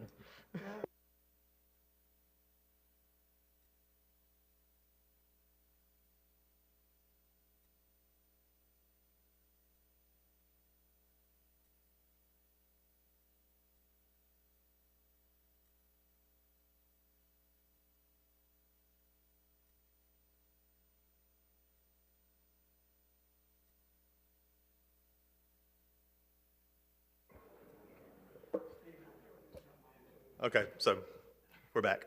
The idea that Mr. Bagby floated, well, not coming in your way, but taking Ryan's advice, even though it's not in the current land development code, is something that's doable and we're willing to do to add some additional parking spaces. That said, I think we're going to need y'all to make that a condition of an approval for us to be able to do it. Ms. Cobb, do you agree? Yeah, if you're going to require them to do additional parking, then just modify the motion accordingly. I modify my motion to require them to do additional parking. How many additional parking spots we're going to get? I don't know the answer to that. Oh, David, come on. You could clarify the northeast corner of the property. Yeah, the northeast corner of the property. Okay. Especially right there on Cybert, because then when I go 6 to 10.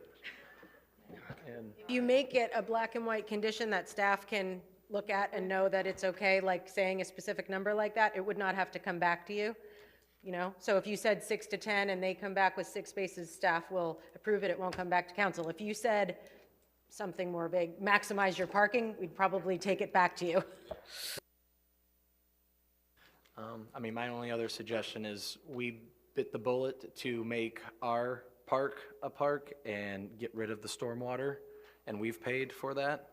If we're really gonna call that a park and we're throwing possible conditions out, I mean, I think we've already led by example and our wallets. If we're really gonna meet the code and call that a pocket park, I mean, we've done it. Maybe they should. I don't know if that's gonna have teeth or not, but that's all I got. Just for clarification, Mayor, are you talking about requiring them to put exfiltration tubes buried? This isn't a big enough development. No, okay, I was just throwing it out there. It in- just kind of in my- seemed yeah. similar. I'm not an engineer, so it seemed similar in nature of, That's a lot of cost, as we have found out. fair enough. And for them to. We're in the bury conditional mode. Yeah. Gonna bite the apple while we're got it. I'd rather require them to get rid of one unit. Yeah, okay.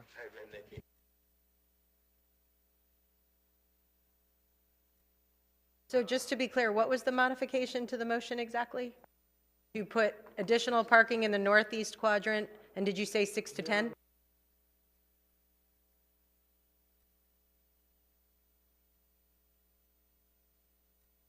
Apologize if I complicate this, but that area is 53 feet wide, and there's a 10-foot landscape buffer. So, yes, ma'am. So I'm trying to process what it would look like. So, if you had a 19-foot deep space with a 24-foot drive aisle behind it, unfortunately, I'm so tired now I can't do that math. But it's going to be about, what, 40-something feet? I'm trying to make sure it'll fit in where we can do the number of spaces we're talking about. Does it have to be in the northeast quadrant? Couldn't we just say add 6 to 10 spaces wherever? We can do that. Yeah, that's a good idea. Would that be acceptable, Mr. Bagby? Okay, Johnny, would you? Second. That, I agree with that. Thank you.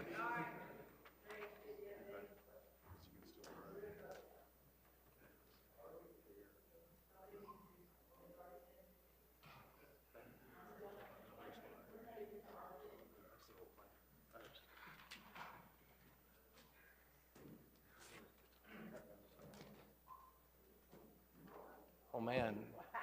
I almost got to vote on that one. All right, ayes have it, 4-3. Thank you. Get your commission this time.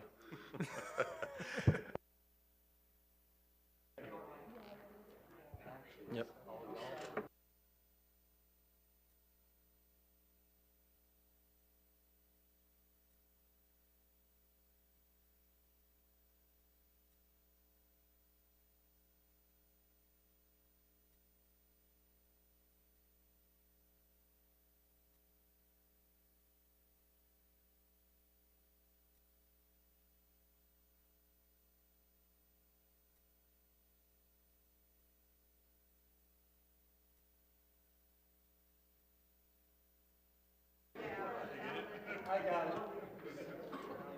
All right.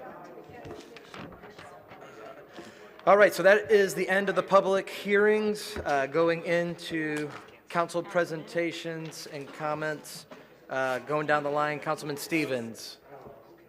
All right, thank you. I just got one thing. I was seeing if I can make a motion to appoint me to be the Regional Utility Authority representative. I'll make that motion to appoint you. Second. All right, any further discussions? Calling the vote.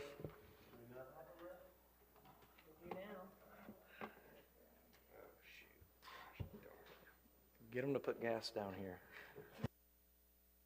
On Okaloosa gas. All right, congratulations. Another free job for Councilman Stevens. Councilman Guile. I've got one thing.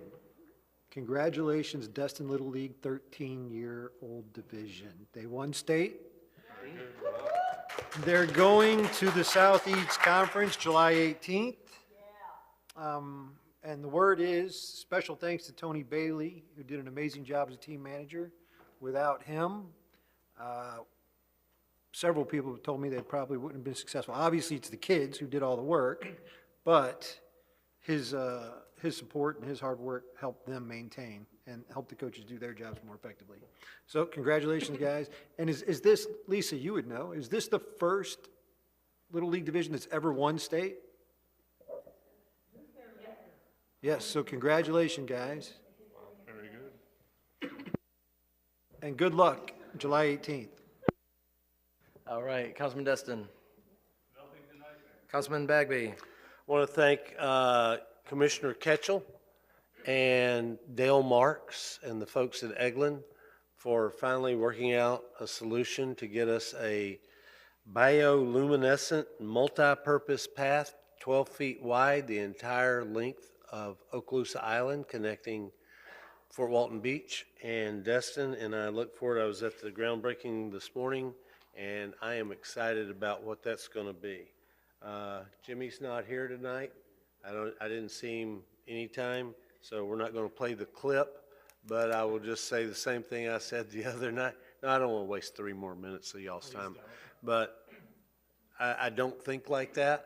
You know, there is enough pie here for the fishing fleet, the luxury yacht fleet, and the pontoon boat fleet. You know, and we want all those people, but we want them in manageable sections, I guess, particularly the last one.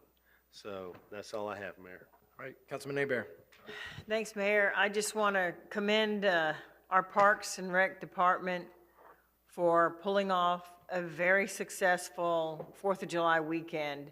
They had quite the quagmire at Joe's Bayou with the broke down ice cream boat and went through all kinds of pains to get it out of there. I was part of the traffic on beach waiting to launch, and I think y'all handled it as well as you most possibly could. And the fireworks display, everyone I've talked to said it was the best fireworks they've ever seen. So kudos to you and your team, and I know Tamara was helping part of that as well. I just want to commend y'all for working so hard to make the 4th of July just a really great event. I think our code folks were working overtime. I think I talked to Troy a couple of times. Sheriff, thank you for all you did, keeping all our people safe. And we had a lot of situations that could have gone sideways, and our sheriff kept us safe, accident-free pretty much, and just an all in all successful weekend for our family, our visitors, and our businesses. So thank you to the city and the staff as well. All right, Councilman King. Nothing tonight. Thank you. Councilman Schmidt. I appreciate it. Thank you all, and thank you all, everybody, for being here this entire time, and staff for sitting through this night. We didn't have our last meeting, as y'all know, so I do have a few things to cover. I'll try to keep it very brief. I do want to start with Teresa, Miss Hebert. I also I got notice about Joe's Bayou, and there's a lot of people that want to recommend and you know, say how amazing the staff was from the docks over there. So give the guys extra cookies and stuff like that. With that said, though, I would like to touch on the gentleman that showed up here tonight, and I would ask Mr. City Manager if you guys could bring us at the next meeting or two, what is the staffing schedule at Joe's Bayou in the second half of the day, so we can maybe see that and understand that. because I have heard that before from other people as well. So I gotten a lot of calls on the splash pad at Leonard Destin Park. What's the status of the splash pad? Are we still? Yes, ma'am. The UV light, the whole system has to be replaced, and it has been ordered, and it's about 4 more weeks. So the 4 UV. more weeks? Gotcha. Is this the same? Is this the same issue that we had like last year with the sand filtration, food, and things like that? Different. Okay. Is there anything that we can do in the future to have an extra one on hand, or are they not readily available? It's not that kind of part. It's actually the entire canister that holds the light. Okay. We did speak with the folks that produce and set the system up. We're going to be set up on a maintenance plan to prevent this from happening. Okay. So it's not like a part that we would have an extra. It's okay. All right. Good to know. Thank you very much. Mr. Guile, you are our legislative sponsor, or we did something about the high school. What did we make you? Was it the parks at the high school? I'm pretty sure it was the cheerleader squad. Cheerleading squad. No, was it the high school? I'm the Was it legislative parks? sponsor Was it the for baseball the- team? I can't remember.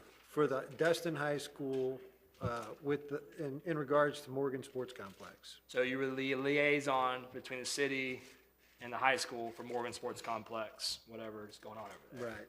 Okay. And then you said earlier that there's a meeting scheduled tomorrow that you're having? Now, their meeting, I was under the impression that it was for the interlocal but it's actually for a storage, scheduling and storage. It has nothing to do with the interlocal. Okay. But we've had 2 meetings in the past, one with the Destin Elementary and several people, and I think I updated everybody on that right after that meeting. But we've met with them about the opportunity to go over to Destin Elementary, which was not viable. Then we met with them in the city annex and had a discussion about the interlocal, which at that point they stated they did not have a copy of it because the previous regime is the one who agreed to the interlocal. And then they misspoke on some of the requirements that they said were in the interlocal that were not in the interlocal. We provided them the interlocal. The next comment was they want to make changes to the interlocal to fit their needs for a bigger expansion. We explained to them, if you want to do that, you have to do it quick because it's got to come through council. It has to have 2 readings before your practice season starts in August. This was back in April, is that correct, Lisa, or was that March? March, I think it was March. And they still haven't gotten back. We've had communication with them, but they still haven't gotten back with us on specifically what they're looking for. So the ball's in their court. We're just waiting for them to tell us what changes they want to make, or if they just want to agree to comply with the original interlocal agreement. So do you see any, I think that was specifically about a baseball field, if I recall. But Morgan's as a whole, there's lots of fields there. Do you see an opportunity to work with the high school, with Morgan Sports Complex, more than that one interlocal agreement, which is about 1 baseball field? So what we've talked about is, and what Lisa said to me specifically is that she wants to work very closely with the high school and try to work something out, but my perception is they need to learn to communicate. There's somebody over there dropping the ball with communication.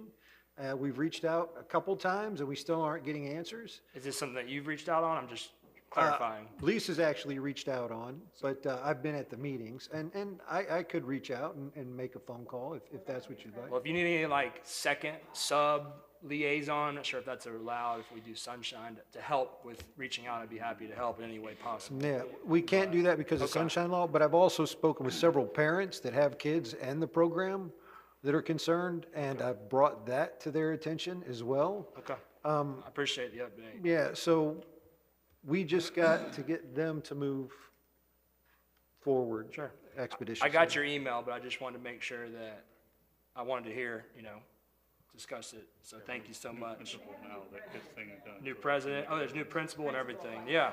There is a new principal, Mr. Guy, in case you haven't seen the announcement. She No, used to I be was aware of that, She yeah. used to be a principal at Destin Elementary. She's currently a. Middle school. Gotcha. All right. Yeah, I think She was also a she was school also at board Destin member. She was also at Destin Elementary School, for anybody that wants to But she was check also the a school yearbooks. board member. School board member as well. But anyways, new opportunity to maybe do have new discussions with certain people over there. She Yeah, I just would love started it. voluntarily July 1st. I think contractually she starts August, so. Yeah, we would appreciate and love to have that communication, but I don't feel it's my job to babysit and chase people down. So, Well, I would just hope as a I hope as an liaison adult. between the two entities, you would help. No, we're encourage- absolutely helping. We gave the list of what needs to happen and directed them in the right direction. Right. But we are also not babysitters that say, hey, every week, let me call you and check on why you're not doing your job. I got you. I appreciate you letting me know. You're very welcome, sir. The food truck ordinance update, I asked, in the previous meeting, I think we had a workshop, and then in the previous meeting, we asked for staff to bring back an update on the food truck ordinance and the sign ordinance. And Mr. Zuguzzi, do you want to give the update on what you told me? Yes, so since we last spoke, I reminded you that we have a workshop with the city council on the 29th.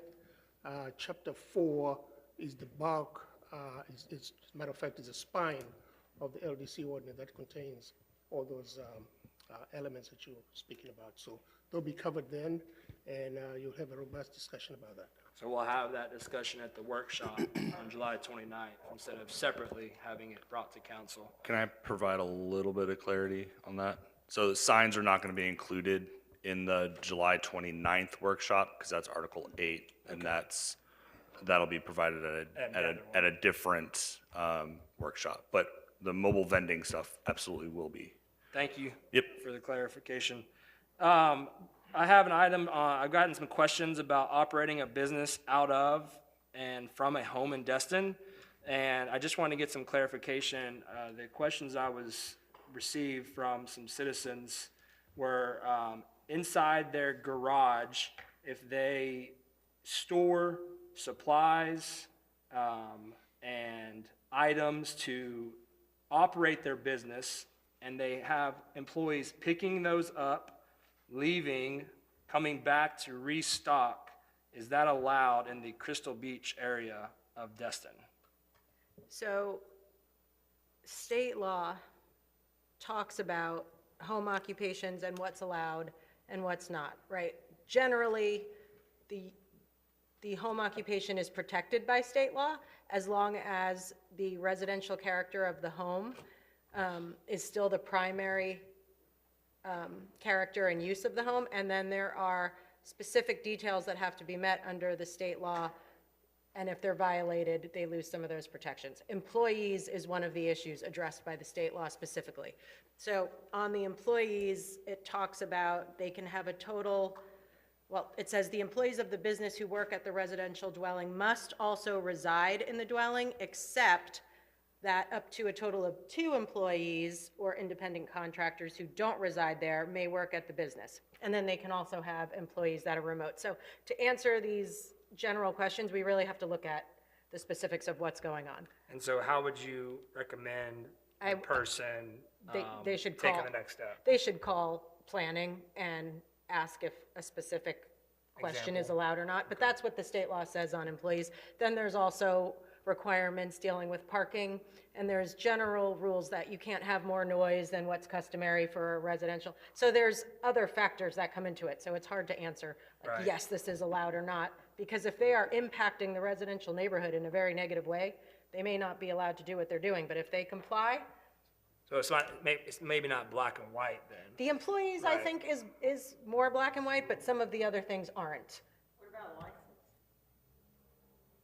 They have to have a BTR? Oh, I mean, anybody work that out of their operates a house. business in the city has to have a BTR. Okay, Yeah. so if they've got a brick and mortar in Fort Walton Beach, but they're working out of their house, that's not a BTR in Destin, That's not a correct? BTR for Destin. Okay.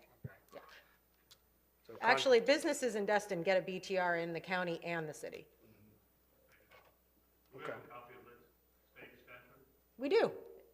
You can, it's section, anybody can pull up state laws, but it's section 559.955, and it's entitled Home-Based Businesses, Local Government Restrictions. And the intent was that the local government cannot treat them differently than other businesses, but then they put in some parameters to protect, to try to balance the rights of the residents. Right, so like having an accounting, work-from-home business, an accounting firm, people can come every day to transact with that accountant in his house, because that's his place of business, as long as nobody complains. I mean, do we need to, is it allowed? Is it only if it's a complaint-driven? No, it's not complaint-driven. I mean, it's not allowed if the statute is violated. So there's going to be rules about employees. There are rules about parking, but generally an accountant that doesn't have an abusive amount of employees or violating the parking and isn't creating noise and fumes and all those things, they're probably going to be allowed to operate from their home, just like a lawyer would be, you know, Okay. But ultimately, if there's a question from a citizen, they should should call. reach out to planning, give the address, give the scenario, and Yeah. then they'll either direct them to code or somewhere like that. Right. Okay. Or a realtor, for example. Or a realtor. Okay, thank you. The code compliance, I've had a few calls, emails. I'll try not to take too long, Mr. Troy, but I heard you're bringing something to us at next meeting or in August, a presentation, August 5th. And what will that contain? Sorry, the code department staffing, their direction, if there's specific things you're looking for, the call volume, their proactive calls. So one of the questions I've been getting is they're trying to understand when they drive down the streets of Destin on the north side of 98, the main streets, the Kelly streets, the Bennings, the main thorough areas, they see violations with dilapidated vehicles, boats and trailers, debris, trash, whatever, and they're wondering why it doesn't get as much attention as Crystal Beach, Holiday Isle, or whatever.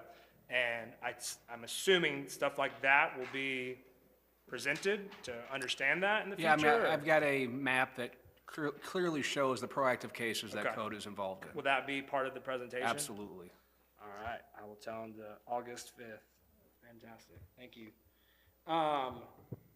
Last item on my agenda here, and I have one other item, location of transient slips. Under the previous leadership, I think it was under Webb and Mr. Lance Johnson, we, as a council, made a direct motion to provide a list of transient slips on the harbor.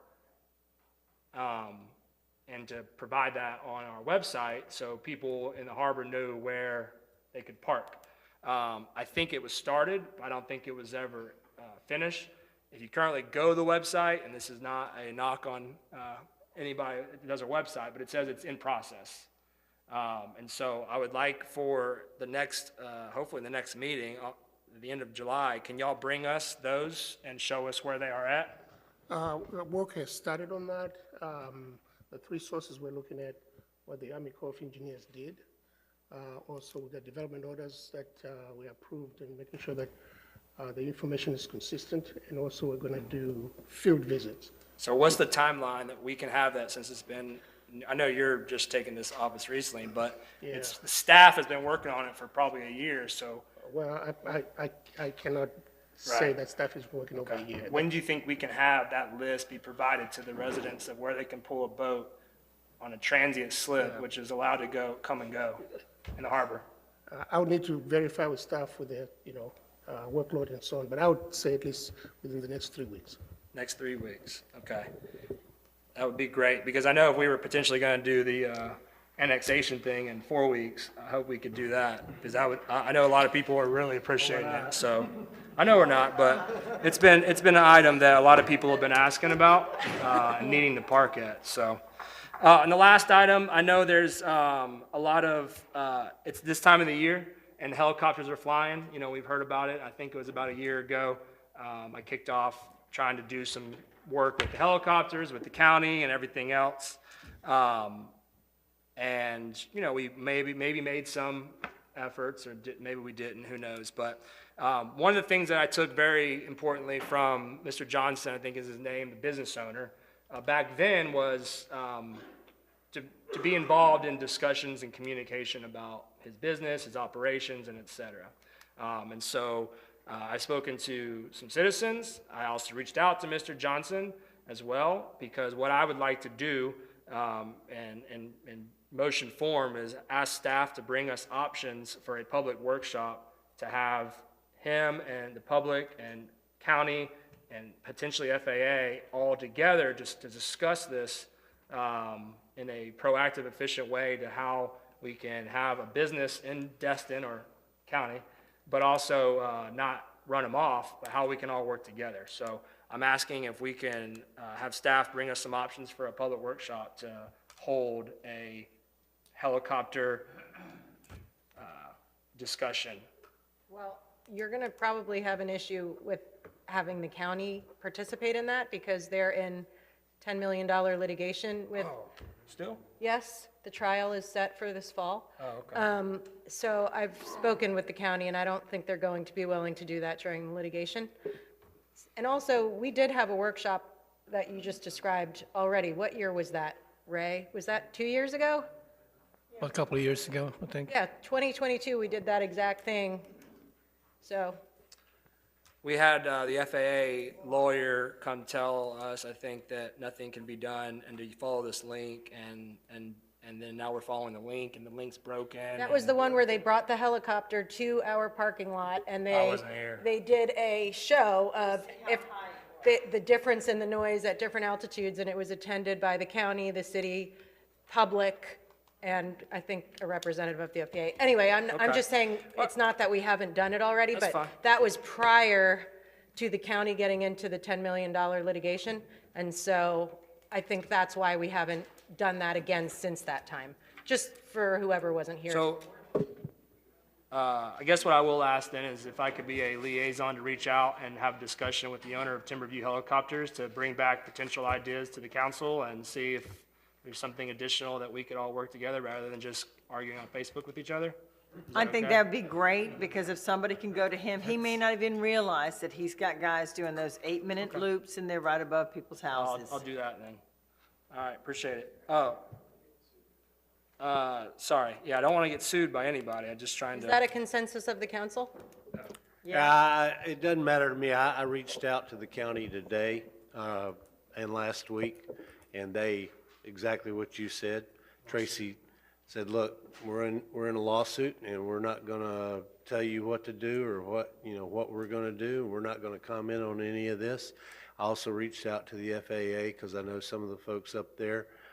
They haven't gotten back to me yet. So, but last week was July 4th weekend, and so they may have taken vacation or something, but I would assume I'll hear back from them this week. But if he's not aware that his pilots are doing 8-minute loops over people's houses, then he's got a bigger problem than anything we're going to resolve. But I can still just you talk to him knock yourself out. Yeah, no, you can, and if it's voluntary, allowances or conversations with him, we can do that. It's just that we don't, just for the record, and for the public to know, and I think they do know, we do not have jurisdiction once a helicopter is in the air. The FAA does, so there is nothing the city can do. County's litigating, and that is what it is. But we can always have conversations with a business owner and ask them to voluntarily do something. Okay. Yeah, sure, no problem. Last question. Do we know if the Rainbow Frost business has a BTR in the city of Destin? Rainbow on Kokomo Road? Do we know if they have a BTR? I'm sorry, the Kokomo, is there a BTR with the city of Destin? Say that again? I'm drawing a blank right now. I'd have to go. Okay. Could y'all let us know in the coming week if there's a BTR for that business? Tomorrow. In Destin? Okay. Again, thank y'all for allowing me to go through these. I know we had the meeting that we missed, and I know it's late, but I appreciate it. Absolutely.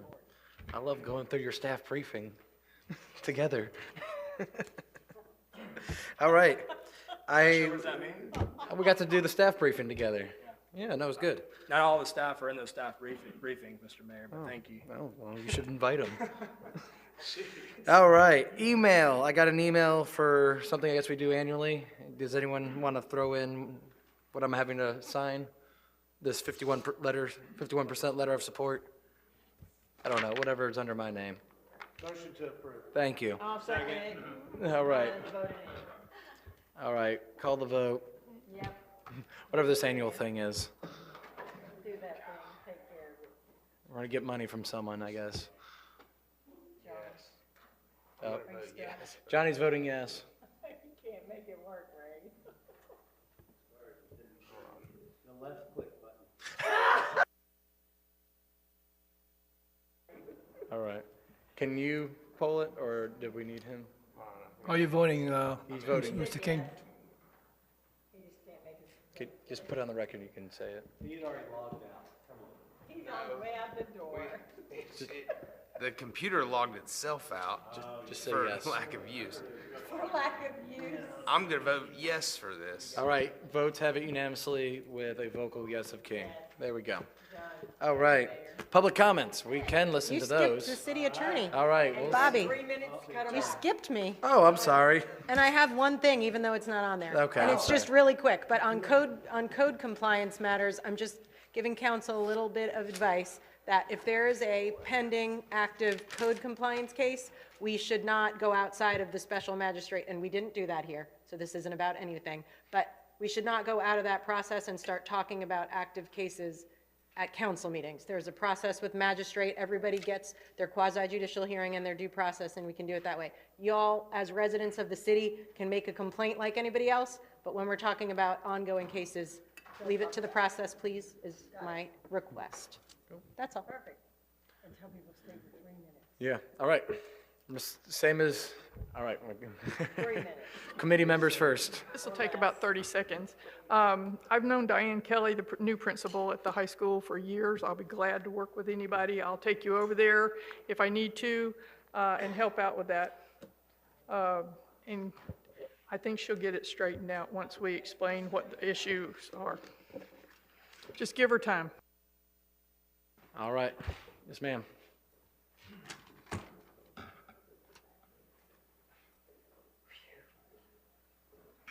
Y'all, I came here today because I thought we were going to resolve something. I've sat here for 5 hours. We got nowhere. What happened to all the carts on the beach and all we were going to talk about what everybody could do? We had no discussion. We've sat here for 5 hours. But I've got a ticket for pulling a cart down the beach, and all we got was, well, we'll see if we can run a business out of a residential. What happened to what was supposed to be, what was going on here? Can we or can we not pull carts down the Destin Beach? It's a yes or no. Let's take a vote because I'm going to get on with my business. I mean, can we pull carts on the beach and sell product? It's a yes or no. Is it? No, there's All right, hold not. up. No, there right. is not. The DEP and the city of Destin have already resolved that issue. Do you not have the DEP form that I gave you, that I sent? The DEP partnered with the city of Destin. Pardon me? It was resolved in June of 2016. That's why there's no BTRs issued to them. That's why we don't do it like that. Y'all, if we start letting people start hawking stuff on the beach, you're gonna have suntan oil. Listen, I bought luggage on the beach of Venezuela. Is that really what we want? So we didn't solve nothing here. I've waited for 2 weeks to come to get my counsel to resolve a problem for me. And all I got was, thank you for trying, but asked if I had a BTR. I mean, are we doing it or not? From my understanding, we're going to know tomorrow, and I would assume with our code compliance director and our staff that we have back there, if there's a business in the city of Destin illegally doing business without a BTR, it'll be handled appropriately, I believe. And Will it be? Because, I can assume I it would be say, their job. So and I thank you for bringing it to our attention. thank you for bringing this up, but I want the council to know that I have sent in complaint after complaint after complaint, and now what has happened is my complaints have been turned over to the people we're complaining about. I'm gonna wait to see how this plays out, but like I said, so tomorrow, everybody's gonna get up and just drag 11 more carts down the beach. But I got a ticket for it. How do we explain this? I said, okay, and I went and bought me 2 carts, but I got told immediately, do not stop, go, do not waste any time, no. So we're gonna continue, is this a yes, we can continue? Please? As of right now, nobody is supposed to be doing business on the beach. There's no Thank vending. you. In the dry sand without a permit. Even in the wet sand, even in the wet sand, I have a DEP, may I Anyway. get my DEP, would we like to? You got 15 seconds. You bring it to the city tomorrow. Well, I have wanna know- 15 seconds to decide my whole career and my livelihood I've worked 30 years for, but Can I that's ask okay. a question? Jim. What do you allege that DEP resolved in 2016? You can just tell me, I don't need to see your Well, what documents. it was because of the wet sand and the problems that they were having with the vending, what they did was they partnered with about the wet sand, they partnered with the city saying that they would back the city with no soliciting. I've got the DEP form. That's who owns it. The state owns that. They're the DEP. They went and made the rule up to the sand to meet with the city because of this very reason, What we've done at the city is enforce city codes within our jurisdiction. When things are beyond our jurisdiction, we no longer enforce it. And I think that's why when things are out further into the water than the city limits goes, the city is not, code enforcement is not chasing that down. However, if it's in areas that are clearly within our jurisdiction, then the city is enforcing it, or should be enforcing it. I took 100 pictures and sent them to code with them on the dry sand doing exactly what was illegal. What did code do? They turned around and went to them and showed them the But pictures, and with we got in respect to trouble for it, for active- stalking. But with respect to active code enforcement matters, we don't want to talk about it at the city council. No, I'm not, I'm just asking, Yeah. do we have an agreement with DEP, or did we make an agreement with DEP that said we would, because normally we wouldn't enforce anything in the state jurisdiction. I don't even think we're able to enforce anything in the state jurisdiction, so, yeah. I was just gonna add, just, what we currently do is if unless they're in the water and we find them, we will cite them. But they have to be in the water. Because that's outside our jurisdiction. If they're not in the water, they're gonna get cited. Okay. Y'all have been doing this for 30 years. Don't you think I'd be toting carts and stuff down the beach if I thought I could? All right, just forward this to us tomorrow. Can you just forward that to all the council members tomorrow? Can we have that one? I think there might be something attached to it I need, though. We'll make copies and return it to you. Yeah. But I think I have some personal information attached to that. Okay, we'll make copies of just the first page right now. Hey, thank you for hearing me, and I'm sorry to be a burden. And Kevin, thank you for helping and doing what you can to bring it up, and it's a problem. And I don't want to complicate this anymore, but in Crystal Beach, some part of that dry sand is actually the state's property. Is what? Some part of that dry sand is the state's property based on the erosion control line. Yeah, and that was another thing I think a lot of people have an issue with is the mean tide line, or understanding it. Yes, water is definitely state. Okay, thank you, Carrie. I'm waiting on my stuff. Yeah, yeah. All right, up Thank next. you.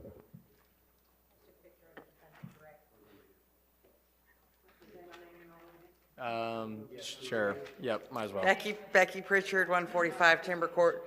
And with all due respect, I believe when we had the little helicopter demonstration out here a couple years ago, there were not 5 Timberview helicopters in the air at all times doing this around Destin. And whatever height that they say that they are flying at and are not flying over residential, that's not true. Y'all all know it because you can't drive around Destin anymore without seeing them everywhere.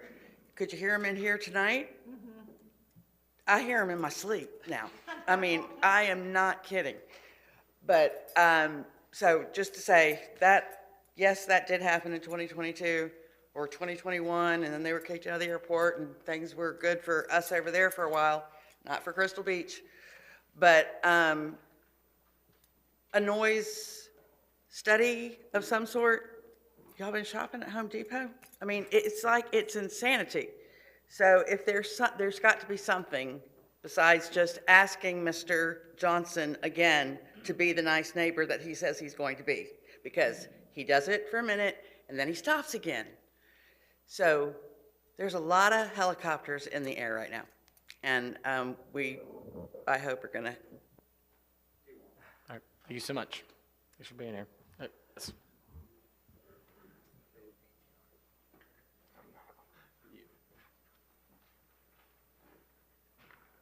So as for your BTR, there is no business being run out of 61 Kokomo Road. That business is ran in a completely different county. Can you give us your name and address? Brittany Zirkle, 61 Kokomo Road. Our business is out of a different county. After the harassment and stalking, we completely moved counties. There's nothing there. You can go look. And also, as for the permits, there is no permit. She is right. And we pull our carts after speaking to code enforcement multiple times and clarifying. It started in the wet sand. It went to our ankles and now knee deep. Me and my husband pull a cart together knee deep in the water, which is out of Destin jurisdiction. Code enforcement did not contact us. Everything we pulled was public records for the restraining order that has passed against her family. She has sat outside of her house all night with ski mask, threatening to stab us. So it's been awful, and we have followed code every time that it's changed. We have pushed back into the water to now me and my husband are pulling a cart knee deep in the water, which is, as far as I know, legal. We have our license, we are insured, we pay our county taxes, we have the permits in Fort Walton. We are legal. We are doing everything legal, and there is no business at Kokomo Road. We had carts there, but after being harassed and stalked every day, all night, every night, code enforcement did not tell them to stalk us at our house all day, every night, and follow us to work for hours. That's not okay. I almost got ran over by her son, pregnant. So this is not acceptable. We are following the rules. We have our permits. We are licensed. We are insured, and we are following code to the T. We have a really good relationship. Everything we pulled has been public record. So I don't really know what the concern is. The first thing they said was we were making $10,000. We're making $2,000. It's obviously about money with them, not harmony. And it is what it is. When they have an I Love Jesus sticker on the back of their truck and they're not loving their neighbor, I think that shows you the characteristic of the people we are talking about. So. And hi, I'm Samson Thomas. The code came over to our house and they searched, they looked all around our house and they're like, we can clearly see, they have it on record, the reporting. They're like, we can see that you're not running a business out of our house. And they made a report about it and everything. They came over multiple times and there was nothing for them to report. They said the case is closed, you guys are good. And they're like, if I were you guys, I would, And we chose to leave counties and Yeah. store our stuff at other places because we feel like we're gonna get sabotaged with what's going on. It's been a nightmare with them. There is no BTR needed because we're not even there anymore. We live there, but our business is not even stored there. And we are pulling our carts knee deep in the water together. And we multiple times asked code, we want to obey the law, we want the rules. I don't care if it's neck deep, just tell me what to do. And if you, Yeah, it's okay. They if like you ice guys- cream. And it's all for Destin. Like, if you guys didn't want us out there, walk But away with a smile everyone on our loves face. it. Like we're Gulfstream not about said, that. everyone is loving what we're doing. We're not selling luggage. We're not selling jewelry. We're selling ice cream to People are children having heat stroke that are out there. dehydrated. I mean, lifeguards out It's there. Hershey's ice cream. I mean, come on. Like, Thank you guys for being here. All right, Ken, yell at us. Oh, Ben, oh my God. It's 11 o'clock. I want to know what you're at. I'm gonna come get 4320 Commons Drive West. Thanks for asking. That's where I live. I've got utility bills, driver's license, anything you want to know, because it's irrelevant to topic, by the way, and tacky. So there were a couple of things that were brought up that I think that y'all need to hit on, and Ms. Kopp will agree that BTR is near and dear to me. Spent 9 months in the BTR, and at that point, in 1996, I think was the last time the rates were adjusted. And so we spent a lot of time, right, John, on coming up with something that the city could use. I would strongly encourage you to go back and look at that. As far as impact fees, every new development, whether it's hotel or condo, they pay an impact fee, but that's not paid on an annual basis. I believe that if I'm not misspeaking, hotels, motels don't pay an STR fee. Do they pay BTR? Absolutely, as do all vacation rental homes. Now, I'm sitting here, just said the rates need to go up. That's not the issue. But if we're going to compare it to hotels and motels, let's compare it. The other thing I'll leave you with is every year, tourist development tax increases. $28 million 2020, $42 million is what we're projecting for 2024-25, and the 10% for public safety goes up every time we raise a dollar. The municipalities, including the city of Destin, got together and agreed that 12.5% was going to get split amongst the municipalities. TDC didn't do that, the county didn't do that, the municipalities did that. So if you, as part of that municipality, feels like you need to review that or revisit that, well within your right to do that. And property taxes, well, at least we say, the property taxes increase as the value increases. And so, yes, the city does get more every year on those things that are driven based on percentages, and those 3 items are percentages. So I still think it's a bad way to do it. I support having discussion on it, but the condos shouldn't have to pay an additional fee, and I'm going to call it a tax, when there's already enough going on with condos. All right, thank you for being here. I'll get more time. Oh, yeah. Yes, you did.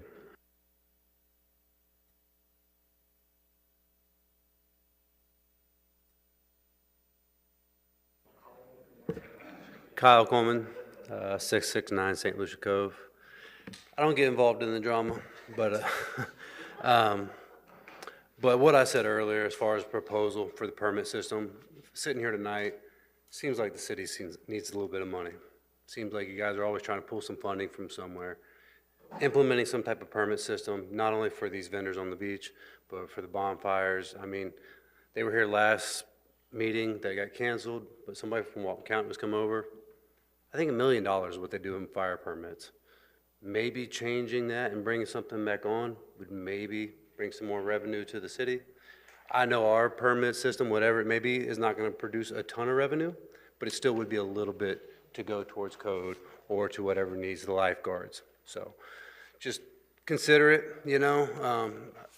I'm here, I want to be on the same page with everybody, I want to get along with everybody.